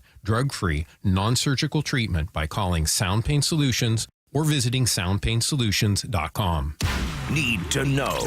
15 minutes past every hour with Brock and Salk. Here's what you need to know. Up first. All right, everyone is in camp except for one. Donovan Solano has visa issues, so we'll see if he's able to make it here by the end of the week. But everyone else, all systems go. And Julio Rodriguez chatted with the media yesterday. He's excited about the team, excited about the group, and excited about his new buddy in the outfield, Randy Arozarena. I mean, I'm excited. You know, Randy especially came with a nice different flow. So I don't know. We might try to join into that, but it's going to be a really fun outfield. I feel like we're definitely going to be making a lot of fun plays back there and having fun, like, playing the game. But I'm really excited. Yeah, so I think he's speaking of the Randy hairdo that he's now gone blonde. Maybe Julio does the same. Then Victor Robles, pressure on you. I don't know. It seems like a pretty tight-knit outfield. You know what there's, I think, going to be some consistent conversation about, at least from yours truly, over these 162 battles, Salk, is that fine line between fun and focus. Mm-hmm. Because I think there's a high fun factor, certainly with the guy in center field, and yet he seems to, I think, dial it in pretty well focus-wise. Can Randy and Victor do that night in and night out? If this is truly going to be a philosophical strategy of, hey, man, 162 battles, got to win them. I think that night in, night focus from Mr. Rosarena in particular will be something yours truly will have some eyes upon. Here's the second thing you need to know. Brock made the announcement earlier, about an hour ago. Daniel Jeremiah, who joined us every Wednesday throughout the season, is going to be joining us for 6 more shows in April and into May, leading up to and right starts after March the draft. 26th will be the first, and then the 2nd, the 9th, the 16th, the 23rd, right before the draft. And, and then the week that follows the draft. So I believe those would be the 6, and that is going to be flat out awesome. Really? I think so. I think the draft is the 24th, 25th, 26th, correct? Right. Yeah. So actually the Wednesday after the draft is April 30th. You're right. Wednesday, April 30th. We don't push into May. You're right. Yes. You're right. Yes. Oh, when you're right, Brock. You were doubting. But I looked at the calendar. It's going to be great. And he's going to sharpen his pencil. And what did he have in mock draft 2.0? It was Kenneth Grant in 1.0? Yep. In 2.0, he's gone to the interior line. Gray Zabel out of North Dakota State. Here's a little more from DJ. Seattle dressed the interior of the offensive line. I wish Gray Zabel could clone himself. But he takes care of one of those positions. Somewhere up there. Yeah, that's a big one. How would you feel if you heard Gray Zabel at number 18? Yeah, I got to learn a little bit more. I got to see him compete a little bit more. He was awesome at the Senior Bowl. Remember, Hawkblogger joined us early in the week. He's like, yeah, this dude right here now. He's the one that kind of turned heads. Tackle, guard, center, do it all. Athletic. Love the build. Love the movement ability. Love all of it. Got to just kind of continue to see more and learn a little bit more. But I'll tell you one thing, I know Connor Williams last year was a big guy, and they tried to kind of go that route at center. Unfortunately, he was a pretty broken up body. This is a big dude that's not broken, that is a very, very good athlete, and you would think would fit seamlessly with everything they want to do in the interior in this kind of run game moving ahead. Here's the third thing you need to know. Good news for the Kraken. Jordan Eberle looks like he's finally ready to return from a tough injury that he suffered quite some time ago. The season starts again on Saturday, and he's already been recalled from his conditioning stint. So, in theory, he looks like he could be good to go in Florida on Saturday. And by the way, that has been a big loss for them. I mean, he is their leader. He's their captain. I don't know if he's their single best player, but I think that's been hard for them to be without him for as long as they have this season. Linda Cohn joined Bump and Stacy yesterday and talked about how important that's been. I feel they underachieved this year. I didn't think Jared McCann would not put up 40 goals, take a step back, at least in the goal-scoring department. The Jordan Eberle injury was devastating, losing the captain. He was, at the time of the injury, he was leading the team in scoring, if I recall. It was so long ago. But the good news is he's working his way back. It might be too little too late. And losing Yanni Gord also was a negative. He had a sports hernia, and he's out. And those were two big blows and two big voids. They certainly have been. And, Linda, like everyone, excited for what we're going to get an opportunity to see tomorrow. Team USA battling against Team Canada in the championship of the Four Nations face-off. Practice today because there have been a whole bunch of injuries. Looks like Austin Matthews was practicing, as was Matthew Tkachuk.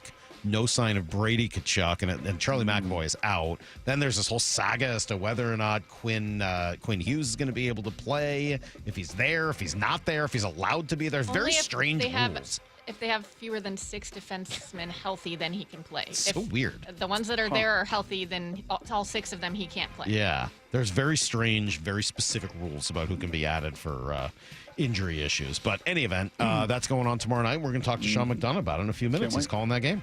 Can't wait. That's everything you need to know. I need to confess something. Okay. Yeah. Again, this is probably inappropriate, a little bit personal, but I just feel like this is my role on this show through all these years. Part of the challenge I'm having with what's this guy's name? Gray Zabel? Gray Zabel. Zabel is I was drafted in a draft class with a former Sun Devil, a guy by the name of Gray Rugamer. Do you remember that name? He played for the Patriots. He sure did. Yeah. Yep. So I'm having, just confession, like I'm having a hard time because it's gray on gray. The only two grays I've ever known in the history of football, Gray Rugamer and Gray Zabel. Right. Do you know Gray Rugamer's Gray Rugamer story? was an offensive lineman, if I'm not mistaken. He sure was. He was an interior offensive lineman from ASU. He was drafted 5 picks ahead of me in the 1999 draft. We did stuff together. He's hilarious. He's with the Seahawks in 2009. And his claim to fame is that he castrated lambs with his teeth. And so I just can't get that out of my head. And so now when I hear, he did. Well, now apparently neither can I. What do you mean? That's a thing somebody does? That's on his uncle's farm. It's still on his Wikipedia page. Why would you need to do that? I don't know. Aren't there other ways to castrate a lamb? I have no idea. But it feels like there would be. Family friend, and he helped his friend castrate lambs with his teeth. That seems like something that... Yeah, I know. You don't need to do. No. That if you're doing it that way, you're choosing to do it that way. Kind of making a scene. Like, look at how bad I am. Look how tough I am. I work on a farm. I don't think it's a toughness thing. I think you're like... Yeah. I think it's sicko. early signs of a serial killer thing. Kind of a sicko thing. It kind of feels that way. Yeah. You know, I actually feel better now. I feel better about Gray Zabel now that I got that off my chest. Do you? Yeah. Typical Sun Devil. Typical Sun Devil, Gray Rugamer. You run into any of that behavior while you were there in Tempe? You know, I'm trying to reminisce and think back. Yeah, I can't ever say I did that. I'm going to be honest. You know what, Gray? You don't have a class on that? Honestly, Gray Rugamer. At ASU, they could have a class on anything. Great dude. If Gray Zabel's is good at, like, great, like, beloved by teammates and fun, and he actually works for the Packers now, is their kind of Mo Kelly. Oral sheep castration 101. Yes. Sure. What a perfect lead-in to Sean McDonough, arguably the greatest play-by-play guy of all time. And he joins us next on this stupid show, Brock and Salk. Seattle Sports is heading to Arizona for spring training baseball. Knowing every night when you go out there that you're going to get a great pitching outing is tremendous. Go behind the scenes with Brock and Salk as the Seattle Mariners get ready for the 2025 season. All next week from 6 to 10. Back she goes, going and going. Goodbye, baseball. He did it. Julio Rodriguez. And hear every pitch of spring training baseball on Seattle Sports, streaming on the Seattle Sports app. Holy smokes. All right, Mike Salk here. We've been talking all about the trip next week down to Peoria, and it's great. You get to see the guys are all in great shape coming off that off season, right, where they've been working to get into peak physical condition. And look, they've got all the resources. They got the time. They got the money to devote to diet and exercise. But what if I told you that you could also be in some of the best shape of your life, just like some of these guys, and you could do it in only 45 days? It's all it takes after losing almost a pound a day with the help of Eastside Weight Loss Clinic. Certainly worked for me. I lost 10 pounds the first week. I lost 35 pounds after 8 short weeks. Felt great. Felt healthy. Was eating good food, delicious food you buy at the grocery store, and fresh meals as well. No pills, no injections. Didn't even need to exercise as a part of it. Find out how you can do it too. A 15-minute call's all it takes. No obligation. Just schedule it now. Go to eastsideweightlossclinic.com. You really don't have anything to lose other than a ton of weight. Take 5 minutes. Go to eastsideweightlossclinic.com. Dr. Ryan Coogan, D.C. Results may vary. Hey, Brock Hewitt here for my friends at PCF Group, or People Come First Construction Group, and that's exactly what they did when we made the call a couple years ago. We wanted to redo our outdoor space, wanted to add a deck, an outdoor living, a television, and a kitchen, and PCF Group, wow, they more than delivered. And if you're interested in building a stunning outdoor area like we did, I cannot recommend them enough. Reach out before the good weather arrives, and their schedule, well, it's going to fill up. So whether you're looking for a complete outdoor living space or a very specific project like an underdeck ceiling, deck, patio cover, railings, PCF has you covered. Design now and pay later. In fact, get 12 months, no interest and no payments, and up to $6,000 off and a $1,000 Amazon gift card. Request that complimentary design and estimate consultation today at 206-992-0364, 206-992-0364, or project ideas, explore photos at pcfgroup.com, pcfgroup.com. Don't waste time trying to get rid of your old or broken car. Cars for Kids is the easiest and fastest way to donate your car and get a tax deduction. Go to carsforkids.org today. That's cars with a K. It's time to go all in at Toyota of Kirkland. All in on their commitment to quality, innovation, and durability that makes Toyota of Kirkland certified pre-owned and used vehicles the best in the market. When a product is made better, it lasts longer, and Toyota of Kirkland is the place to be to go all in on your next used vehicle for that reason. With a large inventory of certified pre-owned and used vehicles with incredible savings, why not visit their wonderful staff and beautiful showroom today at Toyota of Kirkland or online at toyotaofkirkland.com and go all in on your next car. O'Brien. Stream every Seattle sports show with the Seattle Sports app. Brought to you by Fred Hutchinson Cancer Center. Get new videos, podcasts, and articles on the Seahawks and Mariners from your favorite Seattle sports personalities daily. Guys, did you know your testosterone level impacts your energy, libido, sleep, weight, hair loss, mood, and even ED? And right now, Revive Men's Health Seattle will check your testosterone for free. They've helped thousands of men since 2011 feel and perform better. They're so confident they can help you, they even guarantee it. Schedule your free testosterone test, exam, and consultation today. Call 206-529-1111. That's 206-529-1111. Or visit ReviveMen'sHealth.com. Seattle Sports is heading to Arizona for spring training baseball. Go behind the scenes with Brock and Salk all next week from 6 to 10. On Seattle Sports. It's Comedy Night at Emerald Queen Casino Event Center, Sunday, May 4th, with Michael Blaustein. My gym costs $9 a month. Guys, I go to the gym for the same price as an airport muffin. Tickets at emeraldqueen.com. So, I'm obviously single.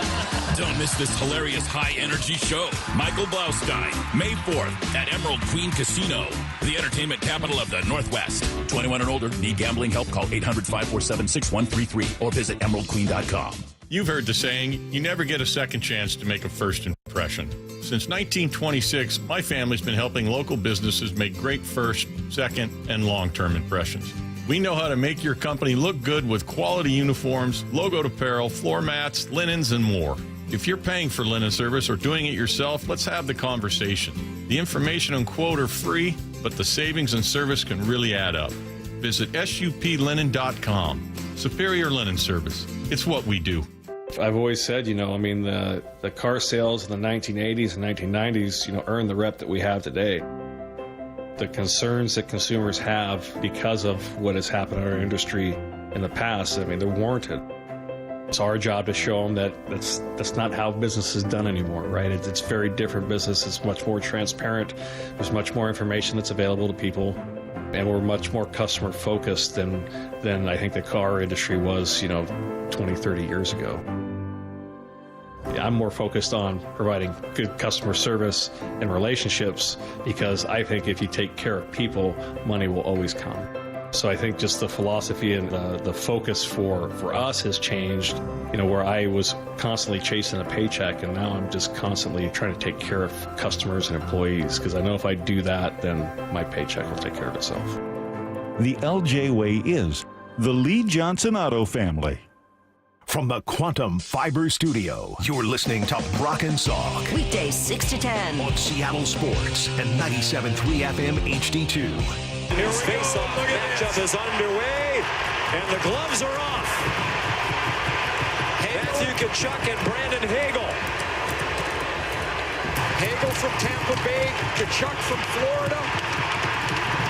Did not see this coming. That's how it started Saturday, late afternoon, early evening, and it will continue tomorrow in the final of the Four Nations face-off. That was the call from Sean McDonough on ABC, and he joins us right now. Good morning, Sean. How are you?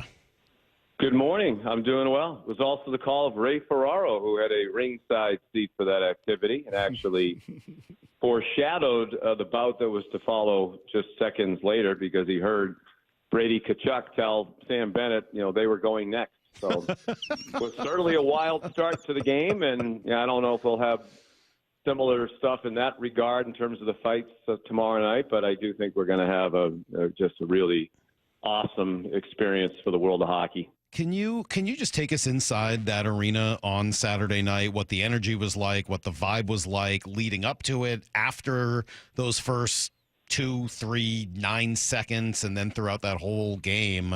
What was that experience like? Yeah, it was awesome. The whole thing's been awesome. Starting with the first game of the tournament, on Wednesday night a week ago, when first of all Sidney Crosby got introduced during the lineups and as the captain of Team Canada, and see the response that he got for all that he's meant to the sport, and particularly his play for the national teams over the years in Canada. And then they bring out Mario Lemieux. The poor Swedes had no chance at the beginning of that game. That ovation was unlike just about anything I've ever seen in my life. John Cooper, the Canadian coach, said it was beyond what he's ever seen. And then to your question about Saturday night, there was incredible anticipation. And then to have that happen, other than the Kachuk brothers and JT Miller, who confessed after the game to having had a text exchange where they talked about, let's drop the gloves and turn it into what it was at the beginning. I don't think anybody knew it was coming. I don't think their teammates knew. The coaches knew. I don't think anybody on Team Canada knew it was coming. So, it just kind of took your breath away for a second. I remember standing in the booth thinking, okay, is that what this whole night's going to be like? Or, all right, they got that out of their system and now they're going to go play. And obviously it was the latter. And I'm glad that it did. I mean, the level of play in hockey today, especially from these players, 92 of the best players in the world, is so high that I think it would have been a really big missed opportunity in front of huge audiences on television in the United States and Canada to really showcase what is the best parts of the sport, what are the best parts. And that's, the speed, the skill, and the physicality of it. So I'm glad it quickly turned into a hockey game. Sean, Salk and I were debating a little bit yesterday, and certainly some of the narrative after the fact. How much did the booing of the anthem play a role in those brawls, if any at all? Well, I think it played some. And the reason I say that is after the USA game Thursday night against Finland, when the anthem was booed, and the USA, pulled away and won 6-1. The Kachuk brothers were the stars. They both scored 2 goals. So they did their press conference together after the game. And one of the members of the media, asked about the booing of the anthem, and Brady tapped his older brother Matthew on the leg as if to say, "You handle this one," which was smart on Brady's part, right? Because he's the captain of a Canadian-based team, the Ottawa Senators. So I don't think he wants to, have to go back to Ottawa having just waded into some international controversy about anthem. So, if you remember, Matthew's response was, "I don't like it, and that's all I got on that," I believe was the direct quote or very close to it. So, it definitely rankled a lot of the people. I think everybody in the USA travel party. I was up there when they got there Wednesday and got stuck there for an extra day. So I was up there for 5 days. And, talking to just Canadian citizens, walking around restaurants, the hotel, they're not booing the anthem. They're not necessarily booing the players of Team USA, although they are booing Austin Matthews because, he plays for Toronto, and that's their much despised rival. And he's also the captain of the American team. But, they're booing the politics of it, particularly President Trump, right? They're booing the tariffs or the threatened tariffs. That seems to change on a relatively daily basis. And they're booing, his comments about Canada is going to become the 51st state. That's what they're booing. So, I wish they wouldn't do it. I think the players and coaches on Team Canada have been very public in saying they wish that their fans didn't boo the U.S. national anthem. But, it happened. And, I think it's a backdrop to it. But I think these games would have been every bit of as intense. Yeah. John Cooper, the Canadian coach, said he hasn't heard anybody in his locker room talking about the politics of the USA-Canada relationship. Yeah.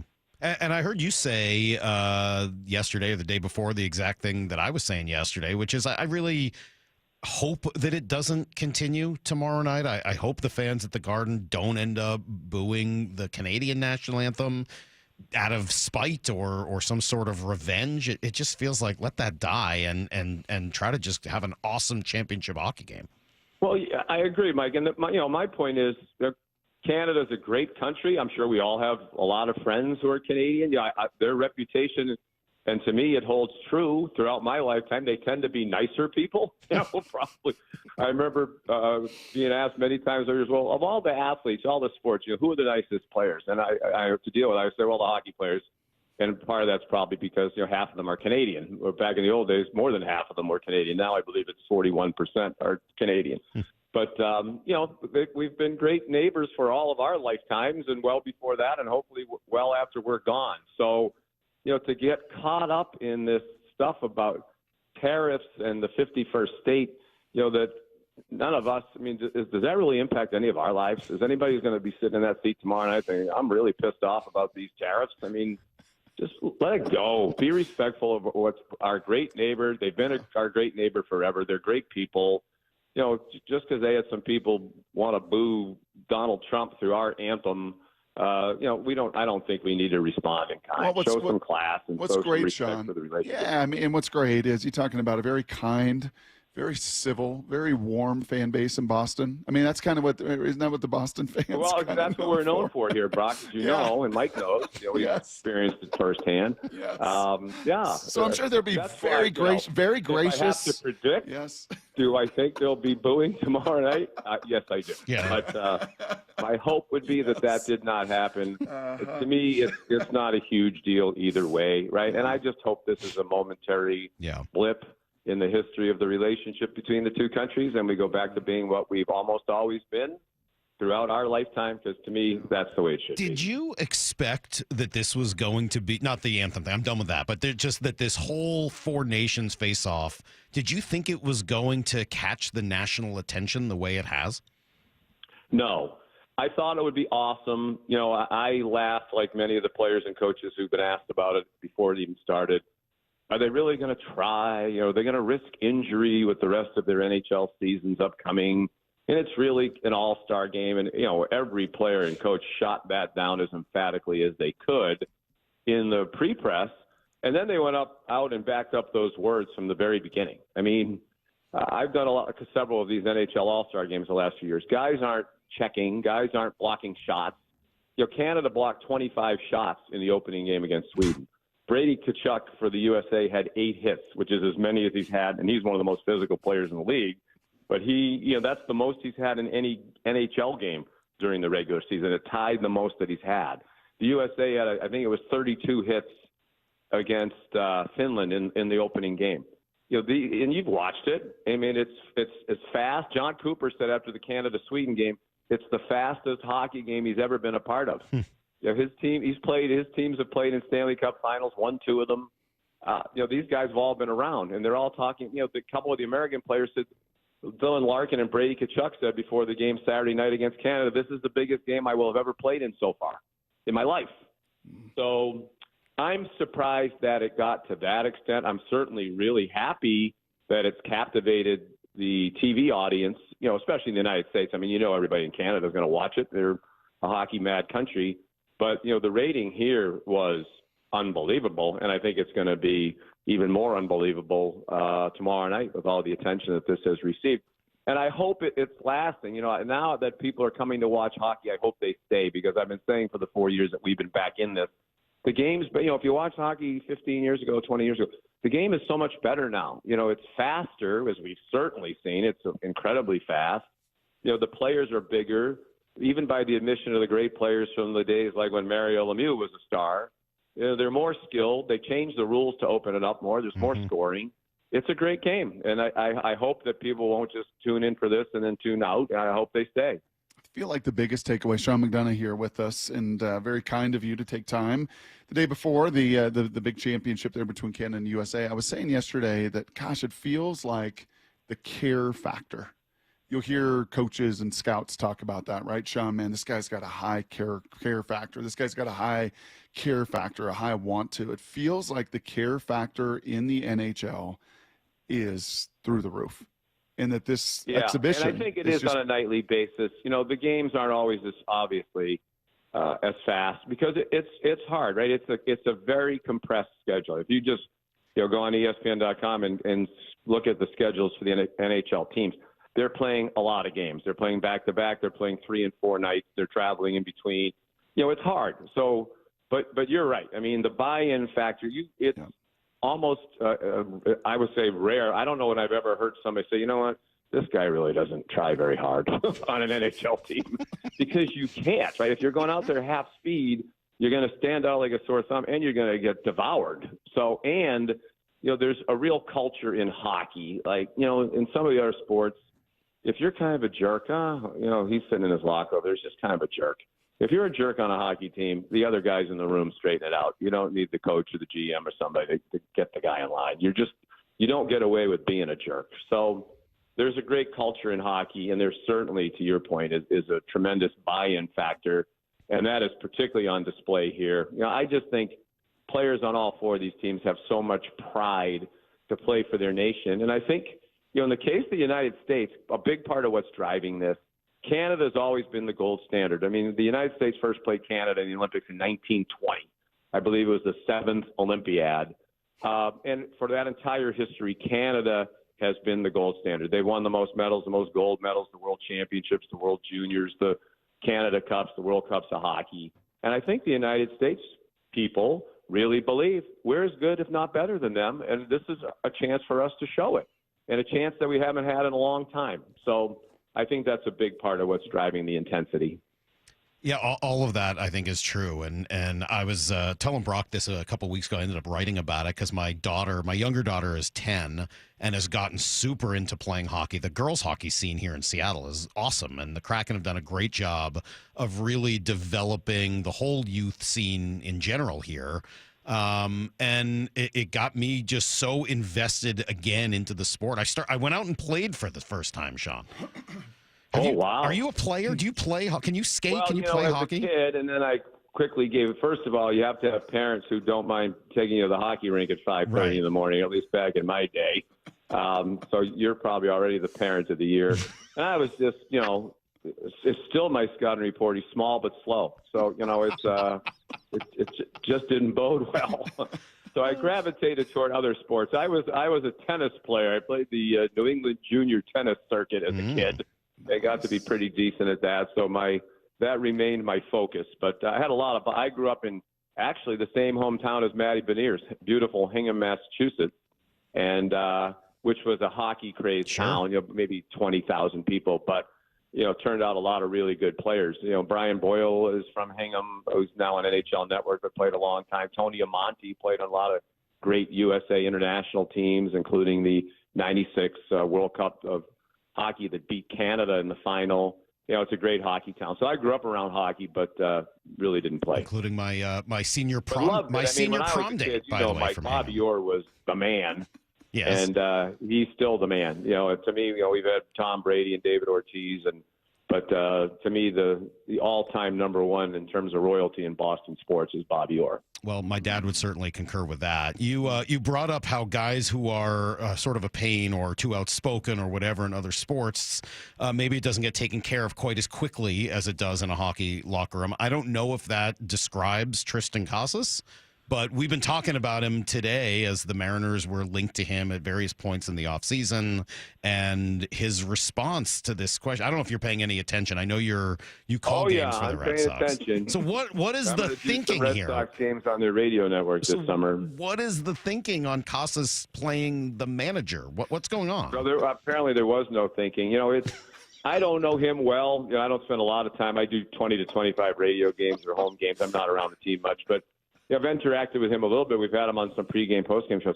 He's an interesting guy to talk to. I mean, he says some, kind of sometimes weird things, but in a likable sort of way. But that was just totally, just don't go there, right? I mean, I guess he's answering a question. I only heard his comments. I didn't hear what the question was, and a lot of times the lack of context in that situation should be factored in. But what Devers said was bad enough. But Casas, to me, I think Devers should go over and thank Casas for at least taking some of the attention away from what he said. But, the idea is to field the best team you can, right, regardless of the sport. I mean, the USA and Canada coaches are going to have to make some tough decisions here tomorrow night about who's not going to play. It's going to be hard to tell those guys, but they got to put their best, 20 guys out there. The Red Sox would be a much better team with Alex Bregman at third base. He's a Gold Glove winning third baseman. Red Sox infield defense has been terrible in recent years, and Devers is a part of that. So, sorry, you're going to be the DH. We're paying you $300 million or whatever it is. Be the DH. If you don't like it, fine. Don't play, and we won't pay you. All right? See you later. Good luck. Note to and Tristan Casas, please just be quiet. I mean, it's just. I understand. He's answering the question, and we meaty people get mad, right, when they don't answer questions or say something interesting. So I'll cut him some slack on that. But he didn't need to go there. God, we need to bring back the McDonough Group, the world's greatest short-lived show. Just said, you know what? I'm not the manager.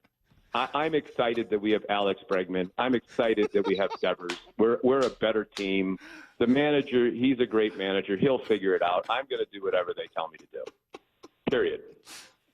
Does anybody say that anymore? They do in hockey. It's why I love hockey. Right? These hockey guys. You want me to punch that guy in the face and run him through the glass and go, sure, whatever you want, coach. Oh, McDonough, Brock, follow that. No, you got the emotion. You can feel the emotion in this hockey. It's just great. Yeah, I'm just tired of that. Really? Yes. You know what? What do you think about what do you think about LeBron showing up? We didn't give Mookie Betts the money, and we gave it to that guy, and now that's what he's going to say. It's third base. I'm going to run out there and stand over there and play there. They're going to have to drag me off the field. I mean, really? I'll confess, Sean. I started the show this morning telling the people of Seattle, and Dave Niehaus is such a legend here. I mean, the love that this city had and still has even to this day for Dave Niehaus. So, boy, do I miss that man. Yes, we all do. And I had the privilege of just getting to know him for a few years. I didn't get to grow up listening. I did say, you're my Dave Niehaus, though. I grew up listening to you and watching you call all the games. And every time you come on the show, it is still like a huge thrill for me to get a chance to talk to you. Oh, you're very kind to say really that. And especially be compared to somebody like Dave. Well, I didn't say you were as good. You were just mine. I'm not saying you were as good as him. I mean, I got stuck with him in an elevator at Fenway Park one time on like a 112-degree Sunday. And I know you've been in an elevator before, and he was completely wigging out. I mean, I don't know if it was the claustrophobia or the fact that it was probably 125 degrees in the elevator. And, I remember thinking, oh, God, I'm going to be here as Dave is having this legendary person and broadcaster is having a medical emergency. What do I do? But you know what I loved about him, as much as he was a great broadcaster, he felt so grateful to be able to do this for a living, right? We have so many guys in our business and women who complain, oh, God, I got to do that, or they're going to play a doubleheader. Oh, God. Well, there's 12 billion people on the planet who would love to broadcast one Major League Baseball game. Dave felt fortunate to be there every night because we all are, and he was a great example to all of us. That's beautiful. And Thursday, tomorrow night, feels like it's going to be one of those settings, Sean. And you've called big games. You've been in a lot of big moments. You've seen it all. You have a vast audience. The people listening, not just you. Yep. You go tell your friends, hey, you got to watch. You got to give this game. You haven't given hockey a chance. And go to a Kraken game. I know it's a really tough ticket. But, hockey is awesome, and it's a rapidly growing sport, so don't be left behind. Love it. This is great. Thank you so much, Sean. We appreciate your time. If I get a name that rhymes with Brock or Salk, and can I occasionally be like the third host? Yeah. Yes. Yeah. I mean, how do we sign up for that? I probably opened a bad door. There's probably some horrible names that rhyme, but we can probably come up with something. In the re-air on your website, could you edit that? Yeah, we'll just take that right. We'll just dump that. Yeah, we'll just dump that. Sean, thank you so much. Have fun tomorrow night. Should be a great time, and we'll certainly be watching. Always a pleasure. Thank you. All right, there you go. The legendary Sean McDonough. You know what, Salk? Every once in a while, I enjoy sending a little text to you, like, hey, we're going to have so-and-so. We're going to get Tarico on the show tomorrow. We're going to get so-and-so. I know that, when there's an opportunity to get Sean on the show, seriously, he's got to be your one, right? And he's he just way at the top. And he just delivers He does. every time. He's a unique combination of smart, funny, opinionated, talented. I mean, he can be self-deprecating. I mean, he really honestly story. has all of it. All right, I He's guess pretty awesome. Wednesday's turned into personal story day. This one's more appropriate than the lamb castration, I promise. So Chris Myers, some years ago, I think my first year at Fox, he did a roast on the last, it's the way that Fox does it. Right. With our seminar is the NFL guys are on the front end, and then we all get to spend a night together and have a big, they bring in a big speaker. It's been Goodell, it's been Jerry Jones, and then we finish and do our work on the back end of it. But that middle section is just kind of the fun and the party of it. And at that night, they had Chris Myers do a roast, and let me tell you, it was, I don't want to say, it was amazing. I'm sitting there like, oh my gosh, this is crazy. Because it was all on the table. Well, 2 years prior to that, McDonough did a very similar thing at our seminar at ESPN, and his ability to just kind of massage and was just as like outrageously funny, but you couldn't stop laughing. Right. I mean, literally everybody had a headache. Like, he leaving could the have been room. a stand-up comedian if he had decided that was the business he'd wanted no to question. go into. There's 100% no question. The whole about it. family is just incredibly talented, as we've talked about many times. His father, Will, who he mentioned there, was a legendary NFL reporter who really was the one who started the whole trend of writers being on TV when he was working with CBS. Sean's brother is an NBA executive, right? Or was an NBA executive. I mean, really talented family, and Sean is and their brain, he's awesome. Sean's brain, like Peyton's brain, like Benetti's brain. Some of these brains that I've just been around, they just function at a different level. I tell you what I love. I mean, in addition to hearing him just get opinionated and angry and all of that, it was just hysterical. I mean, it just brings me back to a lot of my youth. But the moment I hear Sean's cadence, correct, you just know who it is. There's no one else who really has that exact cadence. But he always, even when he's just talking to you, sort of sounds like he's doing play-by-play. Yes, because you're just so used to the way, I don't know, his voice works. Anyway, it's one of the like when cool. Benetti will do it for like 20 minutes. He'll do it like for one of our meetings, and it is just remarkable. It's hysterical. Yeah, he's very, very good. Really, really good. All right, good stuff. Thank you, Brock, for booking Sean. That's always a huge thrill. Coming up, you brought up this story earlier, and I can't imagine this is actually going to happen, but it is sort of fun / scary to think about. It's next on Brock and Salk. Blue 88 on Brock and Salk. So this year with the draft, McDonald's been here, right? Every day at 7:45. How would you expect that to affect the draft and make it different this season? And that's why the next month is going to be fascinating leading up to the draft. These decisions on who they're going to re-sign from the 22 class, we're going to learn a lot of what Mike McDonald wants, and I'm really glad, Salk, that he has had 15 months time on task with John, that they've already made some of these decisions. Blue 88, answering 3 football questions as only Brock Heward can. Confidence is knowing you're ready to handle whatever comes your way. That's what it feels like to take on your workday with Cintas. They make sure your AEDs are up to date, your fire extinguishers are tested and inspected, your floor mats are cleaned and delivered, and your workwear looks good, feels good, and is freshly laundered with the Cintas Apparel Plus program. So are you ready to take on today? Visit Cintas.com. Oh, I'm ready! And get ready for the workday. Hi, welcome to Staples. Hi, I hear Staples can print it all for my business. Oh, if you can think it, Staples can print it and will beat any print quote. Oh, great. I'm thinking new brochures and yard signs. No problem. I'm thinking calendars, t-shirts, and pens. Totally. I'm thinking Staples is the place for printing. I thought you might think that. Right now at Staples, get up to $250 off your print purchase. Ends 4/5 exclusions apply. Visit staples.com/print for offer details. Price match guarantee valid in store and staples.com/print. Visit staples.com/price match for details. 1877 Cars for Kids. KARS Cars for Kids. 1877 Cars for Kids. Donate your car today. 1877 Cars for Kids. KARS Cars for Kids. 1877 Cars for Kids. Donate your car today. Donate your car today at carsforkids.org. That's cars with a K. Your car, running or not, can be picked up as soon as the next day. You'll get a maximum tax deduction and a vacation voucher.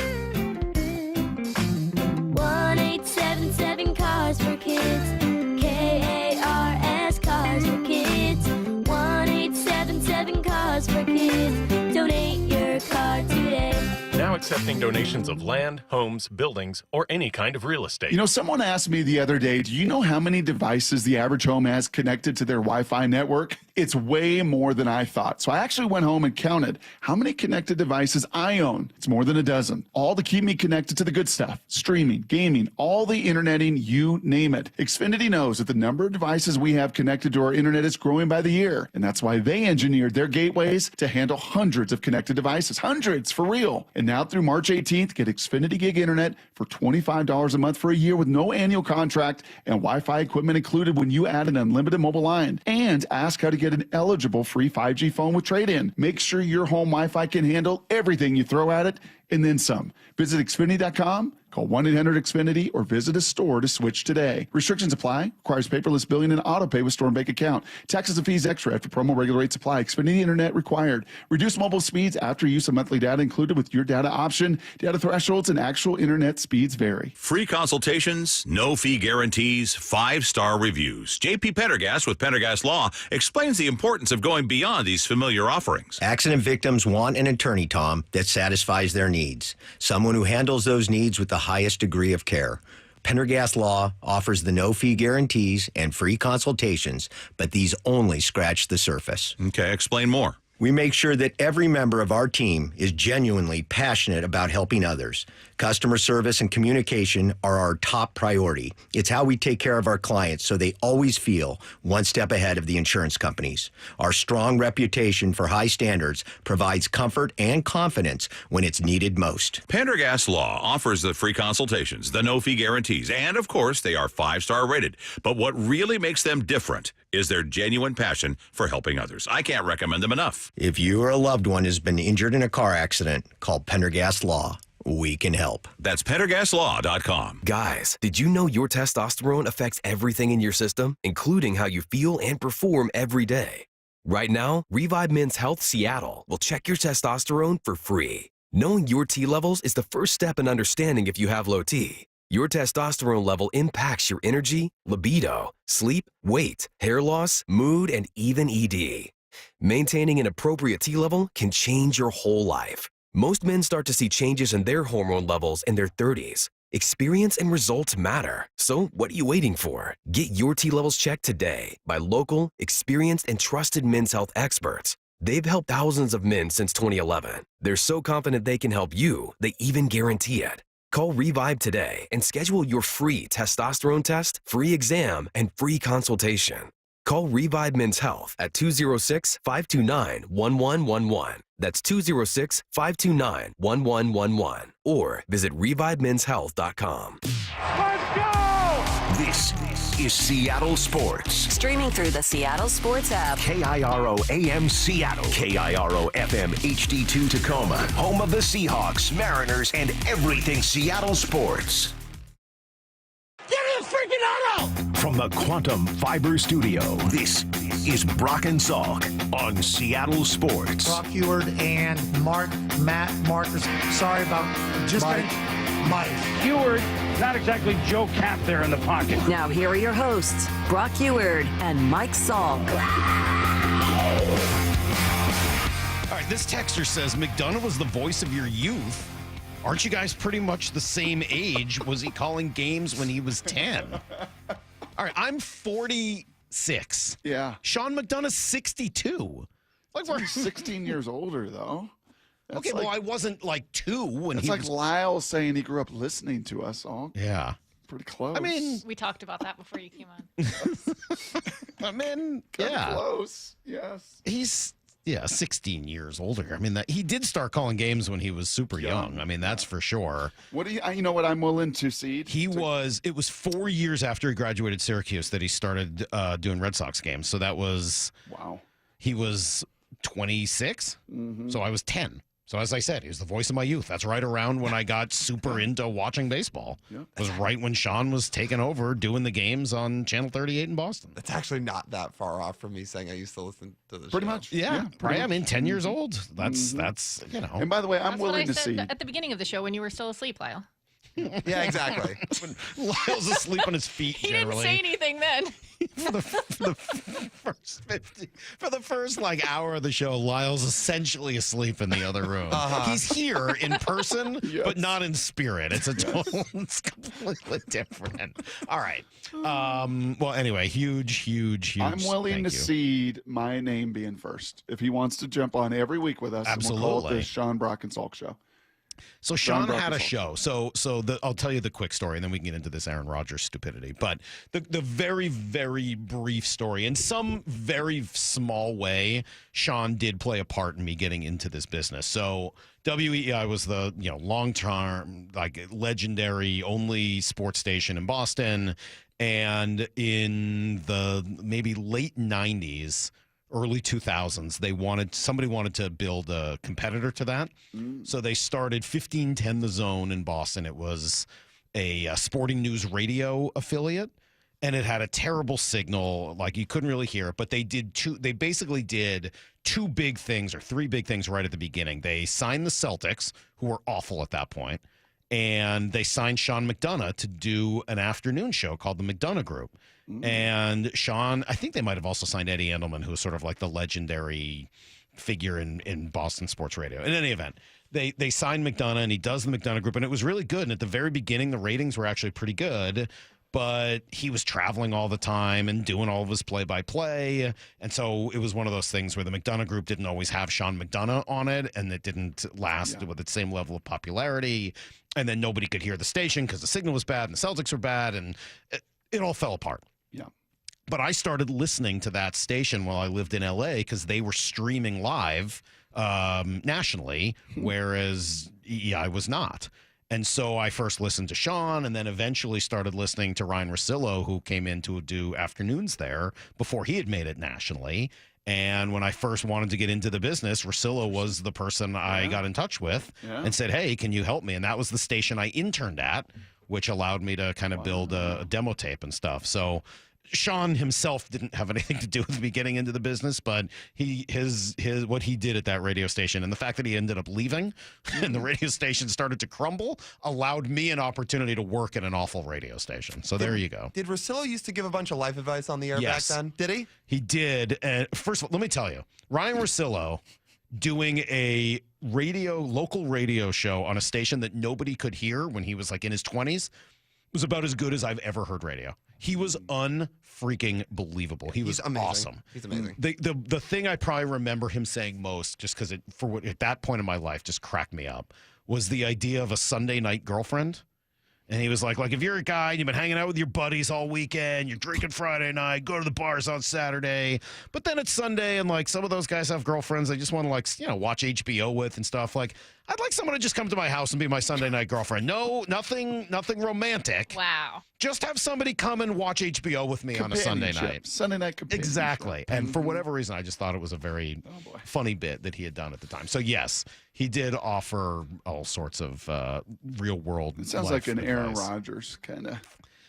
I don't know whether they're that similar. I don't know whether I'm going to do that to Ryan.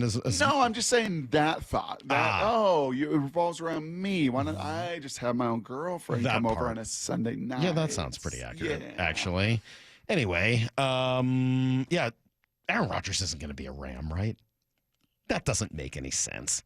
It doesn't make any sense from the Rams' perspective. LA kind of makes sense for him, Rodgers. but not from the Rams, right? Like, why would the Rams want Aaron Rodgers? I could understand if they're trying to leverage and try to, let Stafford know they have other options. Was this Schefter yesterday that was saying this? Yeah, I've got both Cowherd and Schefter. Here's Schefter. Matthew Stafford and the Rams, they've been trying to see if they can work out a new contract. And if they can, Matthew Stafford will remain in Los Angeles, and he'll remain a Ram. But he's due $35 million this year. None of it is guaranteed, and it's up to those two sides to figure out a number that the Rams can live with, that Matthew Stafford is more comfortable with, that would enable him to continue and finish his NFL career with the Rams. That's the goal, I believe, of both sides. Now, that could change very quickly. If the Rams couldn't get a deal done with Stafford, if they decided to trade him, a lot of ifs involved, then Aaron Rodgers, in my mind, would be thrilled with the idea of going to Los Angeles. Yeah, I'm sure Aaron Rodgers would be thrilled, but why would the Rams be thrilled? Why would the Rams want that? Well, Cowherd says that's what they should do. Take Stafford out. Who are the pocket quarterbacks that you really think can win a Super Bowl over the next 10 years? Goff, and that's mostly because of the O-line, really, of Detroit. The O-line is so suffocating, it could move the ball against Philadelphia's D-line. The truth is, I think, and they're also looking at, Matt wants 4 years. They give him 2. So I think they want Matt Stafford, but I do think rent a quarterback for a year, because next year's quarterback class is much better, is Aaron Rodgers. I think Aaron, if you go to Aaron's last 10 games in New York, with, at that point, arguably the worst coaching staff, not in Chicago in the league. It was the worst coaching staff. And he put up like really decent numbers the last 10 games. My take is with McVay, if you could hold those numbers for a year, 2-year deal, we draft a quarterback. And I also think Aaron has been humbled. I think he'd come, live in Malibu, and be like, this is a gift. I'm taking it. Oh, boy. He thinks Aaron's been humbled. Oh, boy. What evidence do we have? What? I've heard I love Cowherd, as you know. I've heard a lot of insane takes over the years. That's the most insane thing I think I've ever heard anyone say. Mm-hmm. What evidence is there at all that Aaron Rodgers has been humbled? Yeah, not strong, at least publicly. Not strong evidence. Humbled? I mean, if you're the Rams, you get him dirt cheap, kind of like the Steelers got Russell, dirt cheap, right? He could still throw a football. Doesn't move particularly well. And would McVay look at this as like the ultimate project test? Like, if I get this guy, and oh, by the way, because we don't have really any money tied to him, and if he starts acting out, we're just done. We can just move on. The only way this makes sense is if what Cowherd said at the beginning is truly their goal, to get a quarterback in the following year's draft, and they want to stink and have Aaron Rodgers tear apart their organization and then blame him for the whole thing and just move on at the end of it. But I don't see how Aaron Rodgers at this stage is a good thing for your organization, is a good thing for your team. I mean, look, it'd be great for us. Like, cool. As a Seahawks fan, by all means, take Aaron Rodgers and screw up your own organization. But why would anybody want Aaron Rodgers right now? Yeah, I think they would much rather have Jimmy Garoppolo, who they had for a year. Absolutely. Who they rehabbed, who played great, by the way, who played better against the Seahawks defense in the second half of the season than anybody did. So, yeah, that feels, again, like... I'd rather have Russell Wilson than Aaron Rodgers. Like, I don't even think it's close. At this point, I wouldn't touch Aaron Rodgers with a 10-foot pole. Seattle Sports, your home for Bump and Stacy. Red Sox star Rafael Devers says he's not giving up his third base spot for the newly signed Alex Bregman. What is the real headline? Real headline, would you like to not give up playing third base in Seattle? They could put together a package that would entice the Red Sox, but Boston just signed Devers to a long extension. I think cooler heads are going to prevail. Bregman is a far better fielder than Devers is at third base. Rafael, my man, you got to be okay with playing DH. Streaming live on the Seattle Sports app. Well, have you been with the same insurance agent and carrier so long you just assume they're doing right by you? Maybe you're like Molly and I. You had the same insurance agent and carrier, and then they said, no mas, we're out of the business. In either case, well, you got to do what Molly and I did. Take the First Mark Insurance Challenge and go find out for yourself all that First Mark can do for you. We heard so many people with so many victories. It saved them so much money. We decided we got to take this challenge, and boy, am I glad we did. Not only has it saved us thousands on our premiums the last couple of years, well, in this case, when we lost our carrier, they were a perfect teammate. How? Well, they analyzed our current coverage, making sure we weren't overpaying for the wrong coverage. Then, unlike you and me, and this is the biggest key, at least in our situation, they went to the market, dozens of major carriers to find you the best fit. That's it. No stress. No confusion. They're your teammate, and they spent the last 30 years helping thousands of families, including mine, successfully manage the complicated world of insurance. So don't wait a morning longer.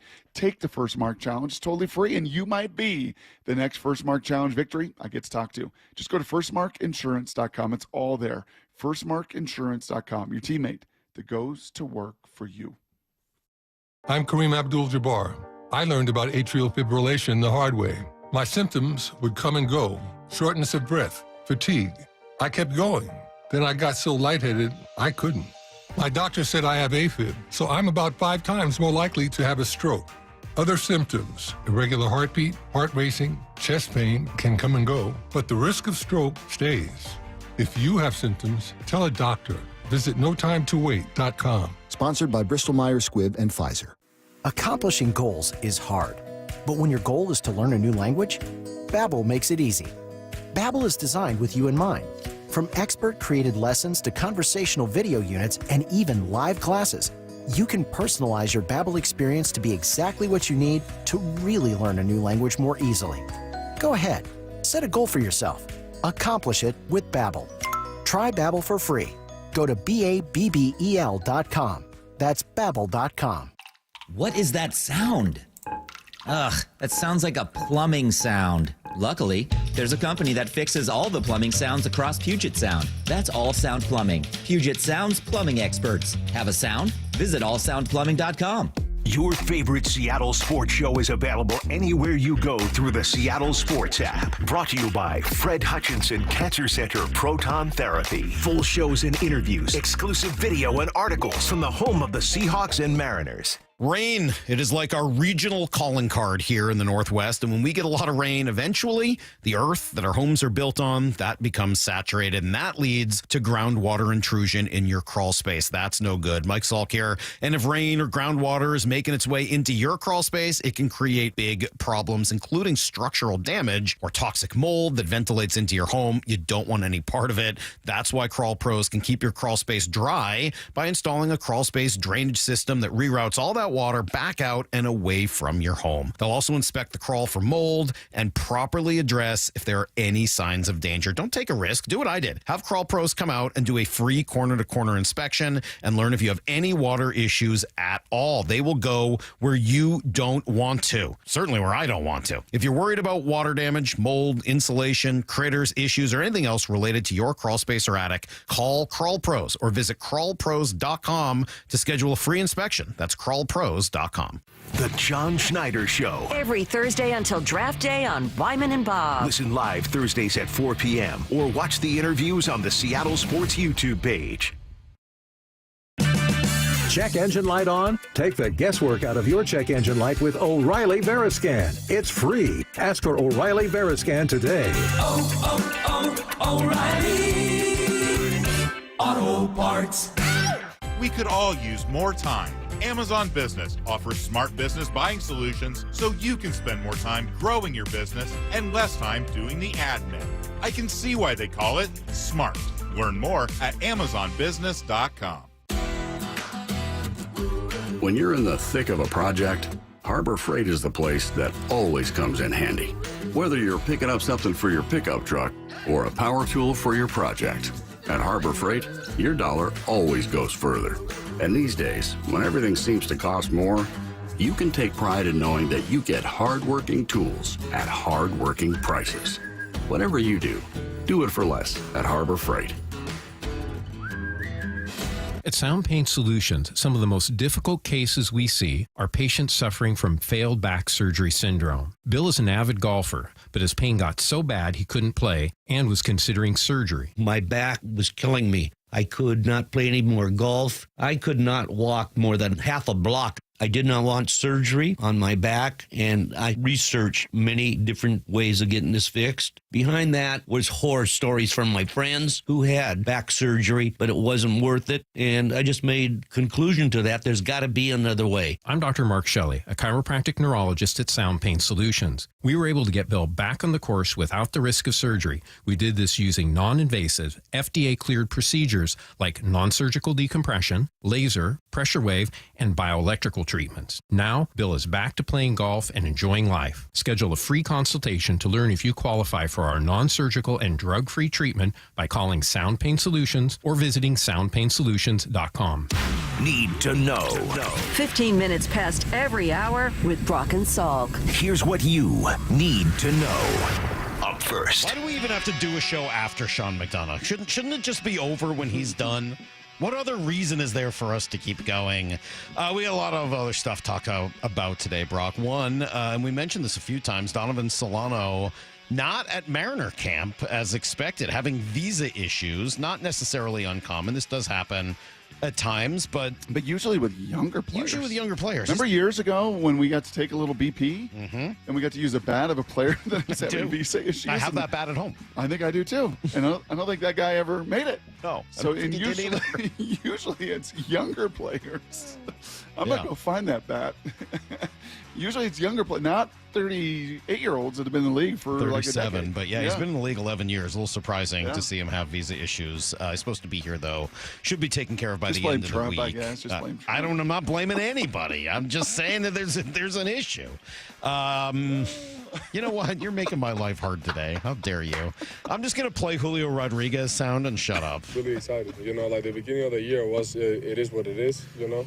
But I feel like I definitely took with me, like, the last 6 weeks, what we did as a team, what we did as an organization and everything, you know, just kind of how we continue to push forward. We were right there again. So I definitely took those last 6 weeks with me into my off season and kind of try to carry into this year.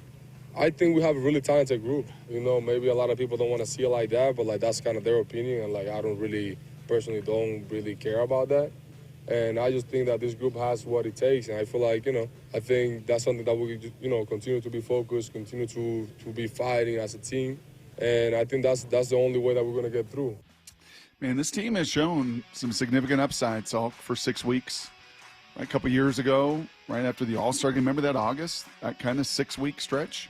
Right, that last 6-week stretch at the end of last season. This team has shown those bursts. The problem and the challenge has been the first 6 weeks of a season. Right, it has been so problematic for so many of their difference makers. Julio right at the top of the list. All 3 years, those first 6 weeks coming out the gate have been a real challenge. I know we're talking 162, and it's 162 battles and 162 battles. But, man, if you're going to lean in the last 6 weeks of the season, how you start these first 6 weeks. Yeah, the other thing, though, Brock, that I take from that is, look, Julio didn't have to be positive about them not doing much this offseason. He could have come in and been like, yeah, I mean, like, it would have been nice if we had added more.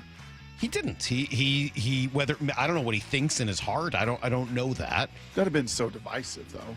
It would have been, but but we've seen that before from players who are just like, yeah, I'm a little, yes, there's maybe, they'll hint at it. He didn't do that at all, and I don't know what he truly believes. I'll believe him and take him for face value.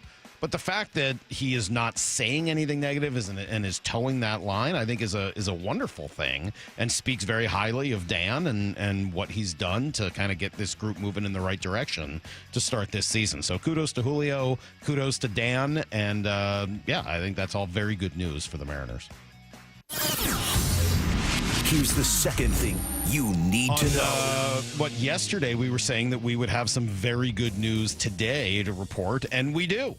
Daniel Jeremiah is going to continue to join us for 6 more shows leading up to the draft. So that's basically through April, basically the month of April. But the 5 shows leading up to the draft and the 1 Wednesday after the draft, we will all get to spend with DJ. Awesome. And he'll continue to sharpen that pencil from Mach 1 to Mach 2 to Mach 3 to Mach 4 to all of them until we finally get to draft day. And Mach 2.0 was a little different. That's because over the last month or so, DJ has just been raving about the big guy that from Michigan, that Kenneth Grant, KG, going to be there, going to get more down the road. Well, unfortunately, he was there at 18 in the first mock. Not this time. No, he had him go number 16 to Arizona. Yep. So instead, the Seahawks turned to their offensive line. Seattle dressed the interior of the offensive line. I wish Gray Zabel could clone himself. But he takes care of one of those positions. Somewhere up there. Yeah, it's a big one for him. So essentially saying, look, they need 3 new people in the interior of the offensive line, and he could be one of them. 6'5", 316, physical, big frame. So I think there's some thought. I saw this from Lance Zierlein that he could add weight and strength to that frame, and then also that there's a possibility he could end up as a center. Yeah. And he was definitely the talk of the Senior Bowl. He was, I think, voted the practice player of the week. He was esteemed by his peers on the other side of the ball. Every day down there in Mobile, he just had his way, and that was it. Give me a grade on that. If they draft Gray Zabel at number 18, your grade will be? Oh, that's an A grade. That's an A grade. Yeah, that's identifying your absolute biggest need and deficiency in a guy that played at a really really high level. He'll have, things to do and room to grow, but he's not a guard that they've drafted in the mid rounds and the late rounds that's had some issues. There's not really issues. The frame is great. The athleticism is great. The bend is great. The football IQ is really high. Yeah, that'd be a really nice. Was addition. Kenneth Grant an A also? Kenneth Grant was an A too. Okay, so both would have been A grades for them. Yes. Seahawks, by the way, yesterday made it official. They hired run game specialist Justin Otten and announced the signing of Rick Dennison as a run game coordinator. So they got a specialist, they got a coordinator, they got an analyst, they got a coach. everybody. They're all lined up to make sure that this run game works this year. Here's the third thing you need to know. Great to talk some hockey with Sean McDonough as we get ready for tomorrow night, U.S. and Canada in the finals of the Four Nations. We did get little bits of news today. It looks like Austin Matthews practiced for the U.S. team, as did Matthew Tkachuk. No sign of Brady Tkachuk yet. And then...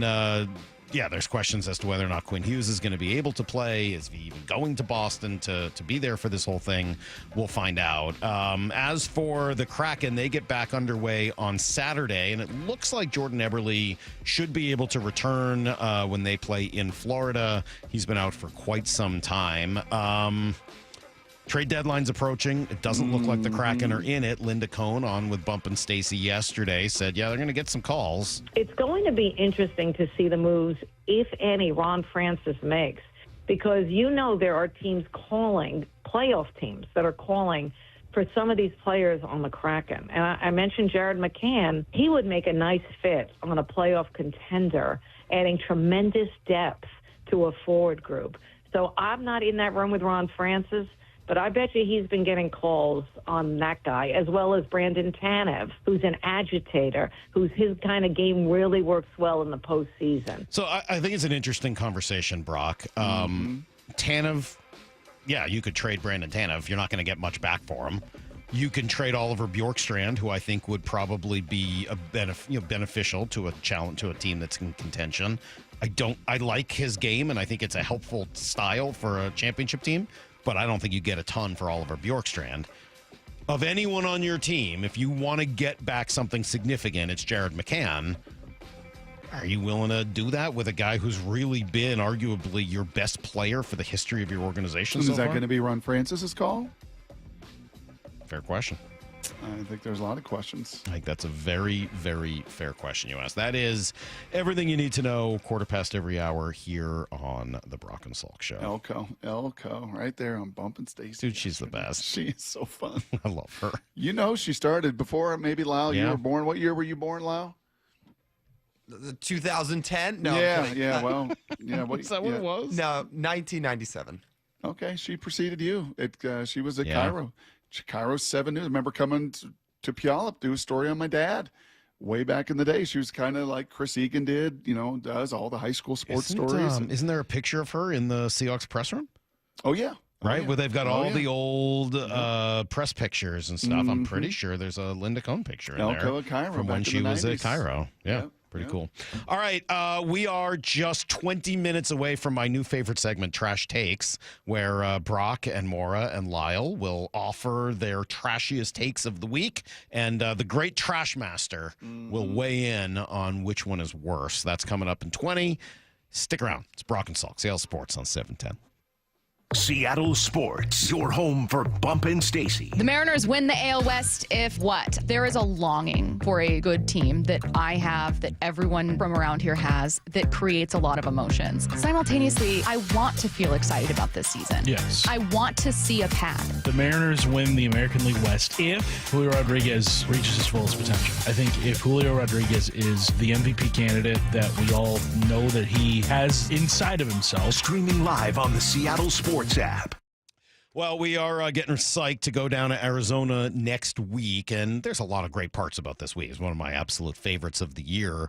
But you get to see the guys. They're all in the best shape, right? They're coming off the whole offseason where they've got something to prove, and they get into peak physical condition, months of hard work. Yeah, for the rest of us, we might not have all the resources, time, and money to devote to the entire process.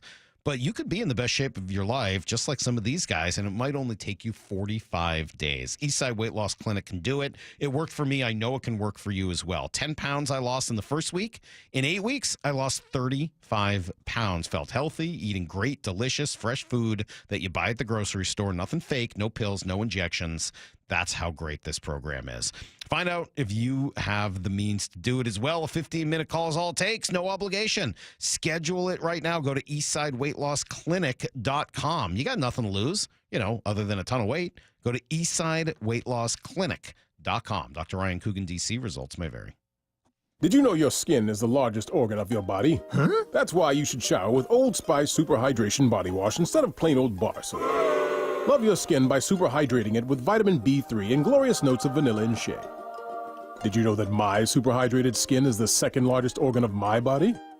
The first is my heart. Old Spice. Men have skin too.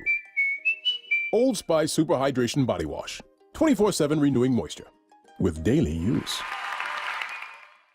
Okay, I have to tell you, I was just looking on eBay where I go for all kinds of things I love, and there it was. That hologram trading card. One of the rarest, the last one I needed for my set. Shiny like the designer handbag of my dreams. One of a kind. eBay had it, and now everyone's asking, ooh, where'd you get your windshield wipers? eBay has all the parts that fit my car. No more annoying, just beautiful. Whatever you love, find it on eBay. eBay. Things people love. If you're 55 and up, T-Mobile has plans built just for you. 2 lines of unlimited for just $30 a line. That's a 45% savings compared to Verizon and AT&T. But don't just take our word for it. It's not just the savings that are great with our T-Mobile plan. There's all this value from all these other things that T-Mobile offers. T-Mobile has been such a savings for us. We love it. Switch today and get 2 free 5G phones like the Motorola Edge with Turbo Power charging that gives you power for the day in just 15 minutes. And customers 55 and up can get 2 lines of talk, text, and data for only $30 a line. Go to T-Mobile.com/choice55 to learn more. With AutoPay plus taxes and fees, plus $5 per line without AutoPay. Debit or bank account required. 45% off 2 lines versus AT&T Starter and Verizon Welcome. Plan benefits vary. Motorola Edge on us with 24 monthly bill credits and new line for well-qualified customers, plus tax and $35 per line connection charge. See details at T-Mobile.com. Motorola Edge requires 68-watt charger. Charger sold separately. Actual performance will vary based on usage and configuration. Capital City Grooming and Supply reminds listeners animals can suffer from frostbite just as humans can, so don't leave your pet out in the cold. Remember, prevention is the key. Provide a safe, warm haven for your 4-legged family member and keep them indoors whenever possible. A heartfelt reminder from Capital City Grooming and Supply, caring for all our companion animals for 38 years in Olympia and wishing you and your pet a safe and successful future. Subscribe to the Seattle Sports YouTube page to find new and exclusive content from your favorite shows and personalities daily. Just head to YouTube, search Seattle Sports, and click subscribe. It's time to go all in at Toyota of Kirkland. All in on the largest savings opportunities on the largest inventory of Tacomas, Tundras, Prius, and the BZ4X. The incredible team at Toyota of Kirkland is all in on your car buying experience. They'll set you up with a test drive and you can take that car home on the same day. Come on down to Toyota of Kirkland and get all in on the best deals with the best inventory. Check out their wonderful showroom today or go all in online at toyotaofkirkland.com. O'Brien. Just Cause Legal knows the value of standing up for what's right. If you've been in a car crash, Just Cause Legal is here to fight for you. With aggressive auto insurance lawyers on your side, you will secure the compensation you deserve. Just Cause Legal makes the process as painless as possible. Don't wait. Time is critical. Get the help needed today. Visit justcauselegal.com or call 253-859-8899 and meet your legal lifesavers. Just Cause Legal, fighting for you.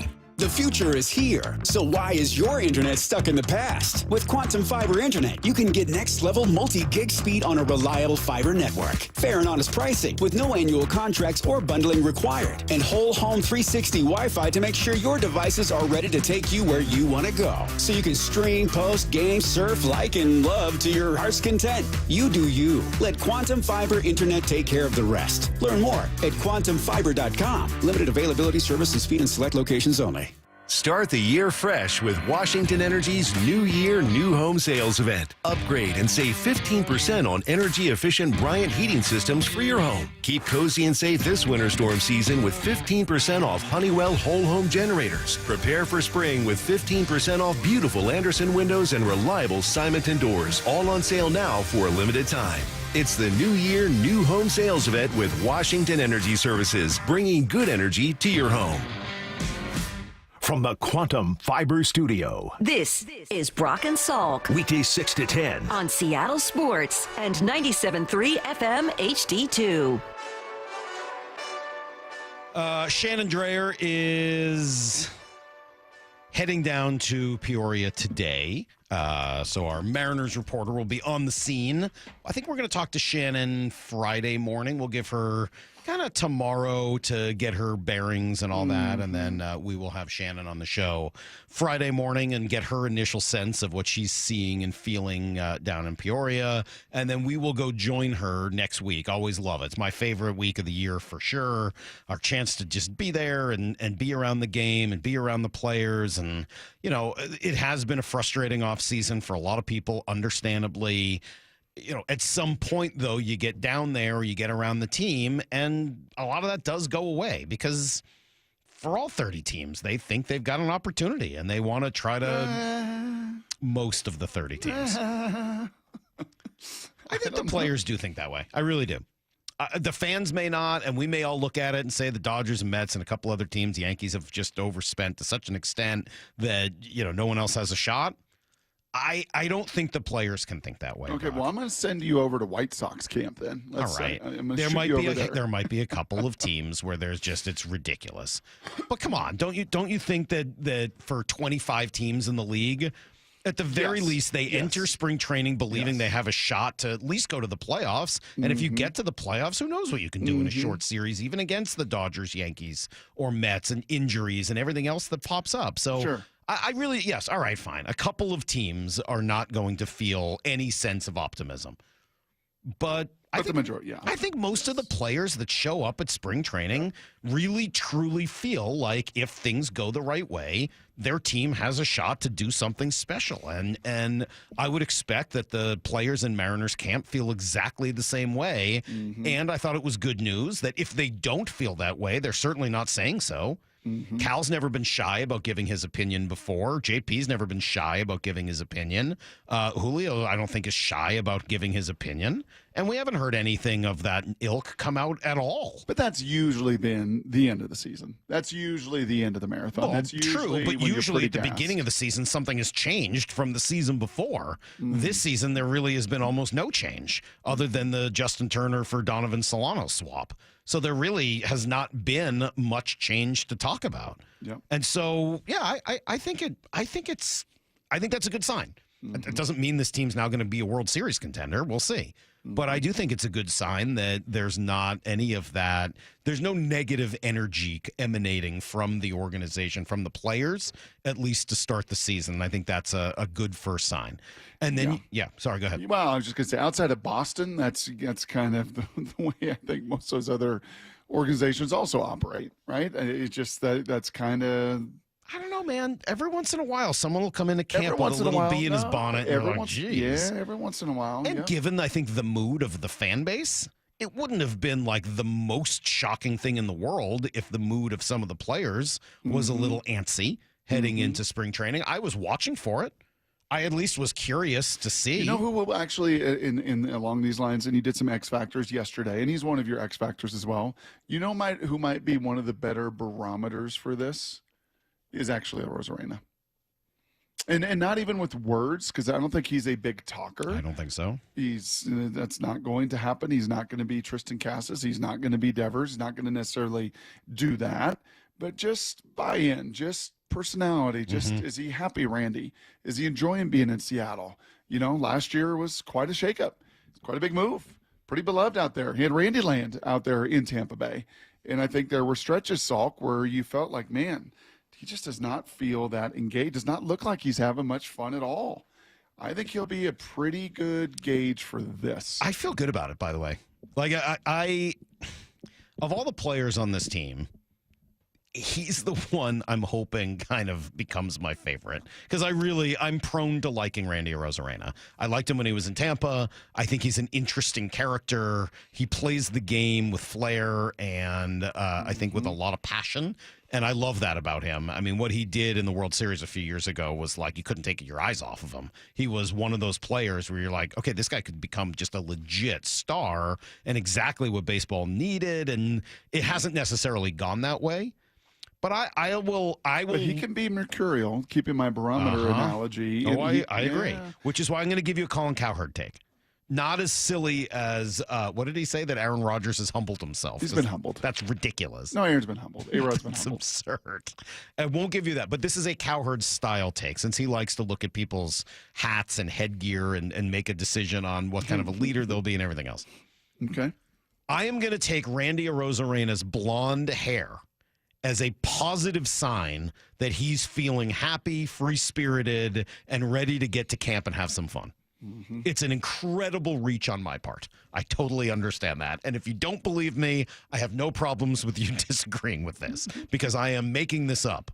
But I'm going to take Randy's hair as a positive sign that he is feeling happier, feeling excited, feeling like he's at home, excited to be around Julio and Victor in the outfield, and just sort of, that he's given it a legit shot to have a great season this year. Mm-hmm. That's a trash take. Is it? It's just a bad Is that a bad take? Yes. I don't know. I think it's a good take. Yeah. That he can be himself, that he can have a little fun. Yeah. You know, he is, I think mercurial is probably the best word. It's up and down. Remember him at the All-Star game out in Seattle with the cowboy boots and all the fun, and you felt some of that fun last year, and then you felt like, man, he looks like he's having a miserable time. And there were kind of rumblings on both sides of that. You know who should be, I would think, a pretty strong X factor for him is not just the guy that he gets to play center field with. I would also think another great resource for him at this stage of his career would be Edgar, right? Of just a total, and I was watching some video yesterday. I think Divish posted it of Edgar having a conversation with Julio during his BP stuff, and talking about swing path and everything else that they were doing in Spanish, and having what looked like a great conversation that Julio leans into him. I would think at this stage, man, Randy's still looking for his payday, right? He's going to make $12 million. He's got another year after this one in arbitration still. Yep. That's unbelievable. I know. Feels like he's been around for 2 decades. It still hasn't hit, free agency. But these are some pretty big years for him production-wise. If he wants that payday at his age and stage, you kind of get him at a time where he's got to really produce, and he's got to take that consistent step. And, man, the more we talk about it, was he your number one outside of Julio? Was he your number one X factor? Oh, yeah. Yeah, I think you're right on that. I think JP's fighting for that because of the past, because of what, when he was really good, how he elevates everybody else. But, man, having a 1-2 with Julio, if Randy can do that and be that 850 OPS guy, 830 OPS guy. I mean, I feel pretty strongly about that one, to be honest. I and then think you just listen to his bat yesterday. Like, you watch these BP different kind sessions. of player, different kind of talent. There's a different kind of noise. And he is one of those. And by the way, he can run, right? He's stolen as many as 32 bags in a season. He's had 20 in each of his full seasons. I mean, like, he's a complete kind of a player who does a lot. By the way, led the American League last year with 22 hits by pitches. Those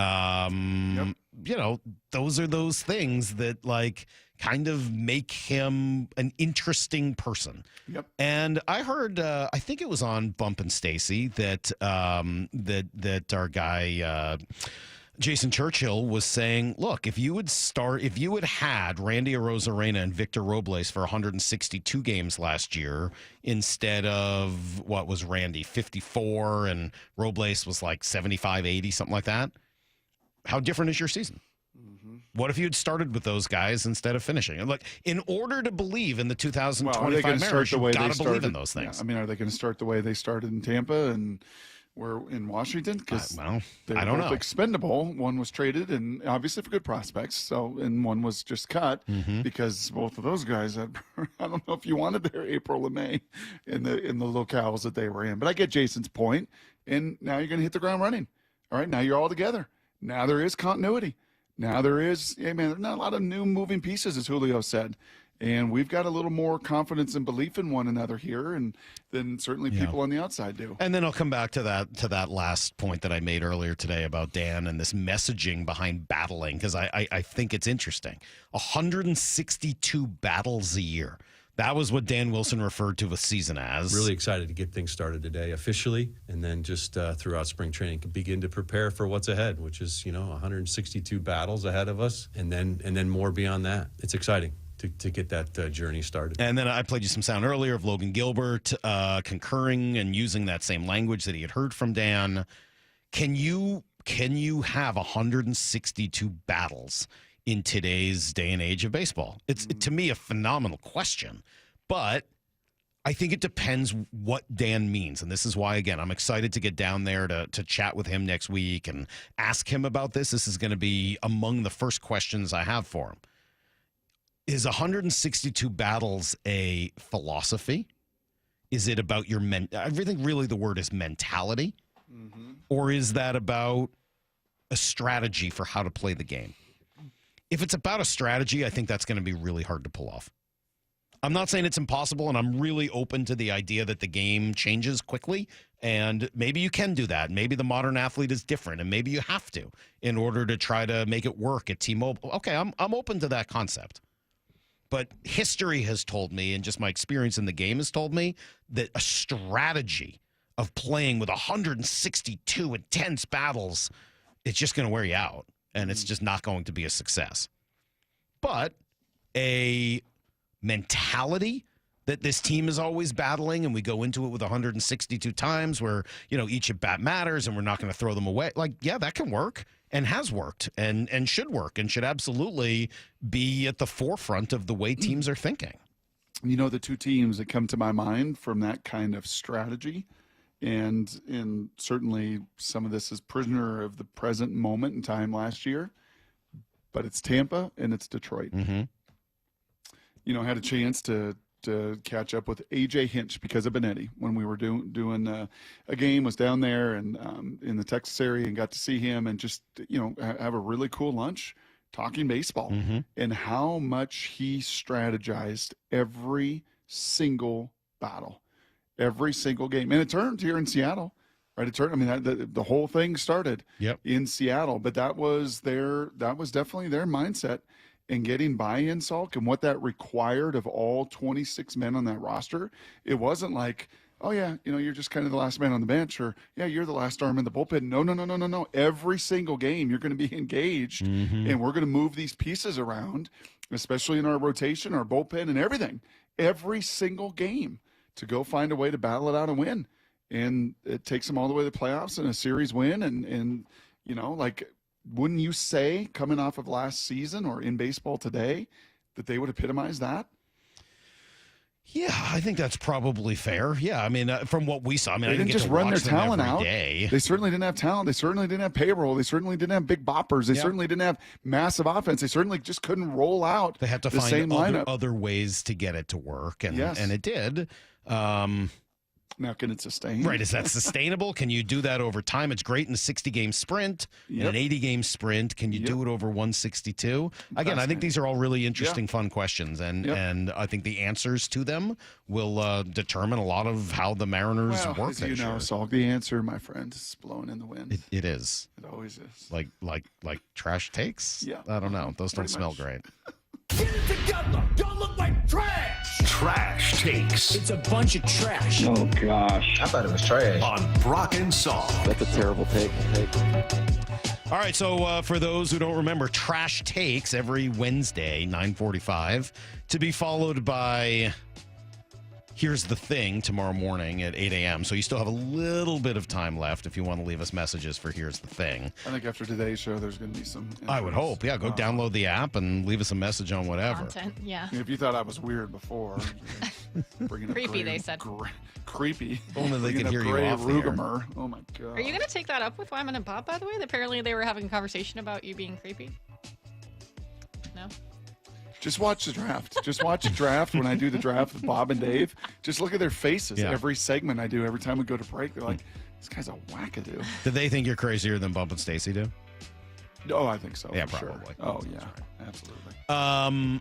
Anyway, trash takes. The three of you come up with something you heard this week that you think is a trash take. And as the master of trash takes, I will judge which was the worst of them. So I feel like Mora is at a disadvantage. I'm going to speak for Mora here. She's like an old lineman going up against a great athletic defensive lineman. She's at a disadvantage because she's got to hold together our trash takes. And I always send her mine, and maybe mine is her first. So Mora, I'm going to let you... If I don't want to take your trash take, No. if just because I It's sent only it, happened to you're me like, once. Lyle and I had the same. okay, all right, The I'm gonna go with. Steinbrenner one. I'm gonna go. Okay, then I'm gonna go with the Go mayor. ahead. No, you're I'm going gonna go with first, the mayor. Brian? Yeah, I'm gonna go with the mayor. The I have mayor an ma- announcement to make.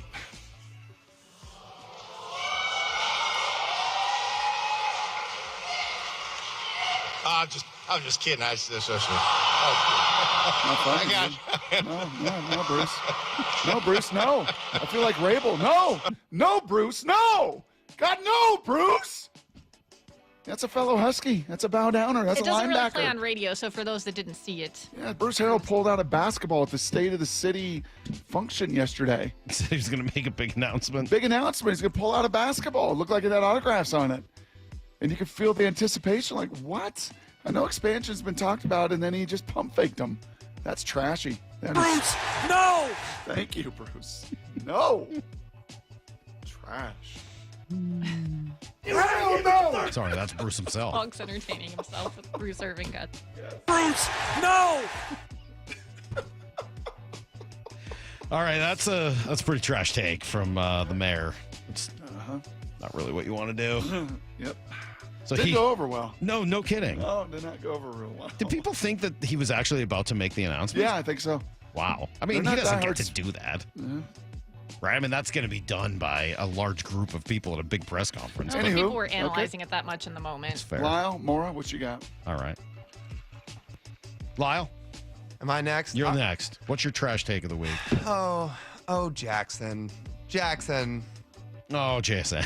Come on. So, Jackson Smith and Jigba was on LaVisca Chenault's podcast this weekend, and they played this cut on Bump and Stacy yesterday. So I'm just gonna play it for everybody here. For those who don't remember, Jackson Smith and Jigba had quite the viral quote a year ago at Super Bowl week when he was asked about Shane Waldron, and the dude says, good luck to y'all. I mean, yeah. And LaVisca. Yeah, are we live right now? LaVisca asks him on his new podcast about this, and Jackson, well, he tried to clear it up. You take the. Oh yeah, I mean, take the flow. I would love to clear it up. I mean, bro, I'm in Vegas, bro. That's everything you really need to know. But I'm in Vegas. I'm doing a lot of appearances. I was and about to stuff. say making that money. I'm doing a lot of interviews, and I'm everywhere.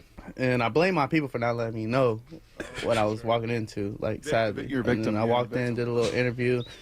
Like, oh, y'all boys like from Chicago. Like, I don't really know what was going on in the interview. Like, to be honest, like I didn't know if it was live. I didn't know if is this a recording. But my mind was in Vegas, and I hadn't talked about the season on, and they hit me with a Shane Waldron question. I'm like, whoa. I'm like, my first year, bro, I didn't want to disrespect the man. There should be no disrespect towards him. You know what I'm saying? I mean, I really do think he was a good offensive coordinator. Okay. So your take on this, Jackson, after trying to clear up the Shane Waldron comments is, one, I blame my people for not telling me I'm on an interview with Chicago sports media. Like, all you have to do is look at their backdrop or ask who they are, or 2 minutes before. It's not a real curveball question. No, and then it was just like, why should people be excited about Shane Waldron? And he couldn't just simply say, look, we had our ups and our downs in year one, but I think Bears fans will like him. No, he seems to blame his team and then also say, well, I'm in Vegas, which I don't really know what that's supposed to Well, I think you know exactly what Well, I know what it means, but I don't know why that kind Why of... he's saying that? Yeah. Yeah. Okay. So that's the take. It's a pretty strong start from both Brock and Lyle. Maura, what do you have? I was debating between a couple here, because this one's pretty brief, but I think it's a pretty trash take. And then I had a longer one from Micah Shrewsbury, the Notre Dame basketball head coach, shaming people for not supporting their team more, you know what? even though they've lost 4 of their last 5. But I'm going to go with this one. It's Okay. Clinton Yates from ESPN Radio on Clinton and Friends on the Four Nations face-offs. It's not unfamiliar to me, the world of pucks at most levels. But there's something about in 2025 watching grown men on skates fight that feels so beyond boorish. Oh my gosh. That I didn't like it. It turned me off. Now, I get it. Don't watch it then. Well, then what are you talking about? Actually, you don't get it. You don't get it at all. It's like it's part of tradition. It's part of. Honestly, I wish it could happen in more sports because there's times where things are going your way in a hockey game, and it's like just start throwing fists and things might change. It's part of the draw of the game, and if you don't get it, then don't watch it, don't enjoy it. That's fine, but I don't calling it boorish. Come on.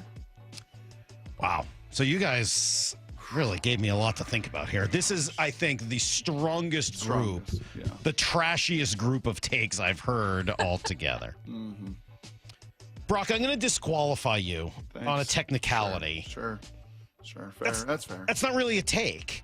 Bruce isn't giving his opinion on anything. He's just making a horrible, horrible prop comic joke in the exact wrong time. So, I mean, it's like a Gallagher impression. I'm just going to say Bruce isn't a take, and so it can't be the trash take. Wow, okay. How's that? I'm not going to be a victim. You're the trash master. I am, and you're out on a technicality. So you've been you've been DQ'd. You've been disqualified from competition today for offering something that was not even a take. Whatever. Lyle, I feel bad for Jackson. I feel like the poor guy. He's such a victim here that I can't believe you would offer this as a trash take. This poor guy. He's in Vegas. He doesn't even know why he's there. And now all of a sudden he's being forced to go to Radio Row and talk to all these people. And then they're asking him questions about football that he might have to answer. I don't know how you could not sympathize with this poor guy who was asked about his ex-coach and created a little bit of a storm. And quite frankly, you should be ashamed of yourself for even putting this in trash takes. He was nice enough to explain himself and what happened and offer us a little bit more insight into that process. And here you go and just try to rip him. You should be ashamed, quite frankly, yourself. This is your worst trash master effort, by the way. Yeah, you're not handling the heat of today very well. Easy answer. Moore is absolutely right. This Clinton Yates take is trash. Straight up garbage. It's awful. Not all sports need to be the same. I'll say this over and over and over again. Hockey doesn't need to be the same as baseball, doesn't need to be the same as basketball or football or cricket or anything else. This ain't cricket. Sports are different. That's okay. They don't all need to be the same. This is part of this sports culture. I'm sorry you felt it was boorish. Most people seem to be pretty darn interested in it, and Moore is absolutely right. It gives the game energy and life, and it's a wonderful way for hockey players to show their mettle. And there are generally rules and guidelines to it. And a code there's and like everything a else. gentleman's code, yes. Yeah, so shut up. It's not just straightforward. That's stupid. That's just dumb. Trash Congrats, take. Maura. Congrats. Easy win for Thanks, Maura. Brock. I Easy don't win. feel like you Brock mean was it. disqualified, and Lyle should be ashamed of himself, quite frankly. We'll be back tomorrow morning at 6 a.m. Brock, until then, the hay. Barn. See you, everybody. Wow. Chopper!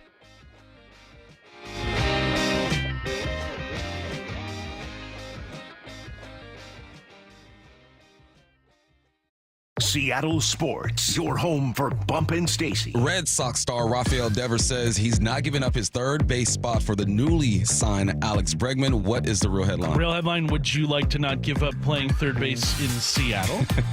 They could put together a package that would entice the Red Sox, but Boston just signed Devers to a long extension. I think cooler heads are going to prevail. Bregman is a far better fielder than Devers is at third base. Rafael, my man, you got to be okay with playing DH. Streaming live on the Seattle Sports app. Emerald Queen Casino, the entertainment capital of the Northwest. The best place to watch all your favorite sports. Featuring wall-to-wall viewing screens, 6 windows, and 30 kiosks. Be there at emeraldqueen.com. Emerald Queen Casino, the entertainment capital of the Northwest. You never get a second chance to make a first impression. Superior Linen Service. 98 years providing logoed apparel, uniforms, floor mats, linens, and more.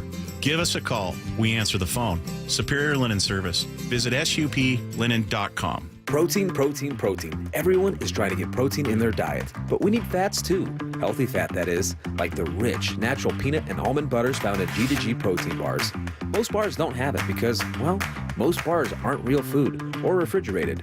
Fortunately for you, we aren't most bars. At G2G, you'll find a balanced helping of protein and healthy fat. The fact that they're delicious is just the bonus. They're fast, easy, and perfect for on-the-go families. G2G protein bars. Find them in the refrigerated section at Costco. Hey, Brock Hewitt here for my friends at PCF Group, or People Come First Construction Group, and that's exactly what they did when we made the call a couple years ago. We wanted to redo our outdoor space, wanted to add a deck, an outdoor living, a television, and a kitchen. And PCF Group, wow, they more than delivered. And if you're interested in building a stunning outdoor area like we did, I cannot recommend them enough. Reach out before the good weather arrives, and their schedule, well, it's going to fill up. So whether you're looking for a complete outdoor living space or a very specific project like an underdeck ceiling, deck, patio cover, railings, PCF has you covered. Design now and pay later. In fact, get 12 months, no interest and no payments, and up to $6,000 off and a $1,000 Amazon gift card.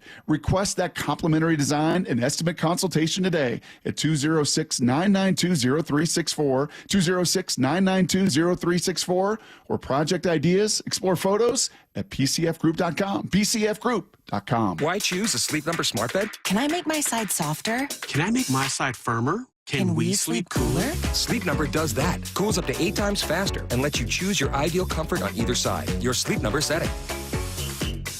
And now save 50% on the new Sleep Number limited edition smart bed. Limited time. Exclusively at a Sleep Number store near you. Learn more at sleepnumber.com.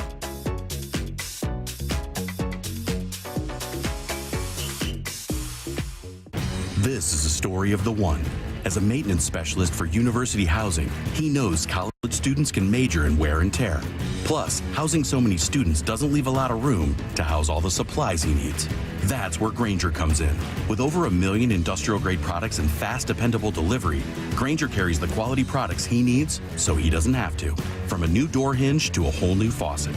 Call, click Grainger.com, or just stop by. Grainger, for the ones who get it done.